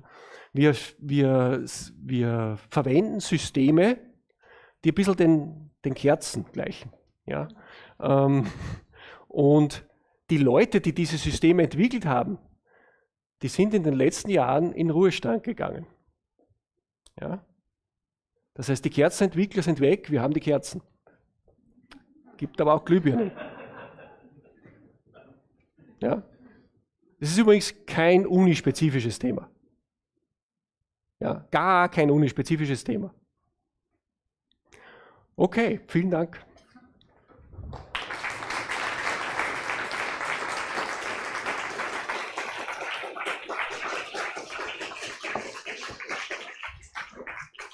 Ja, also ganz herzlichen Dank für einen erfrischenden Einblick in die österreichische Digitalisierungslandschaft. Ich darf wieder an die Audience übergeben für Fragen. Ich kann mir vorstellen, es gibt einige dazu. Wer möchte, wer traut sich als erstes? Wir brauchen einen Würfel für einen Livestream. Bitte in den, genau. Ja, der wird geworfen oder gegeben, kein Problem. Toll. Danke. Danke, Herr Mayer. Es war wirklich sehr interessant. Ich komme aus Berlin, also habe leider nicht so viel Ahnung vom österreichischen universitären System. Und gleichzeitig hat vieles von dem, was Sie gesagt haben, mich auch bewegt. Und ich kenne das vielleicht noch aus anderen Systemen und kann dem zustimmen. Sie meinten vorhin, dass 5 von 22 Universitäten sozusagen in den Lead gehen. Und genau, da habe ich mich einerseits gefragt, wie wird das entschieden, wer da in den Lead geht, also gibt es Repräsentanten, und gleichzeitig habe ich mich gefragt, wie gehen Sie mit 22 Perspektiven, wie Sie es ja vorhin auch angedeutet haben, ne? Wir sind die Kleineren, wir machen das anders, wir sind die Großen, wie geht man mit diesem schon fast wertebasierten Annahmen im Sinne der Partizipation, um allen Zugang dazu zu geben und vielleicht auch wirklich Partizipation als solche zu verstehen und nicht als unilaterale Informationsebene, sondern Partizipation durch Mitentscheidung, Mitentwicklung, Co-Kreation und Ähnlichem. Vielleicht können Sie dazu noch aus der Praxis was teilen. Sehr gerne. Willkommen in Berlin. Ich war übrigens gestern und vorgestern in Berlin, weil von der Universität Wien gibt es ein Rektorinnen-Treffen mit der Humboldt-Uni Berlin und mit der Uni Zürich. Und da waren wir gestern in Adlershof übrigens. Ja, in Berlin auch ganz toll. Ja, genau. Hat auch Tradition. Ja, habe ich wirklich gelernt und macht aus der Tradition auch eine Stärke. Danke für die Frage. Das ist in der Tat ganz leicht zu lösen. Ein Punkt. Wichtig ist eben, es darf genau nicht nur eine Uni sein. Es müssen mehrere sein, ja, die etwas mittragen und etwas mitleiten. Zweiter Punkt, es sind nicht immer die 5 gleichen Unis, sondern es sind immer wieder verschiedene, je nach Themenbereich. Ja. Dritter Punkt, am Beispiel von IT-Sicherheit stärken. Neben den 5 Lead-Unis gibt es einen Lenkungsausschuss, in dem kein Vertreter, keine Vertreterin der Lead-Unis mit drin ist, sondern die anderen Unis vertreten sind und diese nach einem stratifizierten Sample, das heißt, da sind die verschiedenen VertreterInnen drin. Und jetzt haben wir natürlich jetzt bei IT-Sicherheit stärken und so einen Glücksfall brauchen Sie immer. Wissen Sie, das eine ist sozusagen die Governance, wie Sie sie von außen anschauen, und dann sind die Personen, die eine Rolle spielen. Jetzt haben wir den Glücksfall, ja, dass ein Vertreter, ein ZIT-Leiter einer Kunstuniversität von seiner Unileitung als Mitglied ins Forum Digitalisierung entsandt worden ist. Das heißt, er ist schon mal ein Scharnier in den ZIT und er hat von seiner ganzen Herkunft her total viel Security-Ahnung. Und der ist das Linking Pin. Wir haben 5 Leute im Lenkungsausschuss, 2 VertreterInnen von den ZIT-LeiterInnen, 2 VertreterInnen vom Forum Digitalisierung und einen, der in beiden ist. Der die kleinen Unis vertritt. Ja? Also das ist, und solche Glücksfälle müssen Sie aber herstellen, ein Stück weit. Also man muss schon schlau, dort wo sozusagen dann die Entscheidungen getroffen werden, glaubwürdig darstellen können, dass die Interessen der verschiedenen Universitätstypen berücksichtigt werden. So haben wir das gemacht.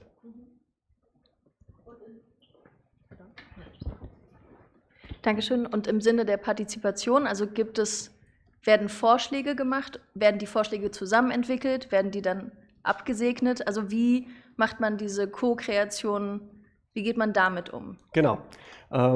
Super Frage, kann ich Ihnen auch sagen. Und zwar haben wir uns für ein Modell entschieden, wo praktisch die Leute in den Unis, die verlangen ja immer, das ist etwas, was ich als Wissenschaftler ja nicht so ganz gern habe, die verlangen immer nach Aufträgen. Ja? Also man soll einen Auftrag geben. Ja? Und selber will man eigentlich, dass die Leute wachsen und sozusagen entwickeln, was sie machen können und sollen. Aber ich verstehe das natürlich, dass man formalisiert auch ein Mandat braucht. Vielleicht ist das bessere Wort. Ja? Und wir haben uns entschieden im Forum Digitalisierung, dass wir den Auftrag formulieren, indem wir Bedingungen geben und nicht Ziele. Das heißt, wir haben keinen inhaltlichen Auftrag gegeben, sondern wir haben die Bedingungen gesetzt, unter denen die Ziele definiert werden. Und die Zieldefinition erfolgte im Zusammenspiel, im Austausch bottom-up der Security Professionals in dem Fall. Also ich rede jetzt immer am Beispiel von IT-Sicherheit stärken. Die Zieldefinition kam von dort her, auf Basis des Vorprojekts, wo praktisch externes Know-how auch eingebracht worden ist, neutrales Know-how damit. Ja. Auf dieser Basis haben die Security Professionals im Zusammenspiel mit den ZIT-LeiterInnen sozusagen die Ziele und die Inhalte entwickelt und die Art und Weise, wie diese Ziele entwickelt worden sind, die wurden durch unsere Bedingungen erfüllt. Eine der Bedingungen war zum Beispiel 22 Unis, nicht 21, nicht 20, wurde immer wieder nachgefragt, aber die einen wollen nicht mitmachen. No way, dann sind die Ziele falsch. Ja. Dann überlegt euch was. Versteht? So haben wir das gemacht. Das heißt, wir haben schon den Rahmen vorgegeben, aber den Rahmen mit Conditions, mit Bedingungen vorgegeben und die Zielsetzung bottom-up erfolgt. Das war praktisch so ein Gegenstromverfahren, wenn Sie wollen.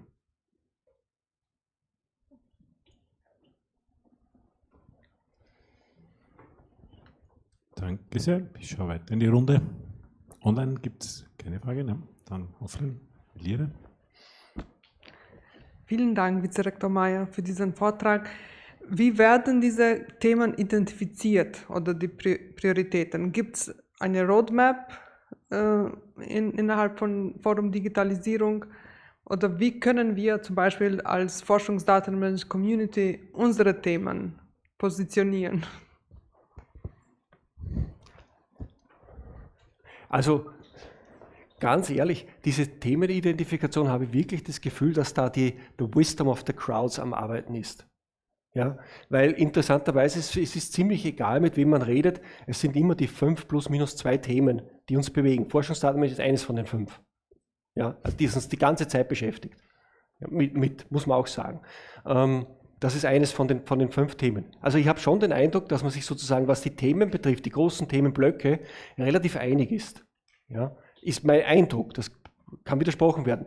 Wie wir das in die Zukunft fortschreiben, dazu habe ich noch gar keine Antwort, ehrlich gesagt. Ja? Weil die sind ja damals auf Basis, das muss man jetzt auch sagen, auf Basis dieses wettbewerblichen Vorgehens der Ausschreibung, der Digitalisierungsausschreibung, sind ja 70 Projektvorschläge entstanden, aus denen 34 gefördert wurden, die wiederum in 5 Cluster organisiert wurden und die Cluster haben sich untereinander koordiniert ausgetauscht und dann haben unter den Fortschritten, die in diesen Projekten erzielt worden sind, haben sie irgendwie 5 Themen so weit geschafft, aus meiner Sicht, dass sie die Wahrnehmungsschwelle aller überwunden haben. Aller heißt sowohl der ZIT-Leitungen als auch der Fachleitungen, als auch der Unileitungen. Und so sind die entstanden. Und ich glaube, das in die Zukunft fortzuschreiben, das wird eine spannende Aufgabe, ja, wo ich Sie gerne einlade, mitzudiskutieren. Jetzt schon. Fasani, Mawiki.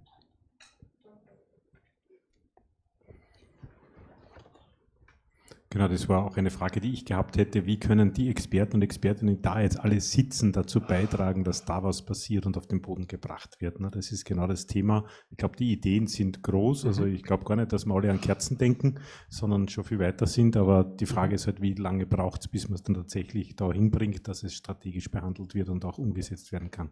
Die einfache Antwort, und es ist aber keine einfache, aber die einfache Antwort ist, bitte signalisieren Sie an den Digital University Hub, es gibt hier ein neues Thema, es gibt eine Weiterentwicklung, dann haben wir es auf der Roadmap. Ja, das ist nämlich einer wiederum 5 Unis, interessanterweise, das scheint sich herauszukristallisieren, ja, die gemeinsam sozusagen den Auftrag haben, die Themen zu heben, die da sind. Signalisieren Sie es dorthin und das OER eines der 5 Themen ist, wissen wir auch. Ja, danke.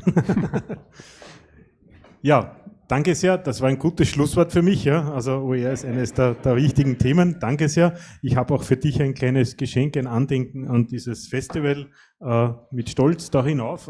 Vielleicht wird es kalt, aber du kannst es ja oben dann nur hinhängen und Foto machen oder sonstiges. Super. Danke fürs Kommen. Gell. Vielen Dank. Danke für die Einladung. Dankeschön.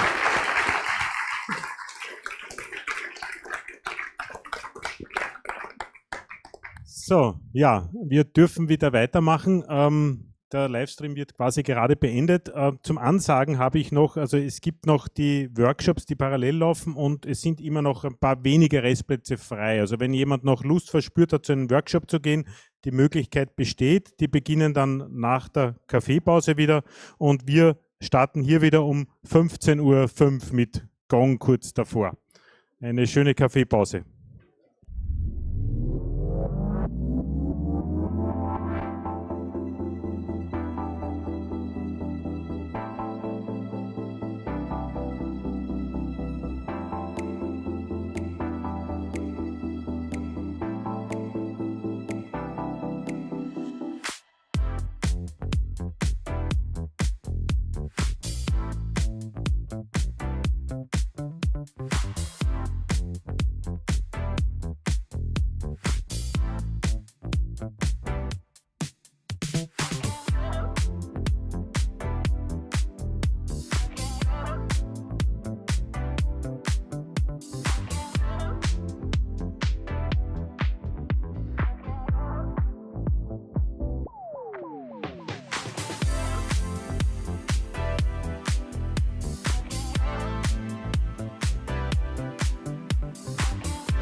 Ich bin live. Gut, ich darf also weiter nach der Kaffeepause wieder begrüßen aus Graz mit nach der Keynote dem nächsten Vortrag von der Universität Wien. Also wir haben eine volle Palette heute durchquert durch den Dachraum und jetzt also gibt es etwas, ich glaube wieder Students habe ich gelesen, irgendetwas, oder? Nein, ja, Entschuldigung, da muss ich jetzt nochmal meinen Spickzettel. AI Empowerment, der Schlüssel zur nachhaltiger, und das fehlt bei mir jetzt. KI-Integration. Danke für den Hinweis. Laura, ich bitte dich um einen Vortrag. Danke. Ja, schönen guten Nachmittag. Mein Name ist Laura Gandelgruber. Ich bin KI-Koordinatorin an der Universität Wien in der Dienstleistungseinrichtung Studien- und Lehrwesen. Ich freue mich wirklich sehr, hier zu sein und möchte Ihnen heute was erzählen, unseren Ansatz erzählen, wie wir versuchen, KI in unsere Abteilung nachhaltig zu integrieren. Bevor ich damit anfange, ich habe tatsächlich heute auf ORF.at einen Bericht gelesen über eine Studie des IMC Krems, die als Ergebnis hatte, dass ungefähr 65% der Büroangestellten heimlich KI nutzen. Und 50% nicht oder nicht ordentlich prüfen, was die KI ausgibt. Ja? Und nur 34% laden vertrauliche Daten in kommerzielle Tools wie ChatGPT hoch. Also wir sehen, es gibt hier tatsächlich Handlungsbedarf, dass man das Ganze ein bisschen in geordnete Bahnen bringt. Und das ist im Prinzip was wir an unserer Dienstleistungseinrichtung auch versuchen. Wer sind wir? Was machen wir? Wir sind sozusagen das Verwaltungsherz für Studium und Lehre an der Universität Wien. Und unsere Aufgabe ist es, dass wir Studien- und Lernprozesse unterstützen und weiterentwickeln. Wir arbeiten sehr eng mit verschiedenen Zielgruppen zusammen. Da gehört dazu Studierende, Lehrende oder auch die Studienprogrammleitungen. Und wir bestehen intern aus unterschiedlichen Abteilungen mit natürlich auch unterschiedlichen Agenten, von der Studienzulassung über das Center for Teaching and Learning, die Koordination Studienservices und den Digital Service Hub Studium und Lehre, die so dafür verantwortlich sind, digitale Services zu entwickeln. Und wir haben natürlich das Problem, wie eben viele Unternehmen, wie viele Hochschulen, dass wir im Prinzip vor der Herausforderung stehen, wie können wir KI tatsächlich gezielt einsetzen, um unsere Effizienz und auch vor allem unsere Servicequalität nachhaltig zu verbessern. Ja? Und die Grundlage, auf der wir uns das überlegen, ist zum einen die Digitalisierungsstrategie der Uni Wien und der Entwicklungsplan 2031. Das sind so die Grundpfeiler. Und wir haben uns dann im Prinzip auch für ein Motto entschieden, dass wir im Prinzip jetzt tatsächlich mal anfangen wollen und nicht nur von KI reden und davon träumen wollen. Bevor wir aber tatsächlich irgendwelche Maßnahmen geplant oder auch über KI-Szenarien überhaupt gesprochen haben, wollten wir tatsächlich auch erstmal wissen, wie denken eigentlich unsere Mitarbeitenden über KI und wie setzen sie ein? Oder wenn nicht, warum nicht? Und wir haben deshalb im Oktober 2024 eine Befragung zu KI-Nutzung in unserer DLE gemacht mit einer wirklich hohen Rücklaufquote von knapp 80%. Der Fokus dieser Studie war auf der Nutzung, eben ob die Mitarbeitenden Potenziale sehen, Bedenken, was sie für Bedenken haben und auch welchen Schulungsbedarf es rund um KI eigentlich so gibt. Und das Bild, was wir da zurückbekommen haben, ist auf der einen Seite sehr gemischt. Unsere Mitarbeitenden sehen auf jeden Fall Chancen und sie haben aber auch wirklich ganz klare Erwartungen an die DLE-Leitung. Ja, also wir haben im Prinzip eine sehr heterogene Nutzung von KI. 23% hatten noch überhaupt keinen Kontakt mit KI und nur 12% nutzen KI täglich, aber immerhin, also über 50% sieht KI positiv bzw. neutral. Das ist im Prinzip ein sehr guter Ausgangspunkt, denn ich denke, wir haben alle schon die Erfahrungen gemacht, dass es tatsächlich auch die Einstellung tatsächlich gibt, eher hier sehr zurückhaltend oder negativ gegenüber KI eingestellt zu sein. Trotzdem haben sich auch Bedenken und Unsicherheiten gezeigt in der Befragung, also zum Thema Datenschutz, zum Thema Fehleranfälligkeit durch Halluzinationen. Ganz wichtiges Thema ist auch der Energieverbrauch von KI-Tools. Und es fühlen sich tatsächlich nur 29% kompetent genug, KI wirklich gut einsetzen zu können. Darüber hinaus haben wir auch als Rückmeldung bekommen, dass eine Hürde halt auch oft ist, starre Prozesse, natürlich das Problem Zeitmangel, KI irgendwie nebenbei noch mitzulernen und auch der Zugang zu Tools auch teilweise eingeschränkt ist. Hat sich jetzt in den letzten Monaten einiges getan in die Richtung, aber im Oktober war das halt noch, gab es noch nichts, was die Uni tatsächlich zur Verfügung gestellt hat. Und tatsächlich auch schlechte Erfahrungen bei früheren Digitalisierungsprojekten, die einfach gemacht wurden. Ja.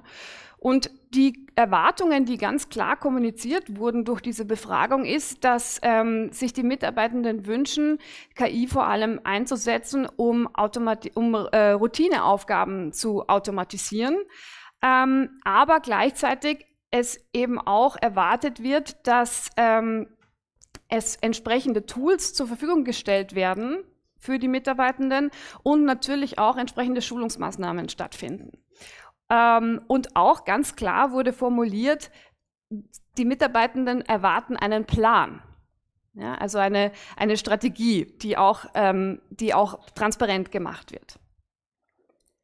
Das heißt, was wir als erstes Takeaway dieser Befragung mal mitnehmen, ist, dass eben es ganz klar einen Wunsch nach einer schrittweisen und einer zielgerichteten Einführung von KI gibt, die sowohl den Aufbau von KI-Kompetenzen umfasst, als eben auch die notwendige kritische Auseinandersetzung und auch die Evaluierung und auch dann eventuell Anpassung unserer bestehenden Prozesse erforderlich macht. Und zwar bevor die eigentliche KI-Integration stattfindet.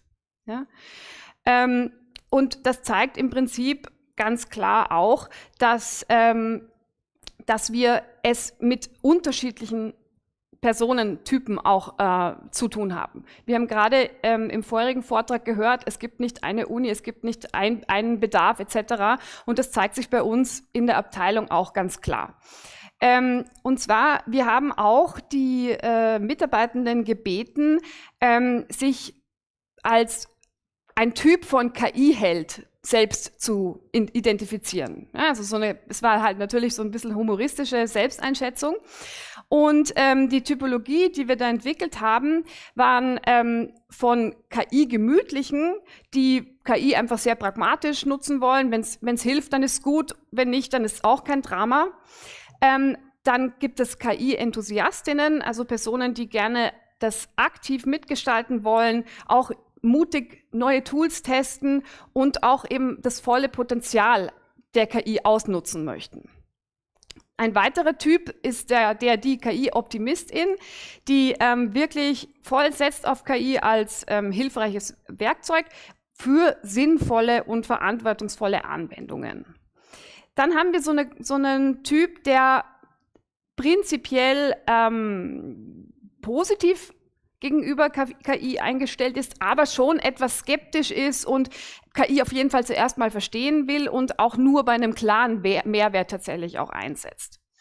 Dann gibt es die Gruppe der KI-ZaudererInnen, die KI irgendwie schon spannend finden, aber auch natürlich überfordernd und die sich erstmal zurückhalten und das Ganze erstmal ein bisschen beobachten und mal die anderen machen lassen. Und dann gibt es auch noch eine Gruppe, die haben wir genannt, die KI-Muffel, die im Prinzip halt auf KI eigentlich verzichten können und lieber auf Bewährtes setzen und auch KI eher so als ein bisschen einen Hype sehen, der schon auch an uns vorübergehen wird dann mit der Zeit. Wie sieht das aus? Wie ist das verteilt?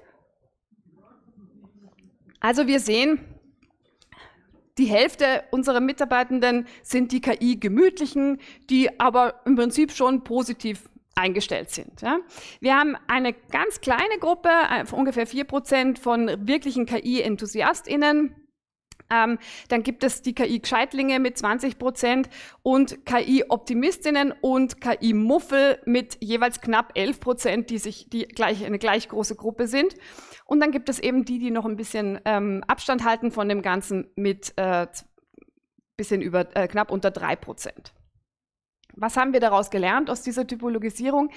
Wir haben es eben wirklich bei unseren Mitarbeitenden mit ganz unterschiedlichen Typen zu tun. Die haben unterschiedliche Bedürfnisse, unterschiedliche Herangehensweisen und die Aufgabe von uns als DLE ist, wir müssen alle mitnehmen. Ja? Und alle brauchen was anderes. Was uns in der Befragung auch noch getroffen hat, sage ich mal, dass wir uns auch unsere generelle Vorgehensweise ein bisschen kritisch hinterfragen müssen. Ich habe Ihnen hier 2 Zitate mitgebracht, wörtliche Zitate, wo MitarbeiterInnen gesagt haben, sie möchten bitte auf keinen Fall ein weiteres halbfertiges Produkt oder Prestigeprodukt, damit wir halt hip sind und auch KI nutzen, das halt dann doch wieder mit Workarounds und viel menschlicher Arbeitsleistung substituiert werden muss. Das für jemanden wie mich, ich habe im IT-Projektmanagement gearbeitet und das ist natürlich schon ein bisschen eine Watschen, weil eigentlich sind wir immer sehr davon überzeugt, was wir da bauen und das dann irgendwie so zu hören war schon, okay, da müssen wir uns vielleicht was überlegen in Zukunft. Eine zweite Rückmeldung war, es werden SoftwareentwicklerInnen beauftragt, die oft wenig Einblick in unsere täglichen Arbeitsprozesse haben und die Lösungen sind oft unpassend. Kennen Sie vielleicht auch? Ich sehe hier Nicken. Okay. Das heißt, was können wir daraus mitnehmen? Wir sollen keine Hauruck-Aktionen machen. Damit wir sagen können, ja, wir machen auch was mit KI und dann kann man das sozusagen abhaken. Das heißt, wir haben gelernt, unsere digitalen Lösungen, die sind offensichtlich nicht immer zufriedenstellend und wir sollten offensichtlich irgendwas anders machen als sonst und eben nicht gleich losrennen und ein KI-Projekt starten. Weil, was machen wir denn normalerweise? Normalerweise definieren wir Use Cases einfach top-down und setzen sie dann zügig um. Also wir rennen dann gleich los. Es soll jetzt bitte nicht falsch rüberkommen. Und wie gesagt, ich habe selber bis vor einem halben Jahr auch in dem Bereich gearbeitet, im Projektmanagement.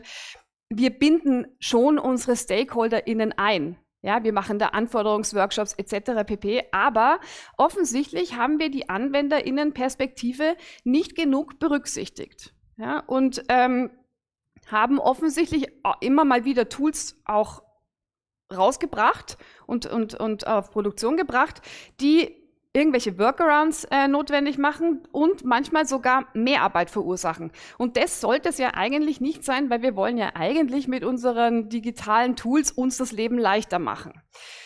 Das Ergebnis ist, dass offensichtlich bei unseren Mitarbeitenden statt Entlastung eher Frust manchmal aufkommt. Ja?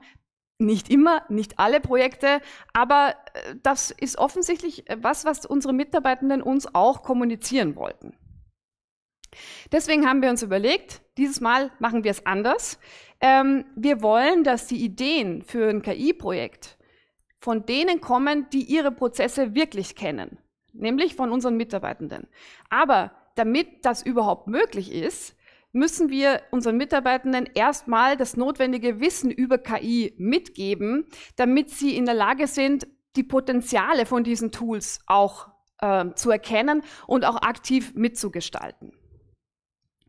Und wir haben uns deswegen entschieden, dass wir das Ganze wirklich strategisch Schritt für Schritt angehen und zunächst mal uns eine Basis schaffen. Das ist hier auf dieser Grafik der unterste Bereich. Mit dem fangen wir an. Wir bauen uns ein Fundament auf. Und zwar, wir wollen Kompetenzen aufbauen bei unseren Mitarbeitenden und wir wollen auch die Rahmenbedingungen optimieren.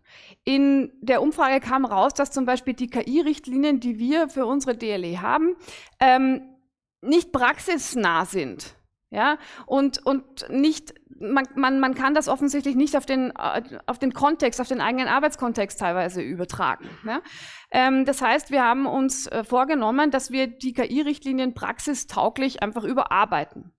Wir brauchen beim Kompetenzaufbau, wir brauchen Schulungen, und zwar für alle verschiedenen KI-Typen, die wir haben. Wir haben Personen, die sind schon sehr weit, und wir haben welche, die haben einfach noch überhaupt keinen Kontakt mit KI. Und das müssen wir adressieren. Das heißt, wir überlegen uns wirklich eine Art modulares Schulungskonzept, wo wir alle diese Bedürfnisse tatsächlich auch abdecken können. Dann ist es auch notwendig, dass wir unsere Prozesse erstmal analysieren und hinterfragen, bevor wir da einfach KI draufsetzen. Ja? Das heißt, erstmal zu schauen, was kann man hier optimieren ohne KI. Und was auch ganz wichtig ist, KI lebt von Austausch. Und es ist wichtig, dass wir Personen, die jetzt schon wirklich enthusiastisch mit diesen Tools umgehen, dass wir die miteinander vernetzen und in einen Austausch bringen. Und erst wenn wir das aufgebaut haben, diese Basis, gehen wir weiter in die konkrete Umsetzung von KI-Projekten. Und zwar zum einen natürlich, die Mitarbeitenden sind beteiligt an der Ideenfindung. Ja? Und zwar, wir wollen einfach schauen, dass wir als erstes KI-Projekt was machen, was einen Prozess automatisieren kann. Damit wir das nutzen können als strategischen Hebel, um zum einen die Mitarbeitenden freizuspielen von repetitiven Aufgaben, die sie einfach nicht unbedingt machen müssen, sondern die man leicht automatisieren kann. Und zum anderen auch sozusagen zeigen können, was KI hier bringen kann, wie KI tatsächlich sie entlasten kann in ihrem Alltag. Wir haben auch als Wunsch eigentlich gehabt, dass wir uns zunächst mal auf Tools fokussieren, die schon in den Softwarelösungen drin sind, die wir haben, also zum Beispiel Microsoft 365, wo es halt natürlich in den einzelnen Anwendungen ja auch schon entsprechende KI-Plugins gibt, aber da hat sich leider herausgestellt, dass das bei unserer digitalen Infrastruktur leider nicht möglich ist. Ja, die sind gesperrt, und das ist jetzt auch nicht was man jetzt von heute auf morgen leider auflösen kann, die Problematik. Also haben wir auch schon was gelernt. Dann machen wir es halt anders. Und erst dann, wenn wir sozusagen unsere Mitarbeitenden aktiv in den Prozess, in die Potenziale eingebracht haben und bei uns tatsächlich angefangen haben, dann erst als zweiten Schritt entwickeln wir KI-Services für unsere Zielgruppen. Und das ist tatsächlich mal komplett anders, als wir sonst machen, weil wir bis jetzt eigentlich sonst immer nur für unsere Zielgruppen schauen, was wir machen können. Ja, und nicht bei uns anfangen. Und jetzt haben wir gesagt, wir investieren jetzt zuerst mal in uns, damit wir dann befähigt sind, entsprechend für unsere Zielgruppen auch was anbieten zu können. Das heißt, diese drei Stufen sind das eine. Das andere ist, es gibt einfach 3 Schwerpunkte, die uns leiten und die das alles miteinander verbinden wie ein roter Faden. Da haben wir zum einen Synergien. Wir wollen unbedingt auf enge Zusammenarbeit setzen, und zwar sowohl intern in der DLE als auch uniweit, als auch in Netzwerken, in internationalen Netzwerken, eben damit wir Doppelarbeit vermeiden und auch voneinander lernen können. Da kann ich im Prinzip direkt an das anschließen, was Vizedirektor Meyer gesagt hat. Das Zweite ist, wir wollen die KI-EnthusiastInnen nutzen als Multiplikatorinnen, die eben Wissen weitergeben können, ihre Kolleginnen unterstützen können im Alltag. Davon erwarten wir uns natürlich auf der einen Seite einen Erfahrungsaustausch und auf der anderen Seite auch die erhöhte Akzeptanz, weil wenn die Kollegen sehen, die vielleicht noch ein bisschen skeptisch sind, oh, Kollege XY hat sich das und das mit der KI machen lassen, das ist aber eigentlich sehr toll, wäre ich nicht drauf gekommen, und da kann man das also doch nützlich einsetzen. Ja?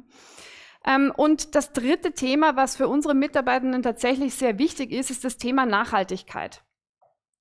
Wir wollen schauen, dass wir Tools ressourcenschonend und auch eben verantwortungsvoll einsetzen und auch die Mitarbeitenden dafür sensibilisieren, dass diese Tools sehr toll sind, aber sehr viel Energie natürlich kosten und einfach man sich dann doch überlegen soll, wie kann man das tatsächlich gezielt einsetzen und nicht einfach nur so, ja, um sinnlos Energie zu verbrauchen. Also das sind sozusagen die Schwerpunkte, die wir auf jeden Fall auch, die eigentlich uns leiten sollen durch diesen Prozess. Alle diese Ziele und Maßnahmen, die wirken nur, wenn wir sie unseren Mitarbeitenden auch entsprechend kommunizieren. Ja? Und wir müssen auch die Möglichkeit für Feedback, für Fragen und eben für Beteiligung schaffen. Das heißt, es ist wichtig, da entsprechende Formate auch zu entwickeln, wie wir uns gegenseitig auch auf dem Laufenden halten können und auch die Mitarbeitenden über die Fortschritte unsere gesamten DLE auch sozusagen unterrichten zu können und sie auch so wieder immer wieder abholen und mitnehmen können. Unser Fahrplan sieht jetzt prinzipiell so aus, dass wir für dieses Jahr geplant haben, einfach diese Basis zu legen mit einem Schulungskonzept, oder anders, wir haben angefangen mit einem AI-Empowerment-Workshop für Führungskräfte. Ganz wichtig, die Personen, die Entscheidungen treffen über KI, die müssen sich selber auskennen mit KI. Und das ist aber ein Problem, weil meistens ist es nicht so, dass sich die Führungskräfte tatsächlich mit KI auskennen, sondern die beauftragen, also Mitarbeitende lassen sich von denen beraten und hören auf sie oder auch nicht, ja, und treffen dann oft einfach uninformierte und dann auch teilweise schlechte Entscheidungen. Haben wir wahrscheinlich auch alle schon erlebt. Und das ist in Unternehmen genauso wie an Hochschulen. Und deswegen haben wir wirklich so einen Workshop gemacht, wo sich alle unsere TeamleiterInnen eingefunden haben und sich tatsächlich auch aktiv mit KI auseinandersetzen mussten. Ja. Prinzipiell waren natürlich einige schon sehr weit dabei, die einfach schon auch damit arbeiten, aber es gab auch tatsächlich welche, die zum ersten Mal tatsächlich sich wirklich dann aktiv damit beschäftigt haben. Wir sind gerade dabei, ein Schulungskonzept zu entwickeln, damit wir eben unsere ganzen KI-Typen auch gut abholen können und wollen im September mit der ersten Schulungsoffensive starten. Und das Ziel ist, dass wir bis Anfang 2026, wäre das Ziel, 80% unserer Mitarbeitenden mal durch so eine erste Schulung durchgebracht zu haben. Das ist ein hehres Ziel. Schauen wir mal, wie weit wir damit kommen. Ja. Was wir dann im nächsten Jahr machen wollen, und dafür brauchen wir aber diese erste Schulungsrunde, ist, dass wir uns gemeinsam eben überlegen können, welcher Prozess hat Potenzial für Automatisierung und ein entsprechendes Anforderungsprofil zu erstellen für ein Pilotprojekt, das wir dann eben umsetzen und auch evaluieren wollen. Und dass wir einfach auch schauen, weitere Austauschformate zu etablieren. 2027 hätten wir dann geplant, auf der Basis von dem, was wir hoffentlich aus dem Pilotprojekt zur Prozessautomatisierung gelernt haben, ein Anforderungsprofil für ein erstes zielgruppenorientiertes KI-Projekt zu haben und dieses auch umzusetzen und gegebenenfalls eben auch weitere Prozessautomatisierungen vorzunehmen. Und für 2028 haben wir derzeit tatsächlich nur geplant, dieses erste Pilotprojekt aus dem zielgruppenorientierten Services mal zu evaluieren. Und Sie sehen, ansonsten gibt es 3 Fragezeichen, einfach weil die Entwicklung so dynamisch und rasant ist, dass es überhaupt nichts bringt, sich jetzt schon was für 2028 wirklich im Detail zu überlegen, weil wir haben keine Ahnung, wo die Entwicklung sein wird bis dahin. Das heißt, das Fazit unserer KI-Strategie ist, wir wollen wirklich die Menschen, die Mitarbeitenden in den Mittelpunkt stellen. Wir müssen die verschiedenen Typen berücksichtigen und wir wollen eben auch, dass unsere Mitarbeitenden spürbare Verbesserungen in ihrem Arbeitsalltag spüren. Ja? Und wir müssen einfach schauen, dass wir sie stärken in ihren Kompetenzen, damit eben sie auch in der Lage sind, sich aktiv beteiligen zu können und da mitgestalten zu können. Und das zweite Fazit ist, wir haben eine strukturierte Herangehensweise, wir haben einen Plan, der besteht daraus, dass wir erst eine solide Basis aufbauen, eben durch Schulungen, durch klare Richtlinien, durch Prozessoptimierung ohne KI und erst dann uns um Automatisierung und neue Services kümmern. Das ist unsere KI-Strategie. Vielen Dank fürs Zuhören. Ich freue mich auf Ihre Fragen, Impulse oder eben auch Widersprüche.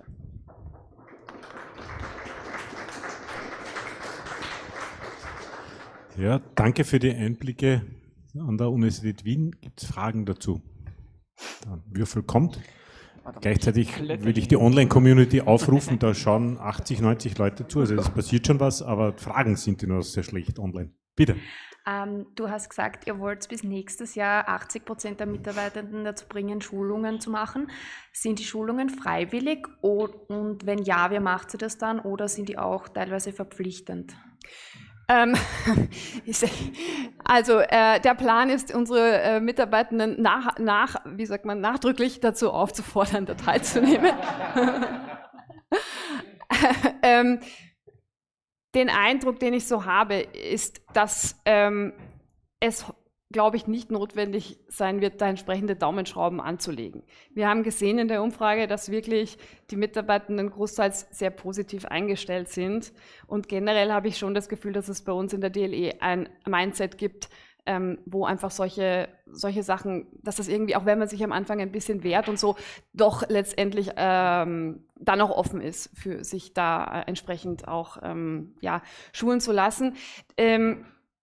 Ich mache selber derzeit schon für unsere Personalentwicklung an der Universität Wien Schulungen und ich werde sicher auch so Grundschulungen selber machen. Das heißt, wir sind da relativ flexibel mit Terminen etc. Das heißt, ich muss nicht jemanden von außen, also für so eine Grundschulung nicht unbedingt jemanden von außen beauftragen, was natürlich immer schwieriger ist. Dann kann jemand bei dem Termin nicht, dann beim zweiten Termin auch nicht etc. Also ich hoffe, dass wir das einfach koordinativ ganz gut lösen können und eben dann wirklich bis Anfang des Jahres 80%, wie gesagt, das ist ein hehres Ziel.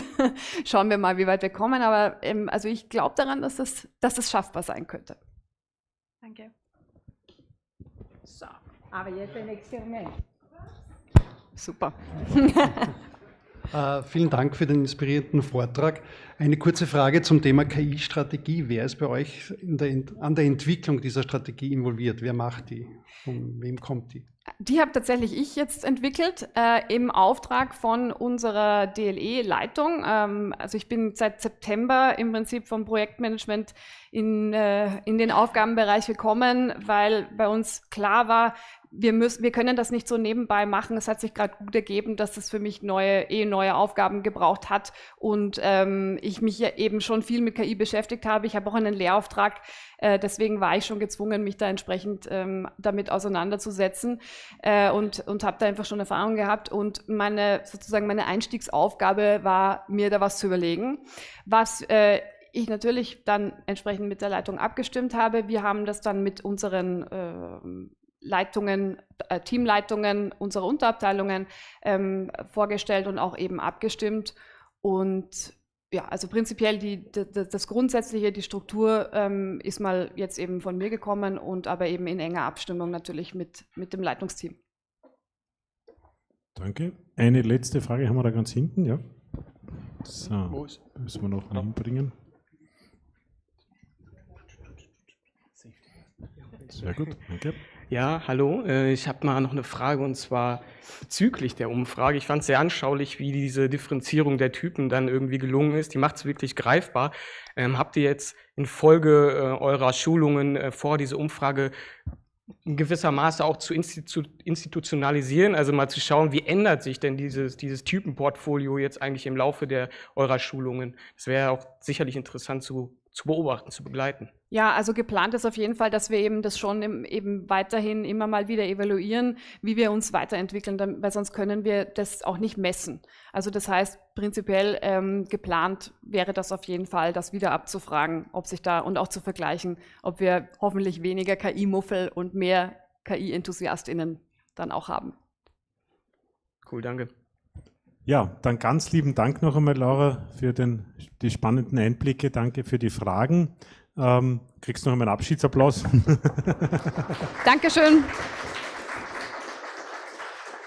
Genau. Und wir haben hier den Übergang zum nächsten Vortrag. Also es ist keine Pause, sondern wir bauen kurz um.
Ja, also wir sind wieder zurück, also von der Präsenzbühne in Graz. Ich habe den Tobias neben mir stehen, zu dir gibt es auch eine Geschichte, also man hat beraten, ob wer nach Graz kommt, weil der Weg ja ein breiterer ist, noch in den südlichsten Teil, wir sind ja fast die südlichste Universität quasi, oder südöstlichste Universität quasi im deutschsprachigen Raum, und dann hat der Sebastian Horndasch gesagt, der Tobias kommt sicher. Ja, so. Jetzt steht er da aus Dortmund, ja, also ich habe noch gezweifelt, aber gedacht, hoffentlich kommt er wirklich, er steht da, ich freue mich sehr. Und Tobias, die Bühne gehört dir. Ja, vielen Dank. Also egal, immer wenn das HFD ruft oder halt TU Graz ruft, ich stehe bereit. Herzlich willkommen. Ich freue mich total, hier zu sein und mein Lieblingsthema, die digitalen Labore, nochmal vorzustellen. Ich habe mal geguckt, ich glaube, ich stelle das so alle 2 Jahre beim UF vor und immer entwickelt sich es weiter. Und ich bin auch in der glücklichen Lage, das in der TU Dortmund jetzt langfristig weiterzumachen. Und ich habe es jetzt mal mit dem Zusatz gemacht, Stand der Dinge mit ChatGPT. Was ich heute vorstelle, das sind 3 Projekte, alle 3 gefördert durch die Stiftung Innovation in der Hochschullehre. Das ist das Projekt CrossLab, das läuft seit 2021, Ende dieses Jahres. Und da arbeiten wir zusammen mit der TU Bergakademie Freiberg, mit der TU Ilmenau, mit der Nordakademie und eben die TU Dortmund als 4. Partner. Und dort entwickeln wir verschiedenste Cross-Reality-Labore. Und vielleicht im Verlauf des Vortrags kommen wir auch nochmal auf 1, 2 Beispiele. Dann noch 2 Projekte, die letztes Jahr gestartet sind im April 2024. Das ist das Projekt Digi-MATLAB-Examen. Da arbeiten wir mit dem Lehrstuhl für Werkstofftechnologie zusammen. Das heißt also, Experten von der Digitalisierung der Lehre und auch aus der Hochschuldidaktik arbeiten mit Ingenieurinnen und Ingenieuren zusammen. Ich bin vom Hause auch aus Maschinenbauer, also ich kann da auch immer so zwischen den Welten vermitteln und sagen, ja, vielleicht meinen die das so, vielleicht meinen die das so. Das ist total hilfreich, dass wir mit diese beiden Expertisen haben. Das zeigt sich auch in dem CrossLab-Projekt. Nicht nur Ingenieure oder nicht nur DidaktikerInnen, sondern eben die Kombination, die ist dann immer gewinnbringend. Und das letzte Projekt, was wir auch noch haben, Projektleiter sind da Dr. Klaus Terkowski und Professor May an der Bergischen Universität Wuppertal. Also es ist ein Verbundprojekt mit der Uni Wuppertal. Das heißt KIK 4.0, KI-Chat-Kompetenzen im Labor. Also wie können wir auch wirklich im Labor die KI-Kompetenzen trainieren? Weil, ja, ich glaube, das kommt gleich auf der letzten Folie, aber ich kann es ja wegnehmen. KI wird auch im Labor einfach alles ändern. Ne? Wir müssen einfach Lehre komplett neu denken. Ich stehe jetzt allein auf der ersten Folie drauf, aber das sind ganz viele Kolleginnen und Kollegen an der TU Dortmund, die daran beteiligt sind. Und da sind noch bestimmt viele, die ich vergessen habe. Also alle studentischen Hilfskräfte habe ich nicht mit draufgenommen. Die Projektpartner, die auch kleine Labore entwickeln. Aber das ist so das Kernteam, was an der TU Dortmund jetzt seit 2011, glaube ich, digital Labore umsetzt. Ja, und wir müssen heute über den Elefanten im Raum sprechen, der hier ein ChatGPT-T-Shirt anhat. Und der auch im Labor irgendwie jetzt für alle greifbar ist. Ne? Also der Elefant sitzt da und irgendwie müssen wir darüber sprechen, dass eben KI dann doch wieder alles verändert.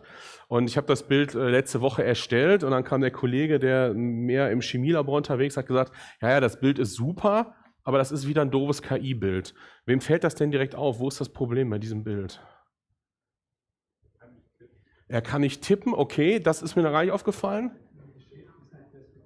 Die Schrift, okay, es ist noch viel trivialer. Genau, der Glasbehälter fliegt. Okay, ich hätte jetzt gesagt, hier vorne der brennenden Erlenmeyer-Kolben. Das ist ja kein Bunsenbrenner, das ist ja ein Kolben, der irgendwie brennt. Also das kann einfach im Chemielabor jetzt nicht unbedingt sein. Aber so oder so, also ChatGPT wird auch, wie bei Ihnen allen an allen Hochschulen, alles verändern. Und ich glaube, viele haben das noch gar nicht so richtig realisiert. Deswegen, warum sind Labore trotz ChatGPT weiterhin so wichtig? Kurzer Exkurs in die Hochschuldidaktik, vielleicht manche kennen es, auf der linken Seite Blooms Taxonomie, Stufen, also die verschiedenen Level, die man irgendwie in Lehrveranstaltungen adressieren sollte, also von Wissen, einfaches Wiedergeben über Multiple-Choice-Fragen könnte man es abfragen, zum Verstehen, zum Anwenden, dann zum Analysieren, zum Beurteilen, zum Erschaffen, also schon irgendwie eine ansteigende Pyramide, die eigentlich gar keine Pyramide ist in der Literatur, aber trotzdem kann man es so schön darstellen. Und das zeigt nochmal, ja, okay, da passiert einiges. Und auf der anderen Seite nochmal eine andere Taxonomie, die Solo-Taxonomie, die Structured of Observed Learning Outcomes bei Biggs und Collins, die also einfach quasi das Wissen aufteilen. Erstmal hat man einzelne Uni-Instructal Aspekte, dann Multi-Structural, dann Relational und dann setzt man das immer wieder zusammen. Also ein bisschen so vergleichbar wie auf der linken Seite die Bloomsche Taxonomie, eben auf der rechten Seite die Solo-Taxonomie. Wenn wir uns jetzt angucken, was kann denn ChatGPT, also diese ganzen Multiple-Choice-Fragen, die ich da stelle, die kann ich eigentlich mit ChatGPT beantworten lassen in Klausuren. Das muss man ganz ehrlich sagen. Und wir werden auch zukünftig in den seltensten Fällen Studierende haben, die keinen Zugriff zum Internet, zu ChatGPT haben werden in ihrer Berufswelt. Also wir müssen die schon in den Tools ausbilden, die sie dann auch später im beruflichen Alltag nutzen werden. Das heißt aber nicht, dass sie gar kein Wissen mehr haben müssen. Aber wir müssen definieren, was ist das, wo müssen wir die Klammer setzen. Ne? Was sollte jeder Ingenieur noch wissen, welche Kennwerte und ab welchen dürfte er dann googeln oder ChatGPT fragen oder das eben nachgucken. Und das müssen wir halt diskutieren. Aber was wir nicht diskutieren müssen, ist folgender Punkt.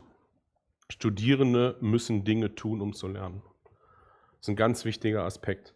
Studierende müssen was tun. Also auch wenn Sie was machen jetzt hier ist jetzt ein Input-Vortrag, ist jetzt Frontalbeschallung, aber 90 Minuten Vorlesung und die Studierenden machen nichts, wir haben keine Interaktivität, da gab es einen Workshop hier heute Morgen dazu, das ist total wichtig. Studierende müssen Dinge tun, um was zu lernen und Studierende tun Dinge in Laboren.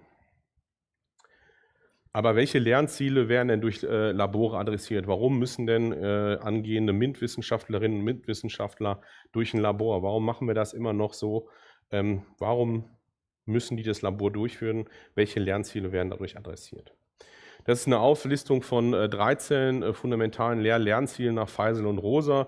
Im Original eine englische Veröffentlichung, hier aber jetzt ins Deutsche übersetzt von Terkowski, May und Frier. Und ich habe das jetzt mal letzte Woche mal so vorbereitet. Ich habe daneben so eine Chat-GPT-Ampel integriert. Ne, also können die das schon, können die das nicht? Können wir gleich im Anschluss vielleicht, wenn wir noch Zeit haben für Fragen, diskutieren, wenn Sie da was anders sehen. Also das erste, das Experimentieren. Das ist ein Lernziel, experimentelle Untersuchungsdesigns zu entwerfen, zu planen. Okay, da habe ich jetzt eine orange Ampel gesagt, das kann eigentlich ChatGPT ganz gut. Ich habe das einmal wieder so ein bisschen ausprobiert. Okay, Experimente zum Gewinn von auswertbaren Daten zu entwickeln. Ja, ein Experiment entwickeln auch noch, aber das Ausführen kann ChatGPT wahrscheinlich nicht. Also den Erlenmeyer können wir was anzünden. Bitte? Ja, in mathematischen Anwendungen, ja gut, aber es ist jetzt auch, wir müssen darüber diskutieren, ne? Also ich stelle das jetzt in den Raum. Was aber klar ist, Geräte und Instrumente auswählen, ja, auswählen kann er sicherlich, du brauchst dieses Spektrometer oder dieses Gerät oder dieses elektrotechnisches Device, aber anwenden, das kann ChatGPT wieder nicht. Also da muss wieder ein Student irgendwie vor dem Labor stehen oder im Labor stehen, vor der Laborbank, die Sachen eingeben, auswerten. Dritter Punkt, Daten auswerten. Das kann ChatGPT eigentlich ganz gut. Also das haben wir auch getestet mit den Versuchsdaten, die wir Studierenden zur Verfügung stellen. Die können wir bei ChatGPT hochladen oder bei anderen Tools und es dann einfach auswerten lassen und interpretieren zu lassen. Theoretisches Modellieren, da ist die Ampel auch auf grün. Ich glaube, da sind wir uns einig, das kriegt so ein System hin. Fehler suchen und beheben.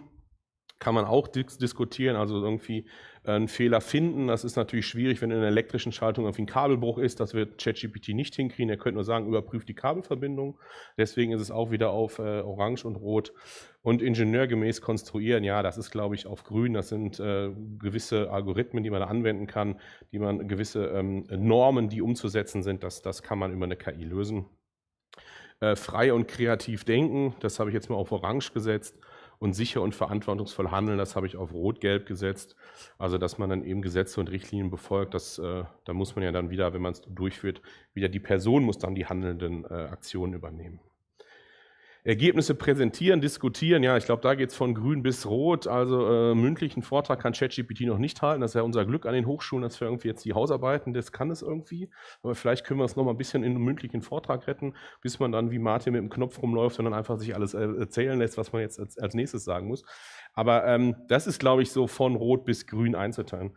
Im Team arbeiten, ich glaube, das ist auch wichtig und das ist ja auch ganz wichtig für Studierende, die trotz Digitalisierung ja auf den Campus kommen, sondern das ist die Philosophie in der TU Dortmund.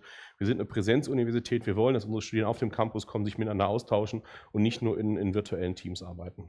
Und ich glaube, das ist mit ChatGPT auch noch nicht lösbar. Was aber nochmal was jetzt durch auch die neuen Modelle von ChatGPT, das Deep Research Modell, das kennen Sie wahrscheinlich alle, diese ganzen Quellen und richtig wissenschaftlichen Arbeiten, die kann man ja jetzt auch machen. Und das ist ja eigentlich orange bis grün, aber die letzten beiden Punkte, die sind auf jeden Fall rot. Das sind diese Material- und Geräteverhalten wahrnehmen. Wir sehen gleich einen Versuch von einem Zugversuch aus dem Maschinenbau. Das heißt, eine metallische Probe wird eingespannt und da wird dran gezogen. Die Probe wird dadurch immer länger. Und die Probe wird auch warm dadurch, weil die Versetzung aneinander abgleiten, da entsteht, wird Energie umgesetzt in Wärme. Und das merkt man, ne? Wenn man die Probe danach ausbrannt, muss man schon aufpassen, kann doch manchmal richtig heiß sein. Das werde ich mit ChatGPT auch irgendwie nicht lösen können, das Problem. Und diese ganzen Psychomotorik, also wenn ich irgendwie ein Gerät bedienen muss, das werde ich mit ChatGPT auch nicht lösen können. Also summa summarum, so ein Labor, ja okay, manche Sachen sind jetzt grün, da könnte vielleicht, da kann ChatGPT schon die Probleme lösen, aber vieles, wo dann noch irgendwie manuelle Tätigkeiten im Labor nötig sind, sind dann auch im klassischen Labor nicht durch ChatGPT anzupassen. Aber jetzt kommen wir dazu, was sind denn überhaupt digitale Labore? Das ist eine Aufgliederung Wenn ich von digitalen Laboren spreche, verstehe ich die Gesamtheit der Aspekte. Man kann auch synonym von Online-Laboren sprechen. Was wir da eben haben, sind auf der linken Seite die klassischen Remote-Labore, wo so ein kleiner Roboter, der da gezeigt ist, automatisiert wird. Wir haben VR-AR-Labore, wo dann irgendwie mit speziellen Devices gearbeitet wird. Dann haben wir Ultra-Concurrent Remote-Labore, die zeige ich gleich nochmal ein bisschen genauer. Und wir haben auch Simulationen, wie zum Beispiel Labster, wem das vielleicht ein Begriff ist. Dort ist es ja dann eben, das ist eine komplette Simulation, die am Desktop über Desktop VR angewendet werden kann. Digitale Labore ermöglichen das zeit- und ortsunabhängige Experimentieren. Das heißt, Studierende müssen nicht auf dem Campus sein, sondern sie können die digitalen Labore von zu Hause nutzen. Oder auch, hier, wir sind jetzt in einem Hörsaal, wenn wir jetzt hier einen Versuch durchführen wollten, ich gebe Ihnen gleich den QR-Code, den können Sie scannen, man kann auch im Hörsaal auf einmal ein Labor durchführen. Das ist auch eine Besonderheit. Also zeit- und ortsunabhängig experimentieren. Wir haben einen sicheren Umgang mit der Laborhardware. Wenn die richtig konfiguriert ist, kann man die eben nicht zerstören. Wir haben eine hohe Wiederholbarkeit und wir haben eine Wirtschaftlichkeit. Auf der anderen Seite, jetzt auf der rechten Seite der Folie, da sehen Sie die verschiedenen Kategorien. Ich habe jetzt die VR-AR-Labore aus Gründen der Zeit weggenommen. Wir haben also Remote-Labore. Da haben wir echte Hardware mit Automatisierung. Das heißt, das sind so kleine Roboter, die können so durch die Gegend fahren auf einer Fläche. Das ist so 1x1 Meter.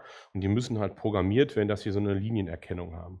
Das ist eine weiße Fläche, ist eine schwarze Linie drauf, so ein Grand Prix-Kurs wie bei der Formel 1. Und die müssen dann über Sensorik eben erkennen, wo ist die Linie und der Linie dann folgen. Weil das sind Sachen, die programmierbar sind aus der Ferne. Das heißt, jeder Student hat Zugriff auf echte Hardware, zeitsynchron. Das heißt, wenn ich nicht mehr als einen Studierenden darauf zugreifen lassen will, muss ich mehrere dieser Versuchsaufbauten haben. Wir arbeiten da mit dem Anbieter Labsland zusammen als TU Dortmund sehr intensiv. Und die haben dann eben nicht nur einen Roboter, sondern 30 Roboter, die dann in einem ganzen, in der Lagerhalle dann stehen und eben aus der Ferne angesteuert werden können. Der zweite Ansatz ist, wenn man nicht unbedingt die Versuche automatisieren kann, dann spricht man von sogenannten Ultra-Concurrent Remote-Laboren. Das heißt, wir setzen echte Hardware ein, aber ohne Automatisierung. Das heißt, wir zeichnen die Versuche vorher auf. Hier auf dem Beispiel ist der Versuch eines 3D-Druckers zum Beispiel abgebildet. Das heißt, ein 3D-Druck dauert ja 1 Stunde oder 2 Stunden manchmal. Das ist ein sehr langsamer Prozess. Den können wir aber aufzeichnen mit einer Kamera und wir können vorher definieren, welche Parameter können die Studierenden beeinflussen.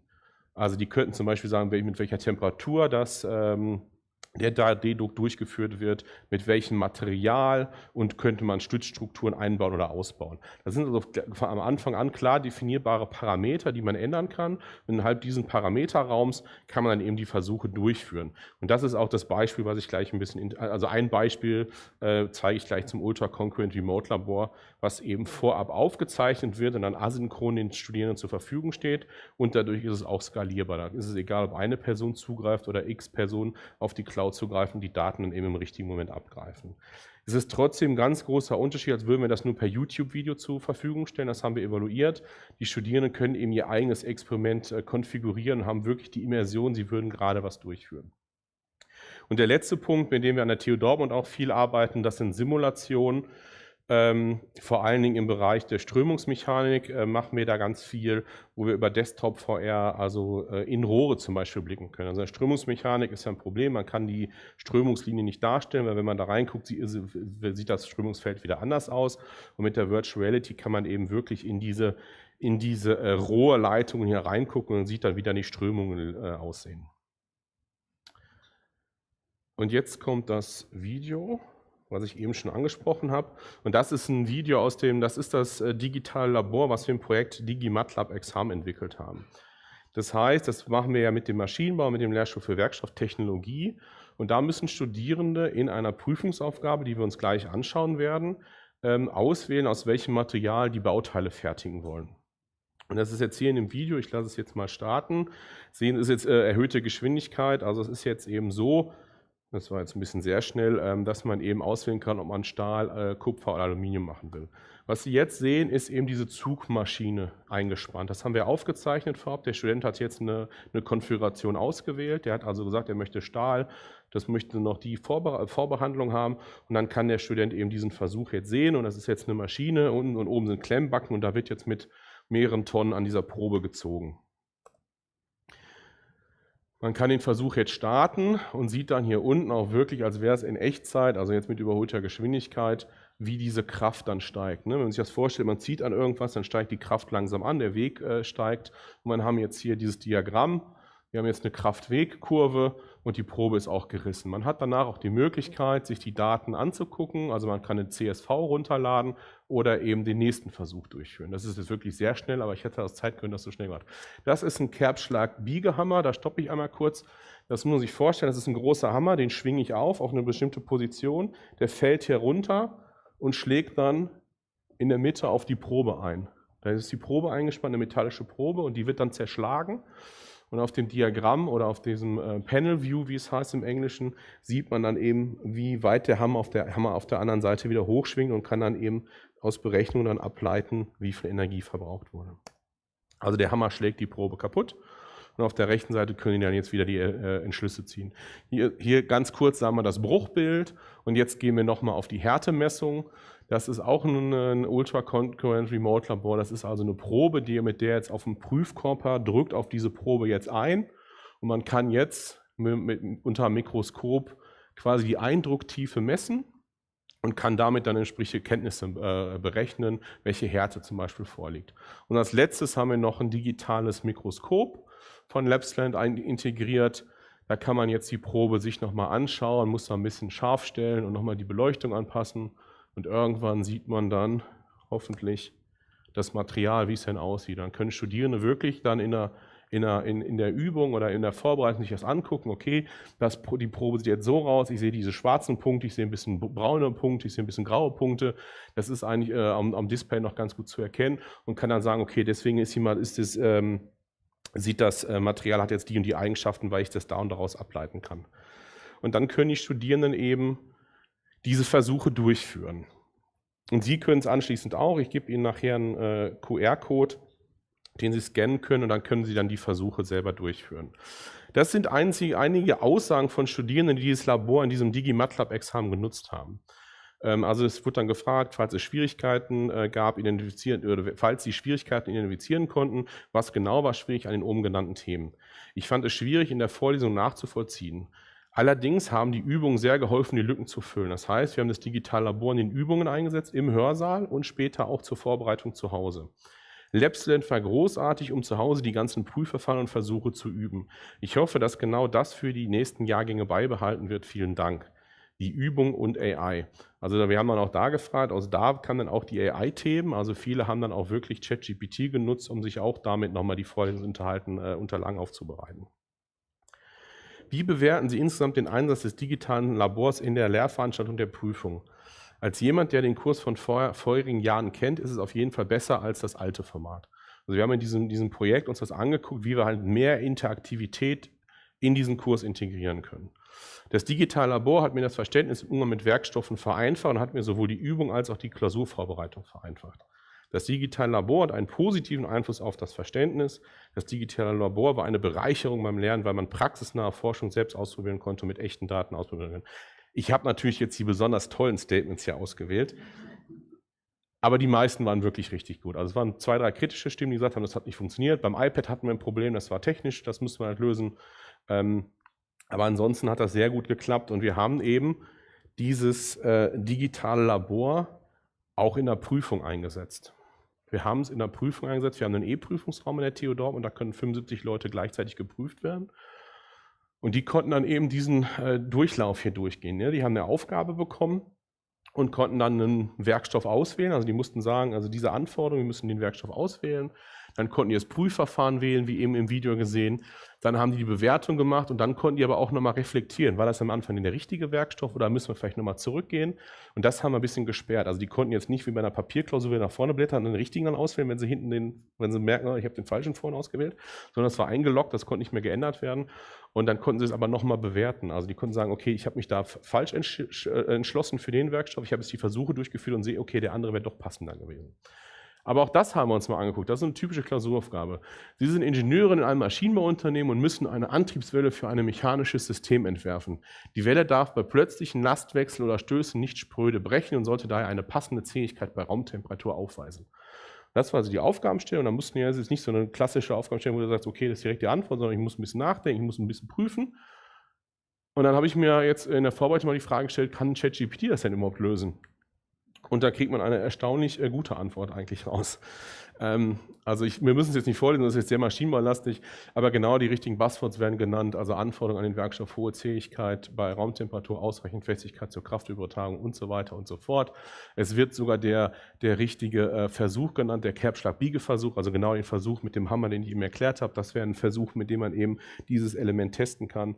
Und ja, man muss sagen, ich glaube, die Antwort in der Klausur hätte gereicht, um zu bestehen, wenn ich ehrlich bin. Also auch wenn ich nicht in der Klausur direkt involviert bin, aber das sollte gepasst haben.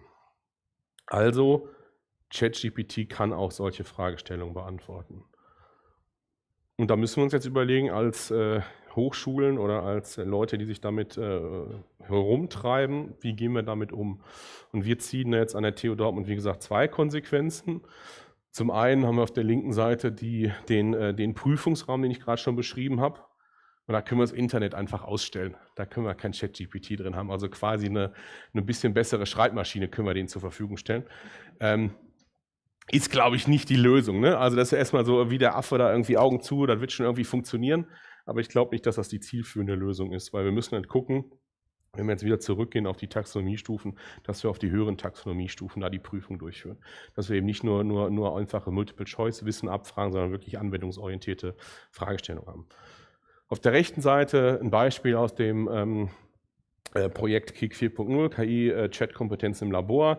Da sind bei uns die Strömungsmechaniker eben drin und da ist die gezielte Integration von ChatGPT, beziehungsweise bei uns in der TU Dortmund haben wir jetzt seit Januar das Tool Campus KI, was eben einen datenschutzkonformen Zugriff auch für Studierende auf ChatGPT ermöglicht. Und die müssen dann im Labor wirklich damit auch Aufgabenstellungen lösen. Und da wir es denen datenschutzkonform zur Verfügung stellen, können wir es auch verpflichtend machen. Und da pilotieren wir das gerade mit diesen verschiedenen VR-Anwendungen und lassen uns da unseren KI weiter experimentieren. Ja, wir haben jetzt im April ist ein Projekt gestartet zur Steigerung der digitalen Barrierefreiheit in digitalen Laboren. Also dass wir uns auch darum kümmern, wenn Leute was nicht sehen können in so einem Labor, dass wir Bildbeschreibungen integrieren. Und da wird wahrscheinlich auch KI irgendwie die Lösung erstmal sein im ersten Schritt. Dass wir dann also so einen Graph dann auch beschreiben lassen und ähnliches. Genau, jetzt die Möglichkeit, dass Sie eben auch die digitalen Labore testen können. Sie können den QR-Code scannen. Ich lasse den Moment drauf und mache gleich vielleicht bei der Diskussion auch nochmal die Folie drauf. Da haben Sie die Möglichkeit, die 3 Versuche zu machen, die ich heute so ein bisschen adressiert habe. Also das Werkstofflabor, den 3D-Druck und die Roboterprogrammierung. Und ich sehe gerade, die Elektrotechnik habe ich nicht extra erwähnt, mache ich jetzt kurz. Das ist ein digitales Steckbrett, wo man Widerstände draufsetzen kann. Man kann Widerstände messen, Reihenschaltungen aufbauen und auch komplexere elektronische Schaltungen. Greifen Sie darauf zu, Sie müssen sich bei LabSnet auch nicht registrieren. Sie können einfach einen Namen eingeben und ein Passwort, das dürfen Sie nicht vergessen, weil Sie es nicht zurücksetzen können. Das ist völlig anonym. Und genau, wir arbeiten mit LabSend zusammen und haben sogar LabSend mit unserer Moodle-Instanz verknüpft, dass auch darüber das User-Handling funktioniert. Da müssen die Studierenden sich auch nicht mehr auf einer Plattform anwenden.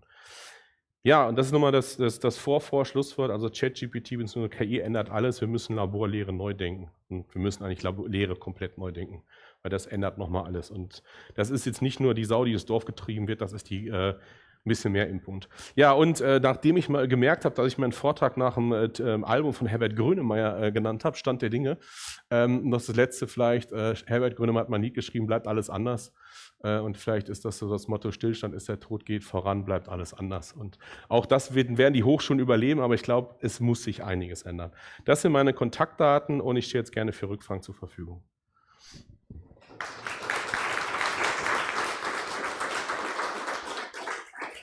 Ja, Tobias, lieben Dank. Als TU Graz weiß ich, wovon du sprichst mit den Laboren. Da gibt es eine Frage.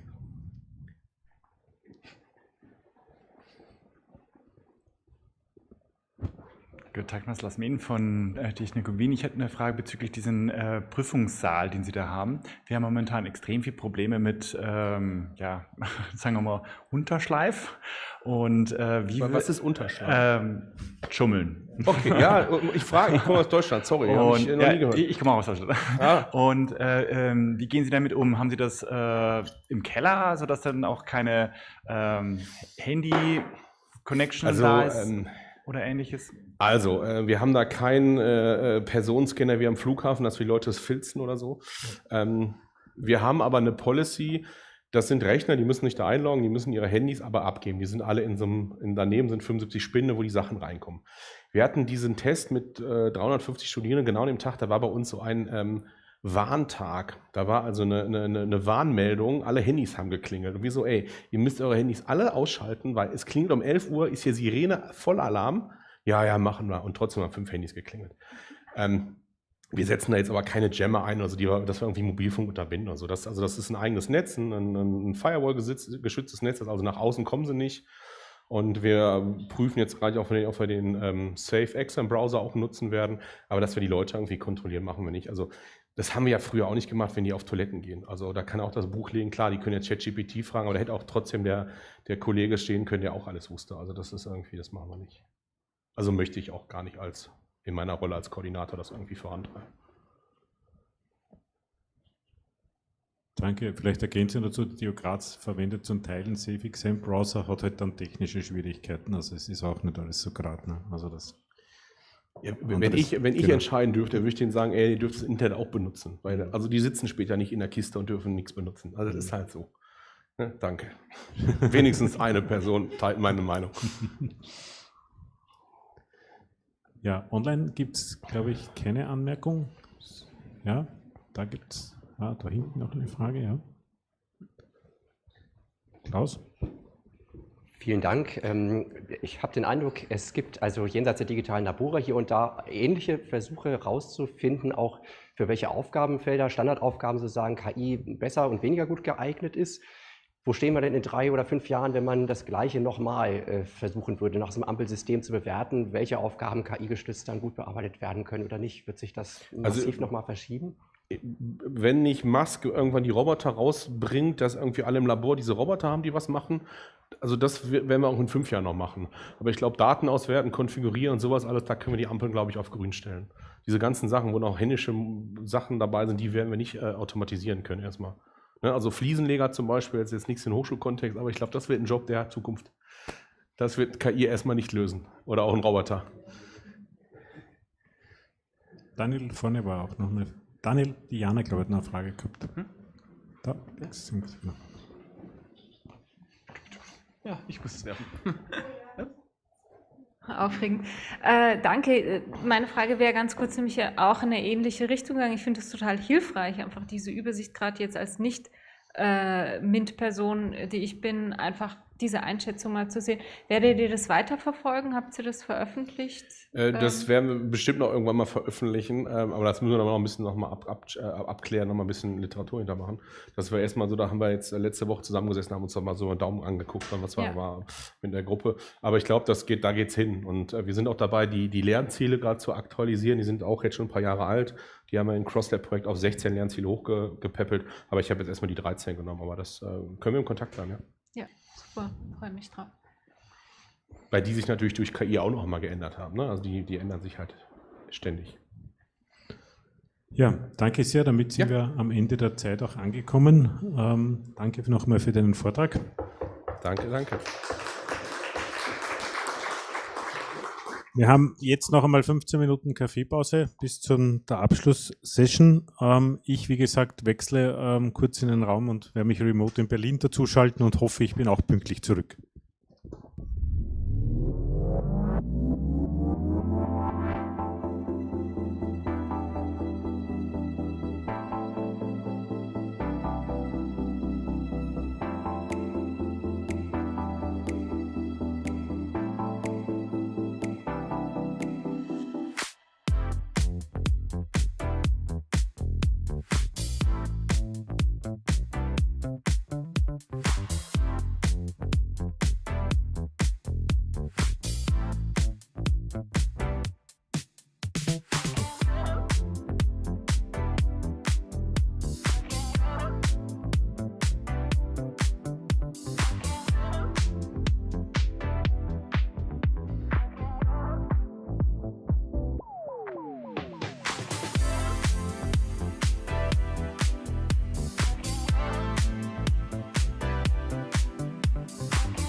Ja.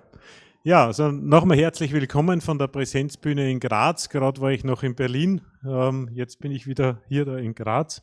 Es freut mich sehr, dass Jens und Klaus neben mir stehen und uns so ganz was Tolles präsentieren werden. Ihr habt euch mit KI-Use-Cases beschäftigt. Also nachdem ich selbst mitgemacht habe, weiß ich, dass es eine lange Liste geworden ist. Ja. Umso spannender finde ich jetzt, dass wir da irgendwie was vorgestellt bekommen aus diesen vielen Use Cases und auch, dass ihr den Weg nach Graz gemacht habt. Ja, war jetzt auch ein Wunsch, dass ich euch da habe. Jetzt habe ich euch da. Ihr habt die Bühne. Bitte. Ja, danke Martin für diese liebe Anmoderation. Ich bin hier heute so ein bisschen in einer Doppelrolle. Einerseits so ein bisschen Auslandskorrespondent für das Hochschulforum Digitalisierung und ich kann nur in den digitalen Raum sagen, kommt mal nach Graz, ist super hier. Und meine zweite Aufgabe oder Rolle hier, warum ich hier stehe, ist sicherlich, dass ich so ein bisschen diese Studie begleitet habe, deren Erkenntnisse wir euch heute vorstellen möchten. Die KI-Use-Case-Studie des Hochschulforums Digitalisierungs, was das HISAE für uns erarbeitet hat. Und ich kann ja mal kurz so ein bisschen dazu kommen, was so unsere Zielsetzungen waren, als wir diese Ausschreibung für diese Studie formuliert haben.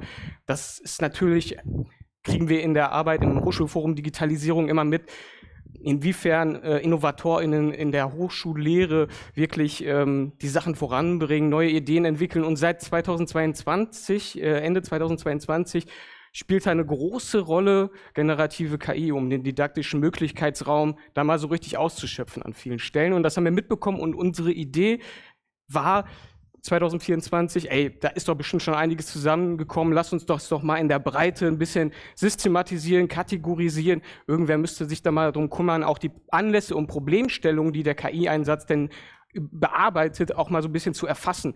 Welche Mehrwerte kommen dabei eigentlich raus? Ein zweiter wichtiger Punkt war sicherlich, dass wir auch immer so eine gewisse Impulssetzung mitgedacht haben. Das heißt, Leser und Leserinnen der Studie sollen eine gewisse Idee bekommen, sich imaginieren können, wie kann das denn eigentlich bei mir aussehen, so ein KI-Einsatz? Wie kann ich mich dem annähern? Mit wem an den Hochschulen kann ich sprechen? Mit wem kann ich vielleicht Kontakt aufnehmen, der so ein KI-Use-Case entwickelt hat?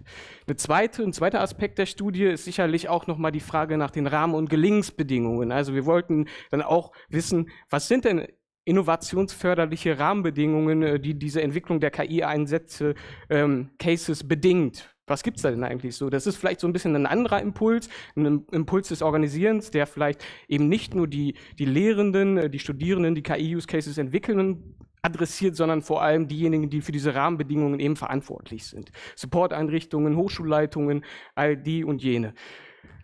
Und wie wir sind dabei vorgegangen, also wie gesagt, wir haben die Studie ausgeschrieben, HISAE hat sich erfolgreich auf diese Ausschreibung beworben und wurde erstmal mit einer kniffligen Anforderung konfrontiert, nämlich ein theoretisches Rahmenkonzept zu entwickeln. Warum? Das spielt so in einige Sachen rein. Zum Beispiel dachten wir, wir müssten ja die Bandbreite irgendwie klar machen, also brauchen wir auch irgendwie ein Instrument, eine Kategorisierung dieser Use Cases, die uns eingereicht wurden, vorzunehmen oder in dem Fall war es ja noch werden.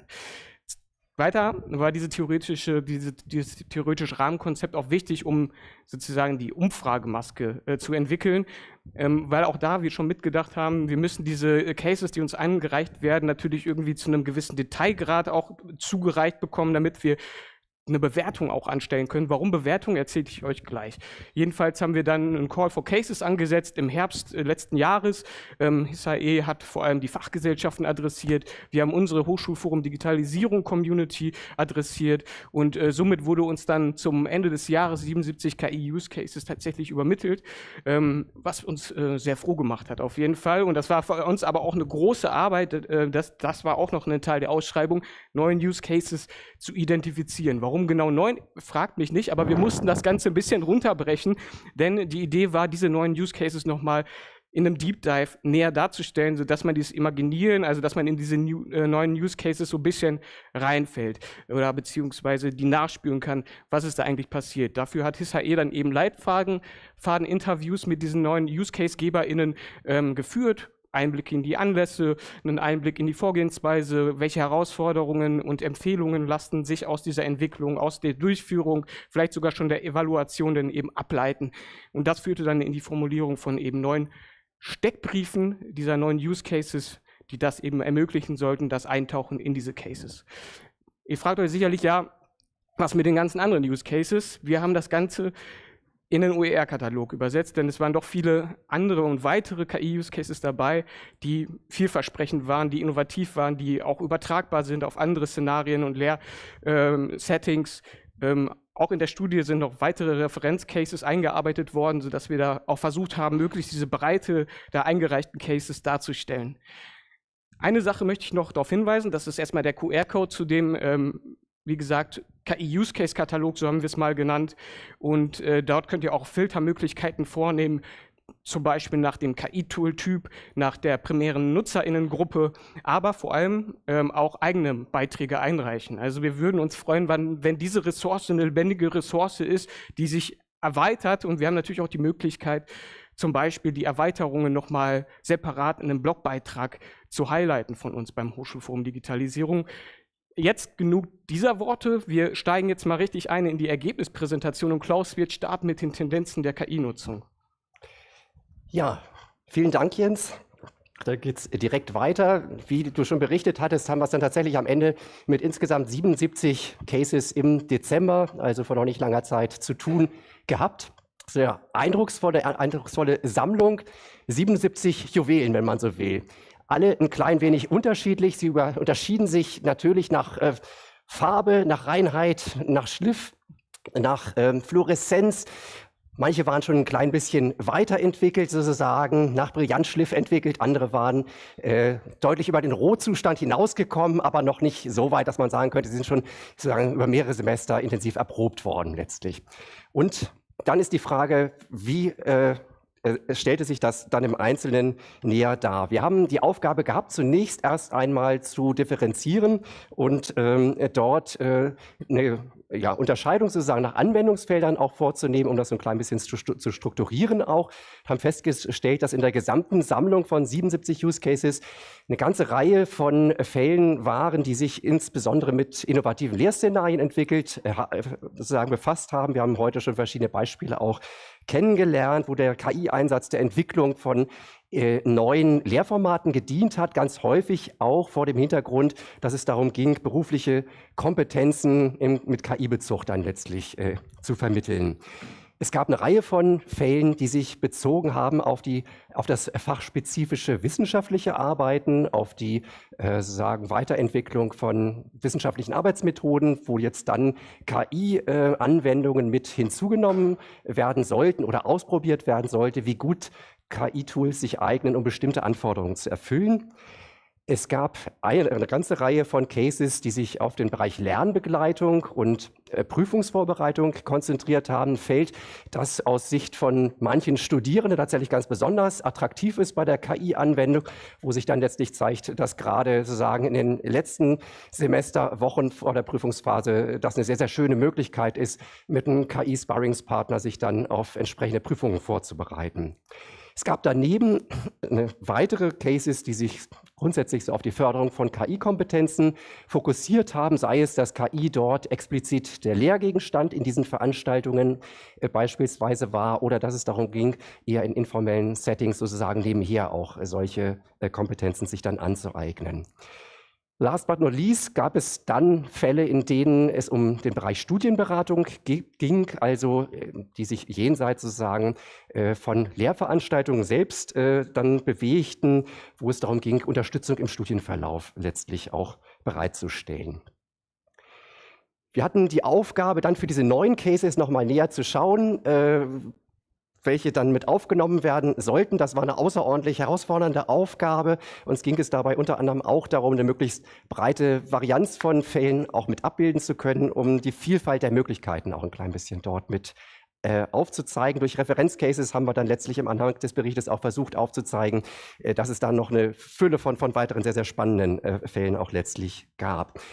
Bei der Auswahl der Cases hat sich gezeigt, dass ein Feld ein klein bisschen weniger vertreten war. Das haben wir hier mit außen vor gelassen, sagen die Kompetenzvermittlung als eigenes Feld.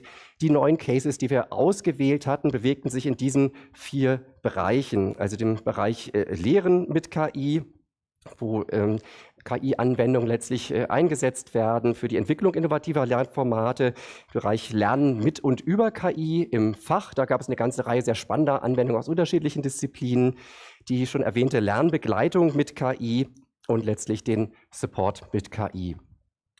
Und vielleicht begleitend noch kurz der Hinweis, dass das Unterfangen, das wir da durchgeführt haben, natürlich keine singuläre Erscheinung ist. Es gibt im Augenblick, wir haben es vorhin aus Wien schon hören können, verschiedene Bestrebungen, auch KI-Use-Cases zusammenzustellen. Es gab im Herbst die entsprechende didaktische Handreichung der Deutschen Gesellschaft für Hochschuldidaktik und der Gesellschaft für Medien der Wissenschaft. Wir haben entsprechende Sammlungen, unter anderem an der Uni Gießen, an der Fernuni Hagen, die das, meine ich, intern so ein bisschen versucht haben zu erfassen, was es für Anwendungsfälle auch gibt. Den AI Project Pool der Uni Wien, der heute angesprochen wurde vom Vizedirektor Meyer. Und daneben ist diese Woche vom Horizon Report von EduCourse aus den USA auch nochmal eine sehr schöne Sammlung an Use Cases herausgekommen, die aber ein bisschen schlanker sozusagen ausgefallen ist als unsere. Das ist, glaube ich, der große Vorteil unserer Sammlung fürs HFD. Wir haben da wirklich die einzelnen Cases auch sehr, sehr differenziert dann letztlich beschreiben können. Und das macht sie, glaube ich, so wertvoll dort, wo man sich ein klein bisschen mit Inspiration unter Umständen dann auch einholen möchte. Es ist schwierig, die Vielfalt der Cases sozusagen in der Kürze der Zeit näher darzustellen. Ich würde daher schlaglichtartig ein paar Eindrücke nur gerne herausgreifen. Zunächst aus dem Bereich Lehren mit KI. Wir hatten da beispielsweise einen Case, bei dem es darum ging, aus dem Bereich des Personalmanagements und des strategischen Managements aus der Betriebswirtschaftslehre an der TH Brandenburg, dass man im Kontext des Trainings von Gesprächen im Führungsbereich sozusagen, dass man dort versuchte, das zu trainieren, dass also die KI-Anwendung in diesem Fall genutzt worden ist als Simulation oder Simulator, um solche Führungsgespräche dann entsprechend zu trainieren. Das Schöne war in diesem Fall, dass die KI es möglich gemacht hat, dass sie sowohl als Ansprechpartner herangezogen wurden konnte, als Gegenüber, als Führungskraft quasi, mit der die Studierenden dann das Gespräch entsprechend führen konnten oder auch umgekehrt, und dass zugleich dann die Bewertung der entsprechenden Gespräche anschließend auch durch die KI dann vorgenommen worden ist. Aus dem Bereich Lernen mit und über KI im Fach gab es eine ganze Reihe von schönen Beispielen. Wir haben insbesondere, das überrascht vielleicht weniger, aus dem Bereich der Informatik sehr, sehr viele Einreichungen erhalten. Das Gleiche gilt auch für die Sozial- und Wirtschaftswissenschaften. Es gab auch viele Einreichungen aus den Geisteswissenschaften, aus anderen Studienbereichen, dann ein klein wenig seltener. Und hier hatten wir beispielsweise aus der Geschichtswissenschaft eine Einreichung von der Universität des Saarlandes. Dies nannte sich Heldinnenreise mit KI. In den Geschichtswissenschaften ist die Herausforderung oft, wenn es ums Mittelalter geht, dass man dort mit sehr alten Quellentexten arbeitet, die zum einen erstmal sozusagen entziffert werden müssen, die dann letztlich auch übersetzt werden müssen, wenn es sich um lateinische Quellen handelt, und die dann auch interpretiert werden müssen. Und da war die Idee, dass die Dozentinnen sich mit den Studierenden gemeinsam auf eine solche Erprobung und Exploration dann begeben haben, wie gut unterschiedliche KI-Anwendungen dann für diese einzelnen Arbeitsschritte auch eingesetzt werden können. Also wie gut das mit dem Entziffern klappt. Da gibt es dann entsprechende Transkriptionssoftware, die da genutzt wurde für handschriftliche Texte, aber auch genauso Anwendungen, die dann eben für die Interpretation, für die Übersetzung dann letztlich genutzt werden konnten. Es zeigte sich, für die unterschiedlichen Bereiche sind unterschiedliche Tools sehr unterschiedlich geeignet. Offenbar lohnt es sich tatsächlich gemeinsam auch seitens der Dozierenden und der Studierenden in eine intensive Prüfung einzusteigen, welche Tools tatsächlich das dann auch leisten, was man sich da letztlich erhofft. Ein anderes Beispiel aus dem Bereich der Lernbegleitung mit KI. Es stammt beispielsweise von der Fernuniversität in Hagen. Dort hat man unterschiedliche KI-Tools eingesetzt für eine Erprobung oder eine Überprüfung von Freitexteingaben. Ein Tool in einem Teilprojekt, Corrective Formative Feedback, wurde dort dazu eingesetzt, dass Studierende bestimmte Freitextaufgaben sozusagen dort nutzen konnten und ihre Antworten eingegeben haben, und dass man dort dann entsprechend die Rückmeldung von dem KI-Tool erhalten hat, wie gut sozusagen Aufgaben dann auch letztlich bearbeitet worden waren. Ein zweiter Teil dieses Projektes bestand darin, dass intensiv offenbar in der Lernplattform Moodle gearbeitet worden ist und die Moodle-Clickstreams, die sich dann über einen längeren Zeitraum im Semester ergeben haben, ausgewertet worden sind. Das nannte sich dann Monitoring Information Dashboard und im Rahmen eines solchen Dashboards könnten sich die Studierenden dann einen Eindruck davon verschaffen lassen, wie gut sie und wie intensiv sie in bestimmten Bereichen mit dem Lernmanagementsystem dann letztlich im Semesterverlauf auch gearbeitet hatten.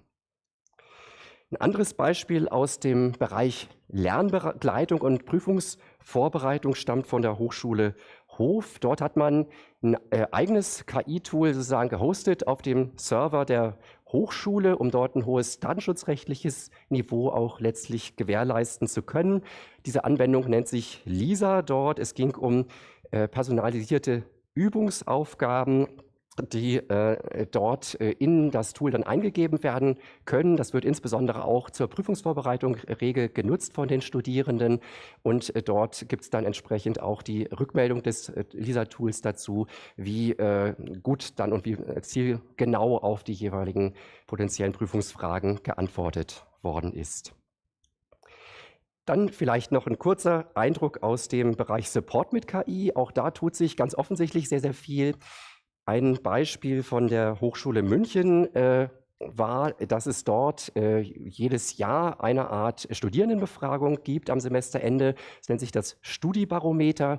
Und da werden eine ganze Fülle von Daten zur Zufriedenheit der Studierenden auch dann letztlich erhoben, mit Blick auf sagen einzelne Lehrveranstaltungen, aber auch darüber hinaus reichende Faktoren im Studium. Und es gibt neben den quantitativen Antworten auch Freitextantworten, die aber nicht immer in vollem Umfang ausgewertet werden können. Die Informatikfakultät oder die Fakultät Informatik und Mathematik hatte sich dann dort entschieden, dass sie sich sozusagen diese Freitextantworten mal intensiver anschaut und sie KI-gestützt dann letztlich auswertet, um die Ergebnisse gezielt für die Weiterentwicklung ihrer Studiengänge auch heranziehen zu können. Man hat eine Sentimentanalyse durchgeführt und zunächst überprüfen lassen, ob das eher positive, neutrale oder negative Einschätzungen waren, die in diesen Freitextantworten auch angegeben worden sind. Und insbesondere die negativen Antworten sind dann dafür genutzt worden, die entsprechenden Bachelorstudiengänge sich nochmal genauer anzuschauen und in aktuelle Überarbeitungsprozesse in der Curriculumentwicklung sozusagen dann diese Anregungen mit aufzunehmen an dieser einen Fakultät. Und der Plan war auch, das mit dann übernehmen zu können in die weitere Studienangangsentwicklung an anderen Fakultäten. Die Details können sehr, sehr schön nachgelesen werden in den Steckbriefen im HFD-Arbeitspapier, Arbeitsbericht. Wie gesagt, sind dort auch weitere Referenzcases dann für diese ausgewählten Fälle noch zu finden, die in vielen Fällen genauso anregend und inspirierend sind wie die wenigen, auf die ich jetzt einmal kurz eingegangen bin. Ja, uns hat dann auch noch beschäftigt, und Jens hatte es schon angedeutet, die Frage, wie es sich mit Rahmenbedingungen darstellt, unter denen diese KI-Use-Cases letztlich entstanden sind. Was waren Faktoren, die das Gelingen stärker befördert haben und was waren hinderliche Aspekte sozusagen, die dort jeweils zum Tragen gekommen sind. Wir haben uns bei dieser Auswertung auf die Interviews konzentriert, die wir mit den 9 ausgewählten Cases geführt haben, und haben sozusagen aus diesen 9 Leitfaden-Interviews dann eine ganze Reihe von Aspekten herausarbeiten können. Auf die würde ich jetzt gerne noch mal ein klein wenig näher kurz eingehen.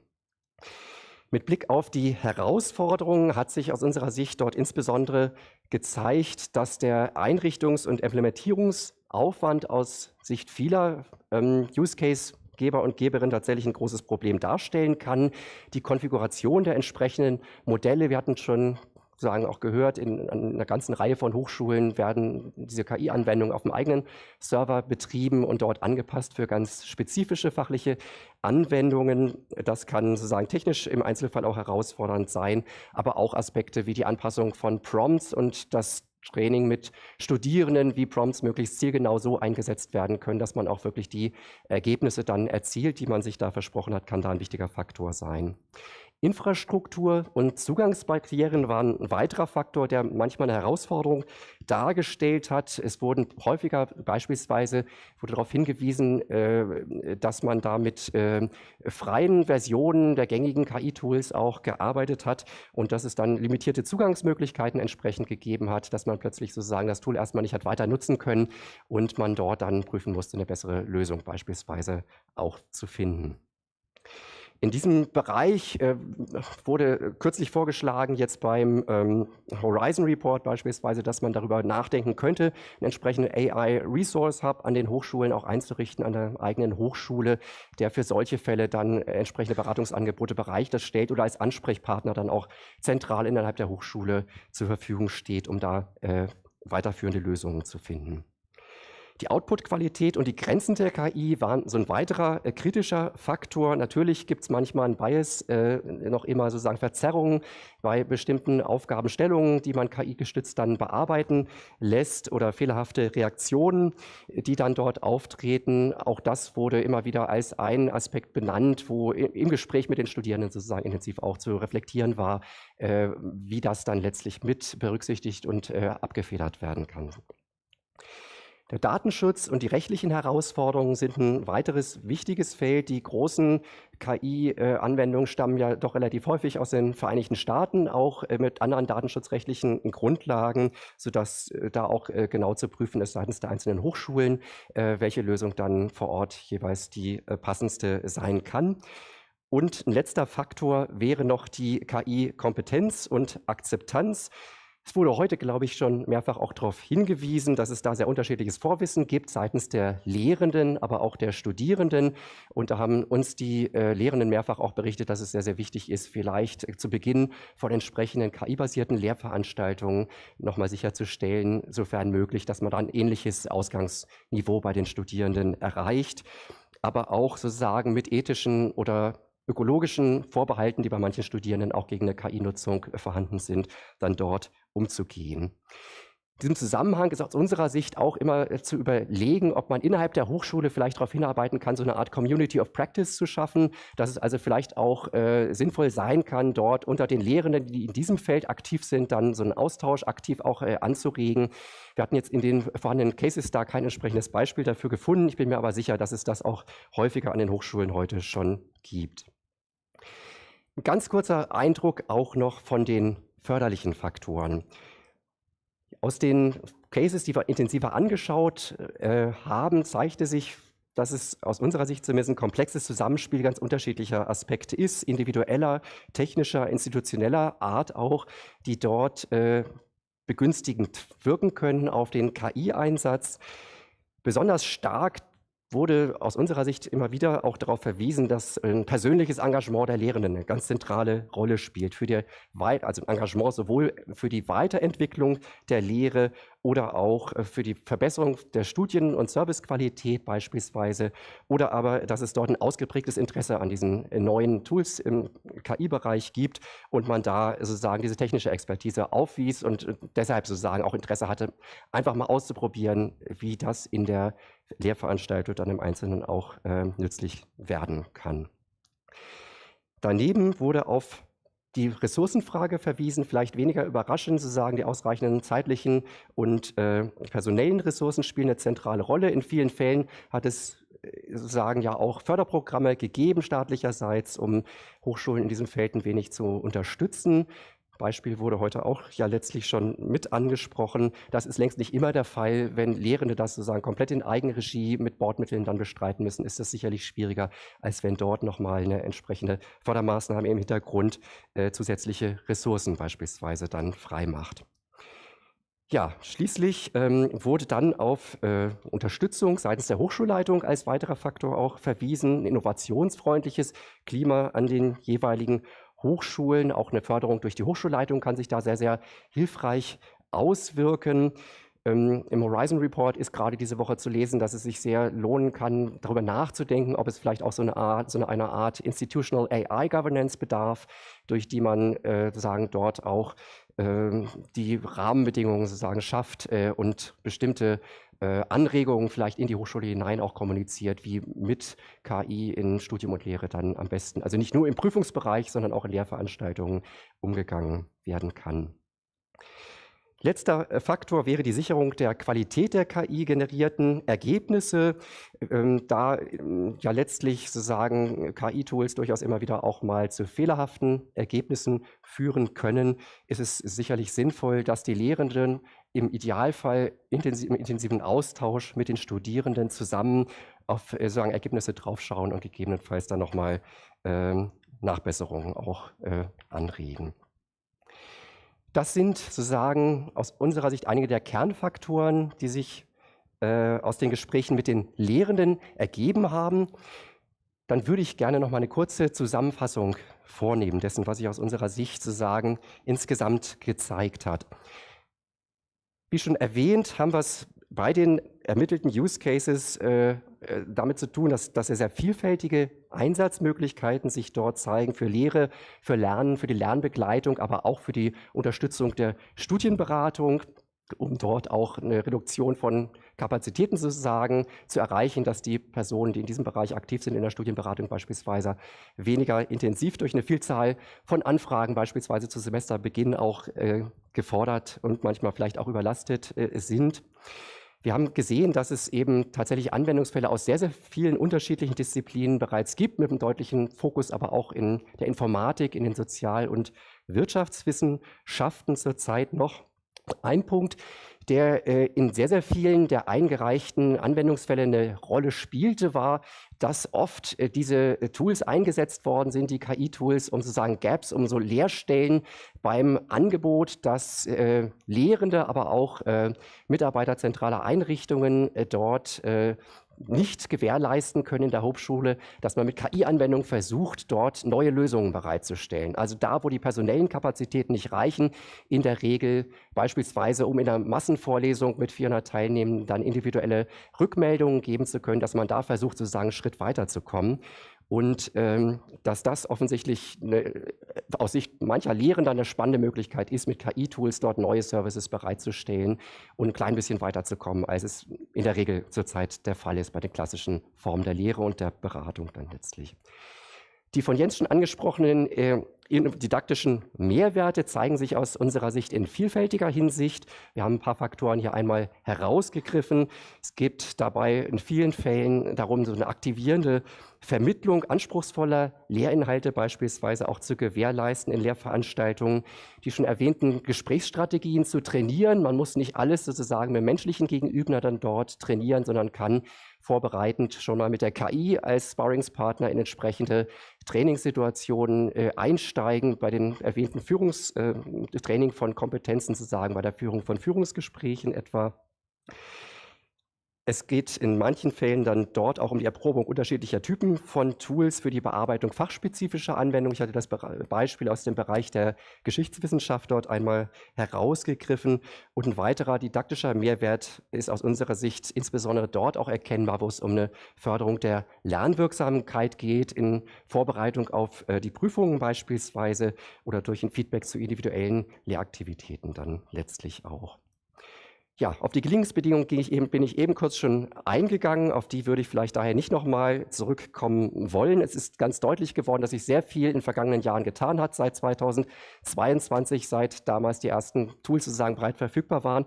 Was die Zukunft bringen mag, ist schwer erkennbar. Im Horizon Report heißt es gerade im Zusammenhang mit neuesten Entwicklungen wie Agentic AI sozusagen, ist noch vieles für die nächsten Jahre zu erwarten, was eine neue Dynamik dann aufbringen wird im Hochschulsektor.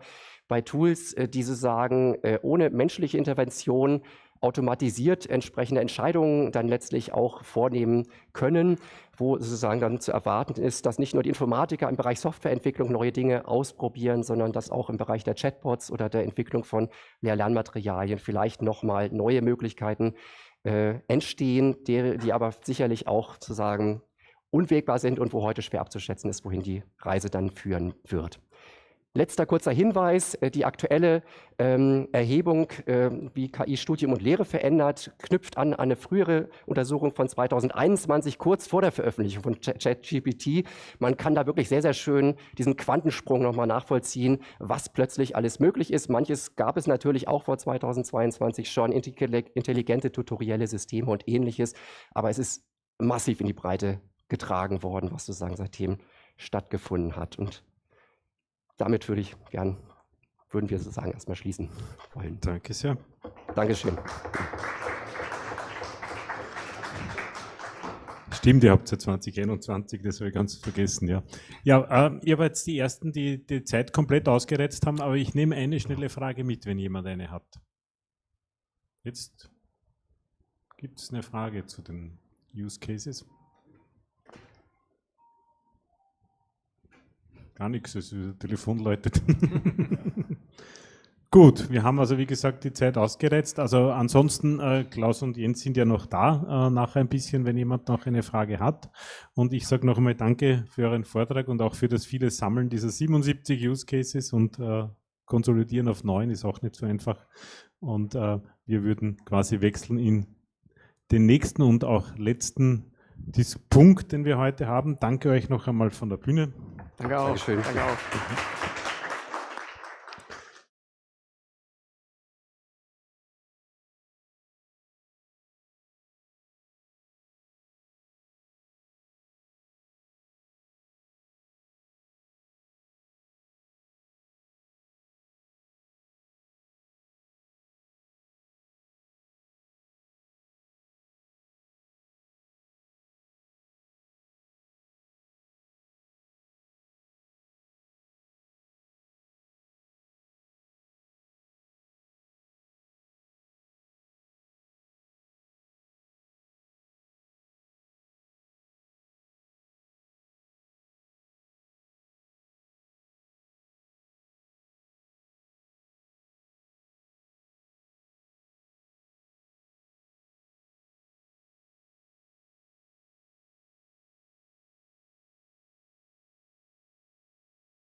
So.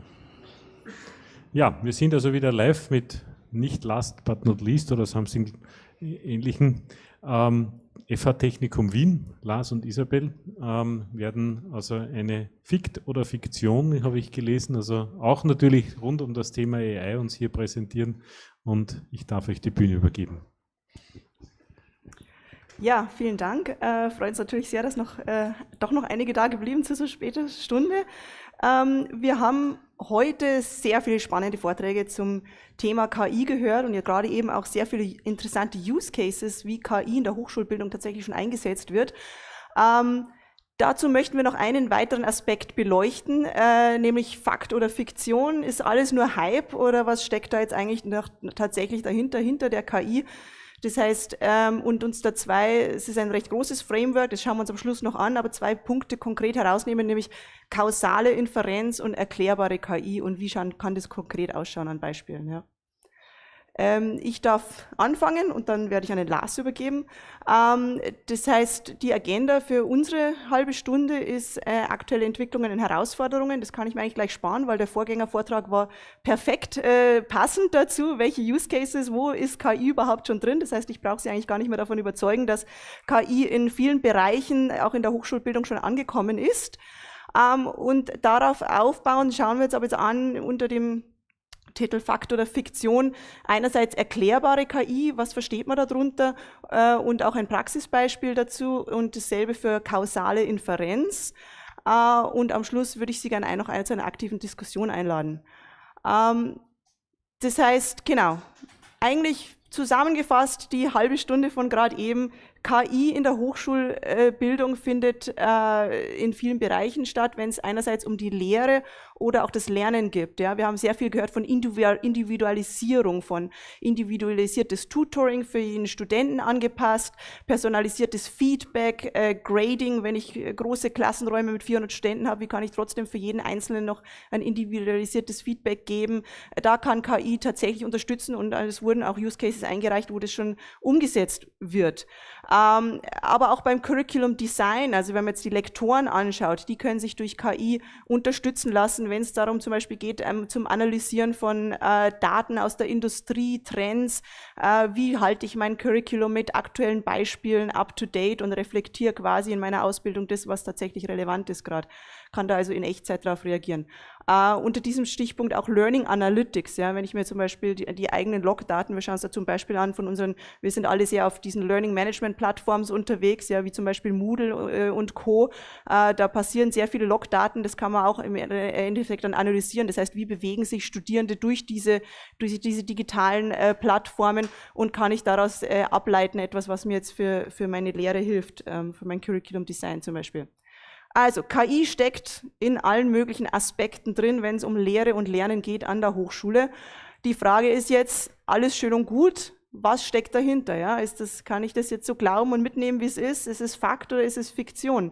Das heißt, kann das jeweilige Tool, das ich jetzt einsetze mit Unterstützung von KI, geht es hier um tatsächlich einen Ursache-Wirkungszusammenhang, wenn ich jetzt an die Kausalität denke. Und andererseits sind die Entscheidungen hier objektiv. Das heißt, Ursache-Wirkung, ist hier eine tatsächliche Kausalität dahinter in der Antwort meiner KI? Oder wenn es um die Frage geht, sind Entscheidungen objektiv, ist das fair, was die KI mir hier als Antwort liefert? Ist diese Individualisierung auf den einzelnen Studierenden des Feedback, ist das fair? Ja? Und im Sinne dessen auch transparent, kann ich es nachvollziehen. Das heißt, bekomme ich eine Antwort von der KI und kann ich nochmal nachfragen, wie kommst du zu der Antwort, was hat zu dieser Entscheidung geführt. Ja? Die Basis und diese Fragen beantworten zu können, schafft eben auch eine Basis für Vertrauen. Ja? Und nur über Vertrauen bekomme ich auch die Akzeptanz von diesen Tools bei meinen Stakeholdern, zum Beispiel den Studierenden. Das heißt, ich würde jetzt einfach mal sagen, für den Tag bis jetzt haben wir uns traditionelle KI-Ansätze angeschaut. Ja? Stichwort Deep Learning, Chatbots, Large Language Models, Foundation Models. Das primäre Ziel von diesen KI-Ansätzen ist die Vorhersage basierend auf einer Mustererkennung. Das heißt, der Fokus von diesen KI-Systemen basiert auf einer Korrelation, einer Musterfindung in komplexen Daten. Das heißt aber auch, dass diese Systeme oftmals eine Black Box sind. Was heißt Black Box? Es ist eine schwarze Box, ich kann nicht reinschauen, es ist schwarz, es ist intransparent, wie diese Korrelation gefunden wurde. Und wir erleben auch gerade eine extreme Skalierbarkeit von neuronalen netzbasierten Modellen, von den sogenannten Foundation Models, die werden immer größer. Ja, mit jedem Update von OpenAI und so weiter hören wir, oh, die Milliardenanzahl von Parametern hat sich wieder exponentiell erhöht. Das heißt, es ist hier ein Wettrennen in Skalierbarkeit und da findet tatsächlich gerade ein Trade-off statt zwischen Komplexität von Modellen und Nachvollziehbarkeit. Weil je komplexer die Modelle sind, desto powervoller, desto mächtiger werden sie natürlich auch und das möchte man, ja, da steckt das Geld dahinter. Ich möchte, dass die KI mehr kann, dass sie eloquenter wird, dass sie mehr Probleme lösen kann. Aber für komplexere Probleme zu lösen, brauche ich komplexere Modelle und damit leidet leider dann natürlich auch die Nachvollziehbarkeit. Das heißt, genau, der Hauptvorteil hier ist eben, und auch mit dieser Skalierung, dieses Wettrennen nach Vorhersagegenauigkeit. Unser Vortrag jetzt soll sich aber anschauen, als Erweiterung dieser Ansätze, Fakt oder Fiktion, einerseits, wie kann eine kausale KI aussehen und wie kann eine erklärbare KI aussehen. Das sind tatsächlich zwei unterschiedliche Ansätze. Das heißt, bei der kausalen KI geht es darum, um ein Verständnis von diesen Ursache-Wirkungsbeziehungen. Das heißt, der Fokus verschiebt sich von einer Korrelation hin zu einer Kausalitätsbeziehung, die ich analysieren möchte und herausfinden möchte, Einblicke in diese kausalen Mechanismen zu gewinnen. Und bei der erklärbaren KI geht es eben, wie kann ich diese Blackbox-Systeme, diese riesigen neuronalen Netze, kann ich die irgendwie aufbrechen, die Blackbox öffnen und eine Erklärungen, die für Menschen verständlich sind, bekommen, wie sie zu diesen Entscheidungen kommt. Ja, Lars, damit gebe ich mal an dich über, zum Thema kausale KI. Um das Ganze ein bisschen verständlicher zu machen, gebe ich mal gleich am Anfang ein Beispiel, das wir wahrscheinlich alle kennen. Wenn man in einem bekannten Kaufplattform mal eingibt, Laptop-Tasche, dann kriege ich das zurück. Was ist daran falsch?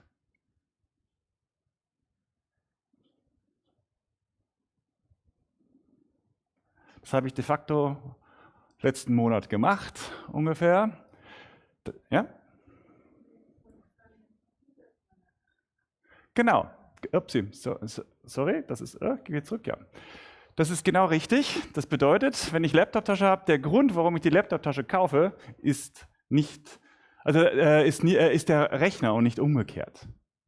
Das hat eine kausale Bedingung. Ja? Laptoptasche, mir vorzutragen, hier zu zeigen, dass ich dann noch eine Maus und noch einen Laptop kaufen soll, ist verkehrt rum.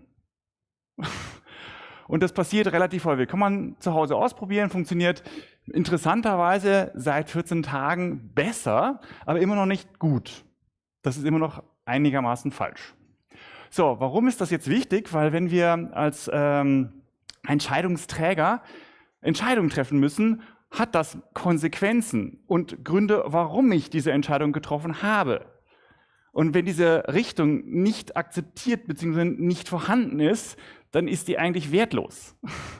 Wir haben also nicht nur Korrelation. Korrelation ist ungerichtet. Das ist in beide Richtungen gleich. Ich habe die gleiche Beziehung zu Ihnen wie Sie zu mir. Das ist ungerichtet. Bei sehr vielen Sachen ist diese Entscheidung aber grundbehaftet. Sie hat einen Grund gehabt, es hat eine Kausalität gehabt und darauf müssen wir achten. Deswegen ein bisschen eine Erklärung, ein kleines Beispiel, das habe ich mir von Brady Neal ein bisschen geklaut. Wenn ich jetzt eine Entscheidung treffen möchte, zum Beispiel, wir hatten vor kurzem ja eine Epidemie, haben wir es mal umgenannt, wir haben jetzt zum Beispiel mal eine Vogelgrippe, haben wir mal, sagen wir mal, eine Behandlung A und Behandlung B. Behandlung A ist einfach, billig, Tablette, geht schon gut. Ne? Tut vielleicht nicht weh. Behandlung B tut vielleicht weh, teuer, sehr schwierig, wollen wir vielleicht nicht so. Dann gibt es einen Zustand, der Krankheit könnte jetzt mild sein, beziehungsweise ernst sein. Also mild, nur ein Schnupfen, ernst, kriege ich schon eine Behandlung, die Beatmung zum Beispiel ist und eine Ausgabe, man könnte jetzt zum Beispiel überleben oder sterben. Das ist also sehr drastisch. Jetzt könnte ich jetzt als Politiker eine Entscheidung treffen müssen, was will ich denn jetzt, mit Behandlung A oder eine Behandlung B? Das kommt noch, was dann interessant dabei wird. So, wenn ich jetzt einfach nur am Anfang von dieser Epidemie feststelle, so viele Leute sind gestorben, so viele Leute sind bei der Behandlung A gestorben, beziehungsweise Behandlung B gestorben, habe ich jetzt die Sterblichkeitsrate. 16% ist mal auf jeden Fall besser als 19%, 16% sterben weniger. Ne? Die nehmen wir. Die Behandlung A ist besser. So, das ist aber interessanterweise nicht ganz der Fall, weil wenn ich das jetzt noch, wir haben ja vorher gesehen, es gibt ja sowas wie eine Condition, sowas wie mild oder severe, kann ich jetzt zusagen, es gibt ja, Jude? Es riecht hier sehr verschworen. Ich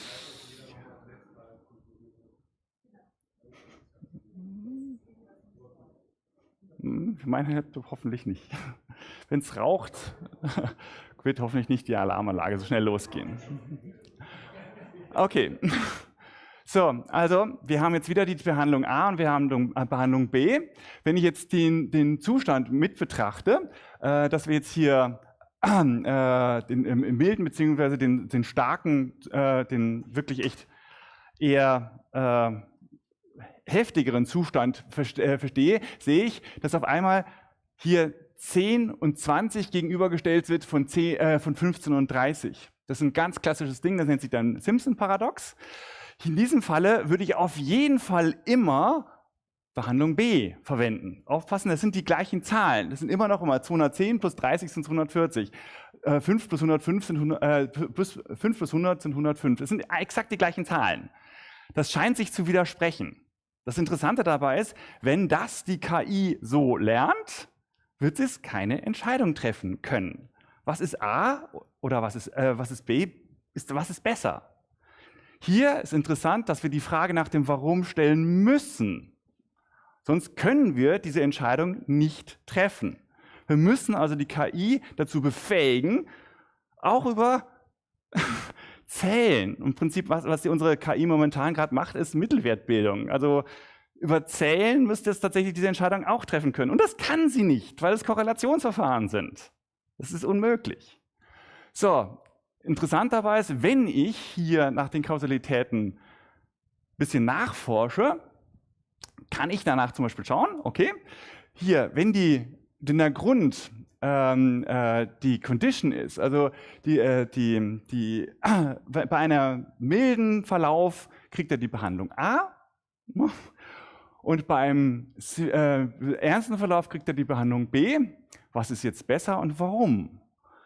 Tja, der interessante Angelegenheit ist hier, dass die Condition auf das Treatment Einfluss nimmt, beziehungsweise auch auf das Outcome. Hier werde ich das Szenario B, rechnerisch auch ziemlich einfach machbar, bevorzugen müssen. Wenn das dieser kausale Graph ist, also die Bedingungen, behandelt dann automatisch, hat eine Beziehung auf das Treatment, beziehungsweise auf ob er stirbt oder nicht. Wenn der kausale Graph aber ein anderer ist, und zwar, dass das Treatment auf die Bedingungen, auf die Condition, auf wie stark der jetzt sozusagen krank geworden ist, einen Einfluss hat, dann werde ich mich automatisch auch umentscheiden müssen. Dann ist auf einmal das Treatment, die Behandlung A, wesentlich wichtiger. Warum ist das interessant? Warum kann das passieren? Wenn hier zum Beispiel die Behandlung B sehr lange dauert, ich warte ein halbes Jahr auf meine Leber, auf meine Transplantationsleber, dann werde ich dadurch immer kranker werden. Das heißt, es hat einen Einfluss auf meine Ernsthaftigkeit meiner Krankheit. Das ist umgekehrt zu dem, was es vorher war. Und wenn ich jetzt die Behandlung A habe, da warte ich nicht, da kriege ich eine Tablette, gehe gleich wieder raus, dann habe ich eine Eindeutigkeit der Berechenmöglichkeit, dass ich hier die Behandlung A bevorzugen muss. Also die Richtung, wer auf wen sich irgendwie beeinflusst, ist absolut essentiell. Und das kriege ich über normale Korrelationsverfahren nicht raus, weil diese Pfeilchen einfach nicht existieren. Es gibt keinerlei Richtung. Warum ist das für die Hochschule jetzt ganz interessant? Wir haben in Teaching and Learning Analytics eine Analyse gemacht, wie werden jetzt die einzelnen Studierenden jetzt durch so einen Kurs eigentlich durchgehen. Das heißt, wir haben Moodle verwendet und haben dann gesehen, okay, wir haben einzelne Kapitelchen, die Studierenden klicken auf einzelne Sachen drauf zu, also PowerPoint, danach die Aufgaben, die Quizzes und danach das nächste Kapitel wieder Aufgaben, Quizzes, wie die Leute durch diese Kurse da durchgehen. Ist es ja interessant zu fragen, warum gehen denn die Studierenden in dieser Reihenfolge durch diesen Kurs? Hat das einen Grund? Zuerst ist die Theorie, danach ist die Praxis. Das kann man nicht nur mit jedem einzelnen Studierenden. Im Prinzip ist sowas wie so ein Kurs nichts anderes, als was ich hier vorher mit dieser Behandlung gemacht habe. Es gibt sehr einfache Behandlungen, es gibt sehr komplizierte Angelegenheiten, sehr komplizierte Kurse, es gibt sehr einfache Anwendungen, das ist dann dieser leichte Schnupfen sozusagen, oder wenn der Studierende sehr lange wartet, bis er dann irgendwann mal dazu gezwungen ist, schnell viel zu lernen, wird er nicht gute Arbeiten leisten können. Es ist exakt das gleiche Problem wie mit den Behandlungen, das man hier durchführen kann. Man kann also das nicht klassisch über neuronale Netze und korrelationsbasierte Verfahren analysieren. Das ist unmöglich. Man muss es versuchen, über Kausalitäten herauszubekommen. Und da sind wir gerade dabei. Wir haben jetzt hier ein bisschen Analysen gemacht von diesen Teaching and Learning Analytics und haben dann sozusagen herausgefunden, wie sind denn die einzelnen Noten über die einzelnen Jahre. Wir haben das über mehrere Jahre gemacht und da gibt es verschiedenste Unterschiede. Manche Sachen sind signifikant, manche Sachen sind nicht signifikant. Und das war bei uns, also die eigentliche Analyse, die wir machen wollten, bei den Teaching and Learning Analytics war, die Micro-Learning Units zu analysieren. Wir wollten einfach schauen, mit einem Doppelblindversuch quasi, ist es schön oder gut, dass wir Kurse in viele kleinere Häppchen zerteilen, sodass dann die Studierenden das leichter verstehen können. Ne? Kleine Häppchen sind besser. Und der Studierende als solches kann den Kurs frei durchlaufen, kann springen in den Kapiteln, wie er will oder wie sie will, und schaut dann, ob das ganz gut ist oder nicht. Jetzt ist uns genau währenddessen die KI in die Quere gekommen. So nach dem Motto, ist es besser für Studierende, um bessere Noten zu geben, um den Kurs besser durchzulaufen? Kommt dann auf einmal solche Fragen wie zum Beispiel hier, sind die Noten bezüglich den Semestern 22 und 23 bzw. Sommersemester 23 zu 24, sind die groß unterschiedlich? Ja, sie sind groß unterschiedlich. Was ist der Grund dazu? Ist der Grund dazu, dass wir das jetzt anders beigebracht haben, oder ist der Grund dazu, dass wir hier auf einmal KI in der Welt hatten? Das wäre halt interessant, um herauszufinden. Jetzt kann man hier keine hunderte Versuche machen. Das Semester ist passiert und wir können nicht jetzt die Zeit zurückdrehen und diesen Versuch 100 Mal machen. Die KI wird dann jedes Mal neu sozusagen erfunden. Wir müssen also versuchen, auf den bestehenden Daten Modelle zu entwickeln, die diese kausalen Gründe versuchen zu erörtern. Anders kommen wir da nicht dran. Daten haben wir genügend, Millionen von Daten. Wir können dann daraufhin versuchen, Modelle zu entwickeln, die in irgendeiner Art und Weise ein besseres Verständnis für den Grund des Verhaltens, man sieht einen deutlichen Unterschied, tatsächlich dann auch gibt. Ich gebe mal wieder über. Dankeschön. Also der Lars hat es gerade vorgestellt, alternative Ansätze, also dass man tatsächlich kausale KI-Verfahren verwendet mit dem von ihm dargestellten Mehrwert, dass ich eben auch Ursache-Wirkungsbeziehungen damit analysieren kann. Die Frage ist, kann man jetzt für die bestehenden KI-Modelle, die Sie wahrscheinlich im Einsatz haben, zum Beispiel bei den Use Cases, die im vorherigen Vortrag vorgezeigt wurden, die wahrscheinlich auf Deep Learning oder neuronalen Netzen basieren, kann ich da auch eine Komponente hinzufügen, ohne dass ich jetzt komplett kausal gewähre, die mir das ein bisschen aufbricht und verständlich machen kann. Ja? Das heißt, die Motivation der erste Mal, warum überhaupt drüber nachdenken? Ja, warum brauche ich erklärbare KI? Na, dass ich nachfragen kann, warum, wie kommst du zu dieser Vorhersage-Tool? Ja? Das meistens, was man zurückbekommt, ist Awkward Silence, Stille, weil es eben eine Blackbox ist. Die Motivation ist, warum möchte ich überhaupt erklärbare KI haben? Das heißt, zunächst mal, was ist erklärbare KI? Erklärbare KI ist etwas, das ich die KI für Menschen verständlich mache. Ja? Also, dass die Aussage der KI ich als Mensch verstehen kann, um mit der Zielsetzung einerseits vielleicht auch neues Wissen aufzudecken. Das heißt, ich bekomme tatsächlich einen Mehrwert dazu, wenn ich danach fragen kann, warum, wie kommst du zu dieser Aussage? Ich kann das Problem besser verstehen und kriege vielleicht auch neue Einsichten. Ja, man hört auch oft KI im Scientific-Bereich, Scientific Research. Es ist so ein schrittweises sich fortbewegen. Die KI findet vielleicht auf einer Korrelation basierendes Muster und dann kann ich als Mensch vielleicht nachdenken, hat es vielleicht in einem biologischen oder physiologischen Modell tatsächlich auch eine Erklärung dahinter. Ja? Das heißt, des Weiteren auch, warum erklärbare KI, ist es für einen bestimmten Zweck geeignet? Auch ganz wichtig die Identifizierung von Fehlfunktionen, wenn es zum Beispiel beim Beispiel um selbstfahrende Autos geht. Ja, muss ich fragen können, warum bist du jetzt hier gegen den Pfosten gefahren, damit ich das in der nächsten Iteration vom selbstfahrenden Auto dann natürlich beheben kann, diesen Fehler. Oder warum wurde dieser Student jetzt in der Prüfung oder nicht für geeignet befunden für diesen Lehrweg? Ja? Basiert es schon auf der richtigen Entscheidungsgrundlage? Ganz wichtig, dass wenn ich warum fragen kann, ist auch für die gesellschaftliche Akzeptanz, ja, Sprichwort Vertrauen. Und natürlich auch legal jetzt im Sinne von Audits, ja, man muss nachprüfen können. Erklärbarkeit ist aber auch immer kontextabhängig. Erklärbarkeit ist nicht für jeden dasselbe. Ja? Das heißt, wir haben gesagt, für jeden verständlich sein. Die verschiedenen Stakeholder haben aber verschiedene Herangehensweisen oder verschiedene Zielsetzungen auch. Ja? Also Erklärbarkeit heißt vielleicht für einen, der eine KI-Entwicklung, eine KI-App baut, im Sinne von debuggen. Ja? Ich möchte wenn da irgendwas nicht funktioniert, ich möchte Fehler finden können. Es ist vielleicht jetzt für einen Anwender weniger relevant.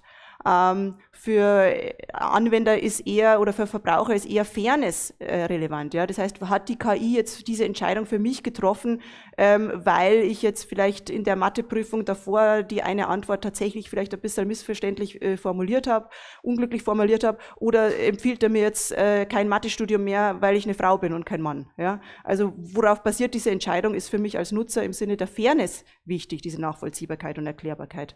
Für politische Entscheidungsträger natürlich Compliance mit der Rechtslage. Ja? Stichwort EU AI Act verlangt tatsächlich eine Transparenz und Erklärbarkeit, eine Verpflichtung für Anbieter von KI-Systemen. Und im Sinne von Erklärbarkeit auch, dass ich gerade bei komplexen Sachverhalten unentdecktes Wissen nutzbar machen kann. Also Erklärbarkeit hängt ab vom Stakeholder. Ja? Es kann unterschiedliche Auswirkungen, Flavors haben. Andererseits gibt es eigentlich keinen wirklichen Konsens darüber, was eigentlich mit Interpretierbarkeit eigentlich gemeint ist und beziehungsweise auch in dem Zuge dann natürlich auch, wie man sie messen kann. Ja, um KI-Modelle zu trainieren, verwenden wir verschiedene Loss-Funktionen und Metriken. Accuracy ist davon eine. Das ist aber um die KI eben zu verbessern, sich selbst zu trainieren. Das ist aber eigentlich nicht unbedingt eine relevante Metrik, wenn ich es jetzt im Sinne von realen Problemen, im Sinne von für Menschen nachvollziehbar machen kann. Ja, für mich Mensch ist Accuracy wahrscheinlich nicht die richtige Metrik für die KI. Man muss auch unterscheiden zwischen Interpretierbarkeit und Erklärbarkeit. Interpretierbarkeit heißt, ich kann die Technologie, die dahinter steckt, verstehen, das KI-Modell. Und Erklärbarkeit ist, ich kann die Entscheidung nachvollziehen, die das KI-Modell getroffen hat. Das sind zwei unterschiedliche Begriffe in dem Zusammenhang. Und jetzt im Hochschulkontext auch, im Sinne von EU AI Act, alles, was in Hochschulbildung fließt, ist definiert als Hochrisikosystem. Das heißt, damit auch nach dem EU AI Act besonderen Verpflichtungen verordnet, unter anderem auch die Transparenzpflicht. Und Transparenz heißt eben auch Erklärbarkeit im gewissen Sinne. Das heißt, technisch Erklärbarkeit, ich möchte diese Blackbox öffnen, diese KI. Ich möchte nicht nur eine Antwort haben, ich möchte auch wissen, woher kommt diese Antwort. Und das kann man jetzt mal grob einteilen, diese Blackbox zu öffnen. Ich kann die Blackbox, vielleicht habe ich idealerweise eine Whitebox, spricht man davon. Das heißt, ich kann das Modell tatsächlich an sich verstehen. Bei Deep Learning Modellen oder alles, was von OpenAI oder Microsoft oder Gemini gerade rumschwirrt, diese Milliarden von Parametermodellen, sind aber definitiv keine Whitebox. Whitebox-Modelle mehr, da haben sie keine Chance. Was sie aber eine Chance haben, sind trotzdem hinterher mit verschiedenen Techniken die Entscheidungen oder Vorhersagen von einer Blackbox vielleicht noch zu gewissem Sinne nachvollziehen zu können. Das heißt, Erklärbarkeit für ein KI-Modell kann einerseits eben intrinsisch sein, das heißt, ich verstehe tatsächlich im Sinne der Interpretierbarkeit das Modell an sich, oder ich kann post-hoc, das heißt im Nachhinein, Entscheidungen verstehen. Und da gibt es verschiedene Verfahren dazu. Ich stelle nur mal eins vor, und diese Verfahren können modellabhängig oder modellunabhängig sein. Sie können lokal, das heißt für einen bestimmten Datenpunkt sein oder für alle Datenpunkte gelten. Also das sind, wie bei allem, es ist ein Trade-off. Ja? Das ist keine Antwort für alles. Diese Whitebox-Modelle sind zum Beispiel oft genannt werden einfach eine Regression, als ein relativ einfach, eben dieser Trade-off zwischen ein Modell, das jetzt nicht so komplex ist, ein Regressionsmodell, das nicht komplex ist, kann ich gut nachvollziehen, wie es zu dieser Entscheidung kommt. Oder auch Decision Trees, ja, wenn ich zum Beispiel ein Decision Tree ist so ein Entscheidungsbaummodell auf Deutsch, ja, wo ich aber in jeder Node die individuelle Entscheidung nachvollziehen kann und den Weg quasi zurücktracen kann, wie es zu dieser Entscheidung gekommen ist. Auf der anderen Seite für diese Post-Hoc-Modelle, ein Beispiel dafür ist dieses Lime. Wenn ich ein komplexes Modell habe, kann ich trotzdem nachvollziehen, zum Beispiel für einen gewissen Datenpunkt, welche Faktoren haben zu dieser Entscheidung geführt. Das heißt, wenn ich zum Beispiel ein Modell habe, das eine Diagnose macht, zum Beispiel dieser Patient hat jetzt eine Krankheit, wie komme ich zu dieser Entscheidung? Ja? Für einen Doktor so ein Heatmap vielleicht mache, okay, Müdigkeit, Kopfweh sind die Faktoren, aber dass der jetzt gestern mit Schuhen geschlafen hat, ist jetzt kein Faktor. Ja, das kann ich als Doktor diese Faktoren nachvollziehen für einen bestimmten Datenpunkt, aber nicht generell für das ganze Modell an sich. Ja. Auch selbst im Deep Learning, das heißt, wenn ich sehr viele Parameter habe, leidet die die Nachvollziehbarkeit. Man kann trotzdem in das Modell reingehen quasi und mir schauen, Ausgaben geben lassen, warum es sich zum Beispiel in der Bilderkennung auf bestimmte Bereiche fokussiert hat. Ja? Warum war jetzt zum Beispiel basierend auf diesem Röntgenbild die Diagnose Covid, weil in diesem Bereich linker Lungenflügel rechts oben oder schau da genauer hin, darauf basiert die Entscheidung und dann kann ich als Arzt nachschauen, ist da tatsächlich etwas, was für mich relevant ist. Wir haben EU AI Act angesprochen. Das, was ich jetzt angesprochen habe, diese Erklärbarkeit, ist eigentlich nur ein ganz kleiner Bestandteil im Sinne eines Frameworks für vertrauenswürdige KI. Da zählt noch viel mehr dazu. Nachvollziehbarkeit, Human in the Loop, das heißt, dass der Mensch Teil der Entscheidung ist. Bildung, ja, KI-Kompetenz ist eine Verpflichtung des EU AI Acts. Also diese Nachvollziehbarkeit ist nur ein sehr kleiner Bestandteil. Aber selbst dafür brauchen wir ein Framework und vor allem einen vielschichtigen Ansatz. Ja. Wir haben das mal umgesetzt oder versuchen das umzusetzen in einem Projekt, das jetzt aus der Industrie kommt, das man, glaube ich, aber sehr schön auch auf den Hochschulsektor anwenden kann. Ich brauche auf jeden Fall einen vielschichtigen Ansatz. Das heißt, ich brauche Frameworks für vertrauenswürdige KI, wo es um Systems by Design, Vertrauenswürdigkeit by Design, es muss im Systems Engineering schon drin sein.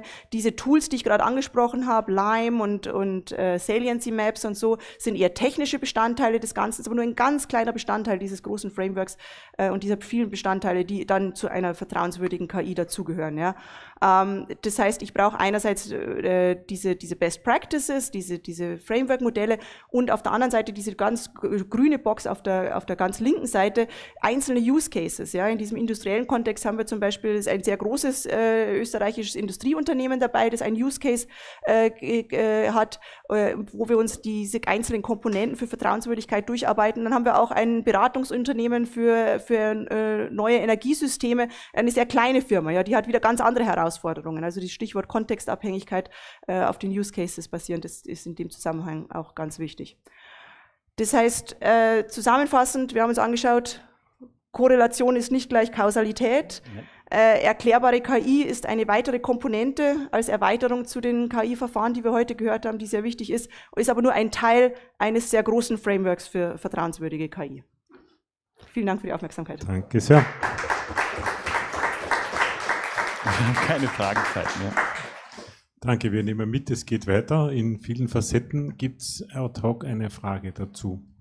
Jana, bitte. Ganz ad hoc, wie komme ich ran an erklärbare KI?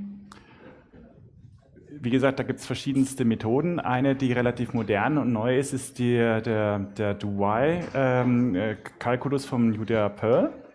Das gibt es seit 2019 und da gibt es genügend Pakete auch von Microsoft und anderen Anbietern, die Kausalitäten als solches tatsächlich auch ermitteln können. Da kommt dann im Prinzip dann der kausale Graph raus aufgrund von Daten. Es geht auf allen möglichen, also auch auf Sprachdaten zum Beispiel. Ja. Tobias, du hast die Chance der letzten Frage. Da schau. Daniel, lässt nochmal werfen. Danke für den spannenden Vortrag. Ihr habt die Folie gezeigt, wo ihr die Ergebnisse von den Wintersemestern zum Wintersemester, Sommersemester zu Sommersemester verglichen habt. Waren das auf der Y-Achse absolute Werte oder prozentuale Werte? Das sind da waren zu viele Nullen drauf, oder? Das sind alle Noten von allen Bachelor-Studierenden in der FH. Das sind verdammt viele Noten. Ja, es waren 500.000 Studierende. Ja, es sind sehr viele Quizzes dabei gewesen. Ah, okay. Also auf die Quizzes. Noten. Gut, dann darf ich mich bedanken bei euch, also für den hier letzten Vortrag von der Präsenzbühne aus Graz. 50 Teilnehmer online noch dabei, damit man einen Zusatz hat ungefähr von dem, was noch passiert ist. Also draußen hat man auch sehr lieben Dank euch noch einmal für den Vortrag. Da müssen die Dienstag. Genau. Die Mikrofons einfach abbauen und ablegen. Ich glaube, ich bekomme gleich das Zeichen, weil wir jetzt eigentlich keinen großen Übergang mehr haben zur Abschlussveranstaltung. Ich warte noch auf die Regieanweisung. Genau, es wird also jetzt unmittelbar umgeschaltet, also zu den letzten 10 Minuten. Markus, ist es dir gelungen, alle violettfarbenen irgendwie noch aufzutreiben, die noch da sind? Die würde ich jetzt alle nach vorne bitten. Also wenn es geht, Übertius, dann du auch, kann man den Stream einfach laufen lassen und ihr schafft es so. Jetzt glaube ich, ist die Gefahr nicht mehr so groß, dass irgendwas passiert. Alle nach vor, alle helfenden Hände hätte ich gern auf der Bühne. Alle helfenden Hände, alle, genau. Ich schließe die Veranstaltung nicht, solange die nicht alle da sind. Ne? Genau. Genau, die noch da sind, ein paar sind schon gegangen. Also es waren eigentlich mehr, es haben ein paar auch schon früher gehen müssen. Auch die Jasmin sollte dann kommen. Machst du noch schnell ein Foto, ganz schnell und dann, genau, her damit. Also es gibt auch noch Kameramänner und Übertius sitzt auch noch ganz hinten, der also die Online-Welt gesteuert hat. Ich glaube, ich darf jetzt allen einen verdienten Applaus. Das ist die Mannschaft im Hintergrund. Ja.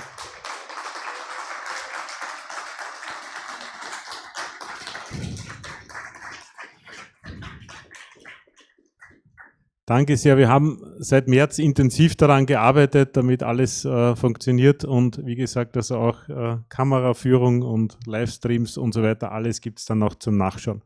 Und ich werde euch jetzt schamlos dazu verwenden, also die Leute, die da in die Box hineingeschmissen haben, wir haben 3 T-Shirts zum Verlosen und 3 Pakete vom Digital University ab, ja.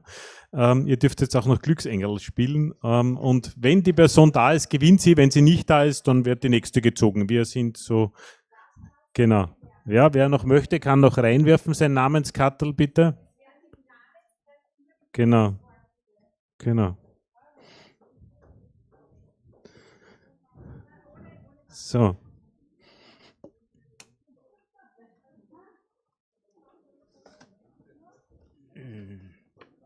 Schau, die gibt dir das jetzt einfach und du darfst übergeben. So. Genau. So. Passt. Dann rührt es einmal kräftig um und dann wird gezogen. Ich ziehe nicht so. So, Lina, bitte ziehen und Namen vorlesen. Wir lesen so lange vor, bis eine Person da ist. Genau. Also geht schon, erste Person. Erste Person, der Name ist Elisabeth Rumler-Korinek. Nicht da. Nicht da. Gut. So, der nächste Name ist Diana Herweg.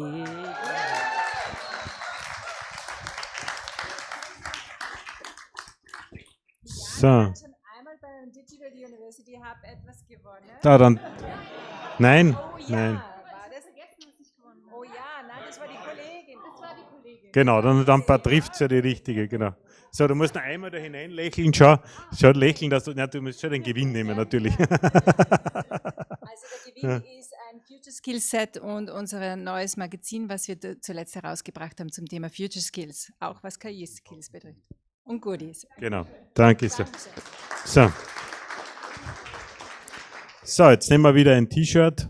Der Größe jetzt braucht. Und das T-Shirt geht an die Jutta Pauschenbein. Ich glaube, die hat zuerst den Raum verlassen, gell? Die habe ich schon gesagt, oh je, na, die Jutta heute nicht. Und das T-Shirt geht an den Jan Sieber. Doch. Ja. Ein T-Shirt, genau. Umdrehen, da hinten ist das Foto, genau. Keine Affengröße. Genau. Keine Affengröße, nein. Wunderbar. Als nächstes nochmal ein Skillset. Ups. Die Verena, Schwiegerl Melchior, darf auch vor.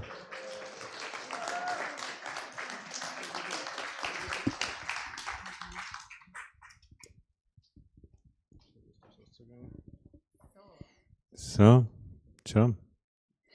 Bitte sehr, gratuliere. Achtung, da ist das Bundle, damit es nicht aus der Hand fällt. Genau. Ganz Danke. offiziell. Nochmal ein T-Shirt, oder? Ja, T-Shirt haben wir wieder noch. T-Shirt. Wir spielen so lange, bis alle was gekriegt haben. Genau. Das T-Shirt geht an den Michael Raunig. Ja, der ist noch da, wunderbar.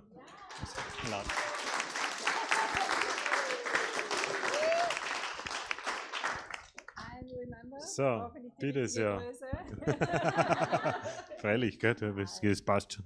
Michael. Super, sehr gut. Danke. Dankeschön. Und last but not least nochmal ein Future Skill Set an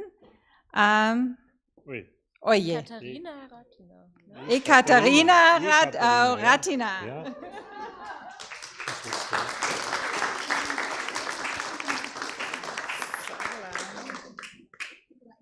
Ich habe dich zuletzt noch überredet, da mitzumachen. Super. Congratulations for the skill set. Ja. Ich spreche so schlecht, ich That's verstehe nichts. all right. Thank you. Just for the picture. Yeah, Okay, thank thank you. you. Fun. So. Das letzte. Das letzte, ein T-Shirt noch. Kannst du das ziehen, Markus, das letzte. Martin, ich darf das Martin. ziehen. Ja, warte. Ich darf nicht schauen, ne, weil sonst hast du nicht nur Nein, geschwindelt. so hast du wieder geschwindelt. So. Und das ist der Stefan Burgstaller. Hey. Ja. Dankeschön, super. Okay, Super, danke für das Glücksengerl-Spielen. Ja, damit sind wir tatsächlich am Ende angelangt von der Präsenzbühne in Graz. Ich winke noch einmal für alle, die jetzt auch noch online zuschauen. Es waren also zahlreich viele über den gesamten Tag. Ich hoffe, es hat Spaß gemacht bei uns und ab morgen für alle wahrscheinlich wieder online. Es geht noch 2 Tage weiter. Berlin ist ganz fleißig am Werken und morgen ist auch Zürich und Nürnberg dran. Und ansonsten freuen wir uns, wenn dann nächstes Jahr das Universal Future Festival 26 ist. Danke sehr fürs Kommen und viel Spaß weiterhin.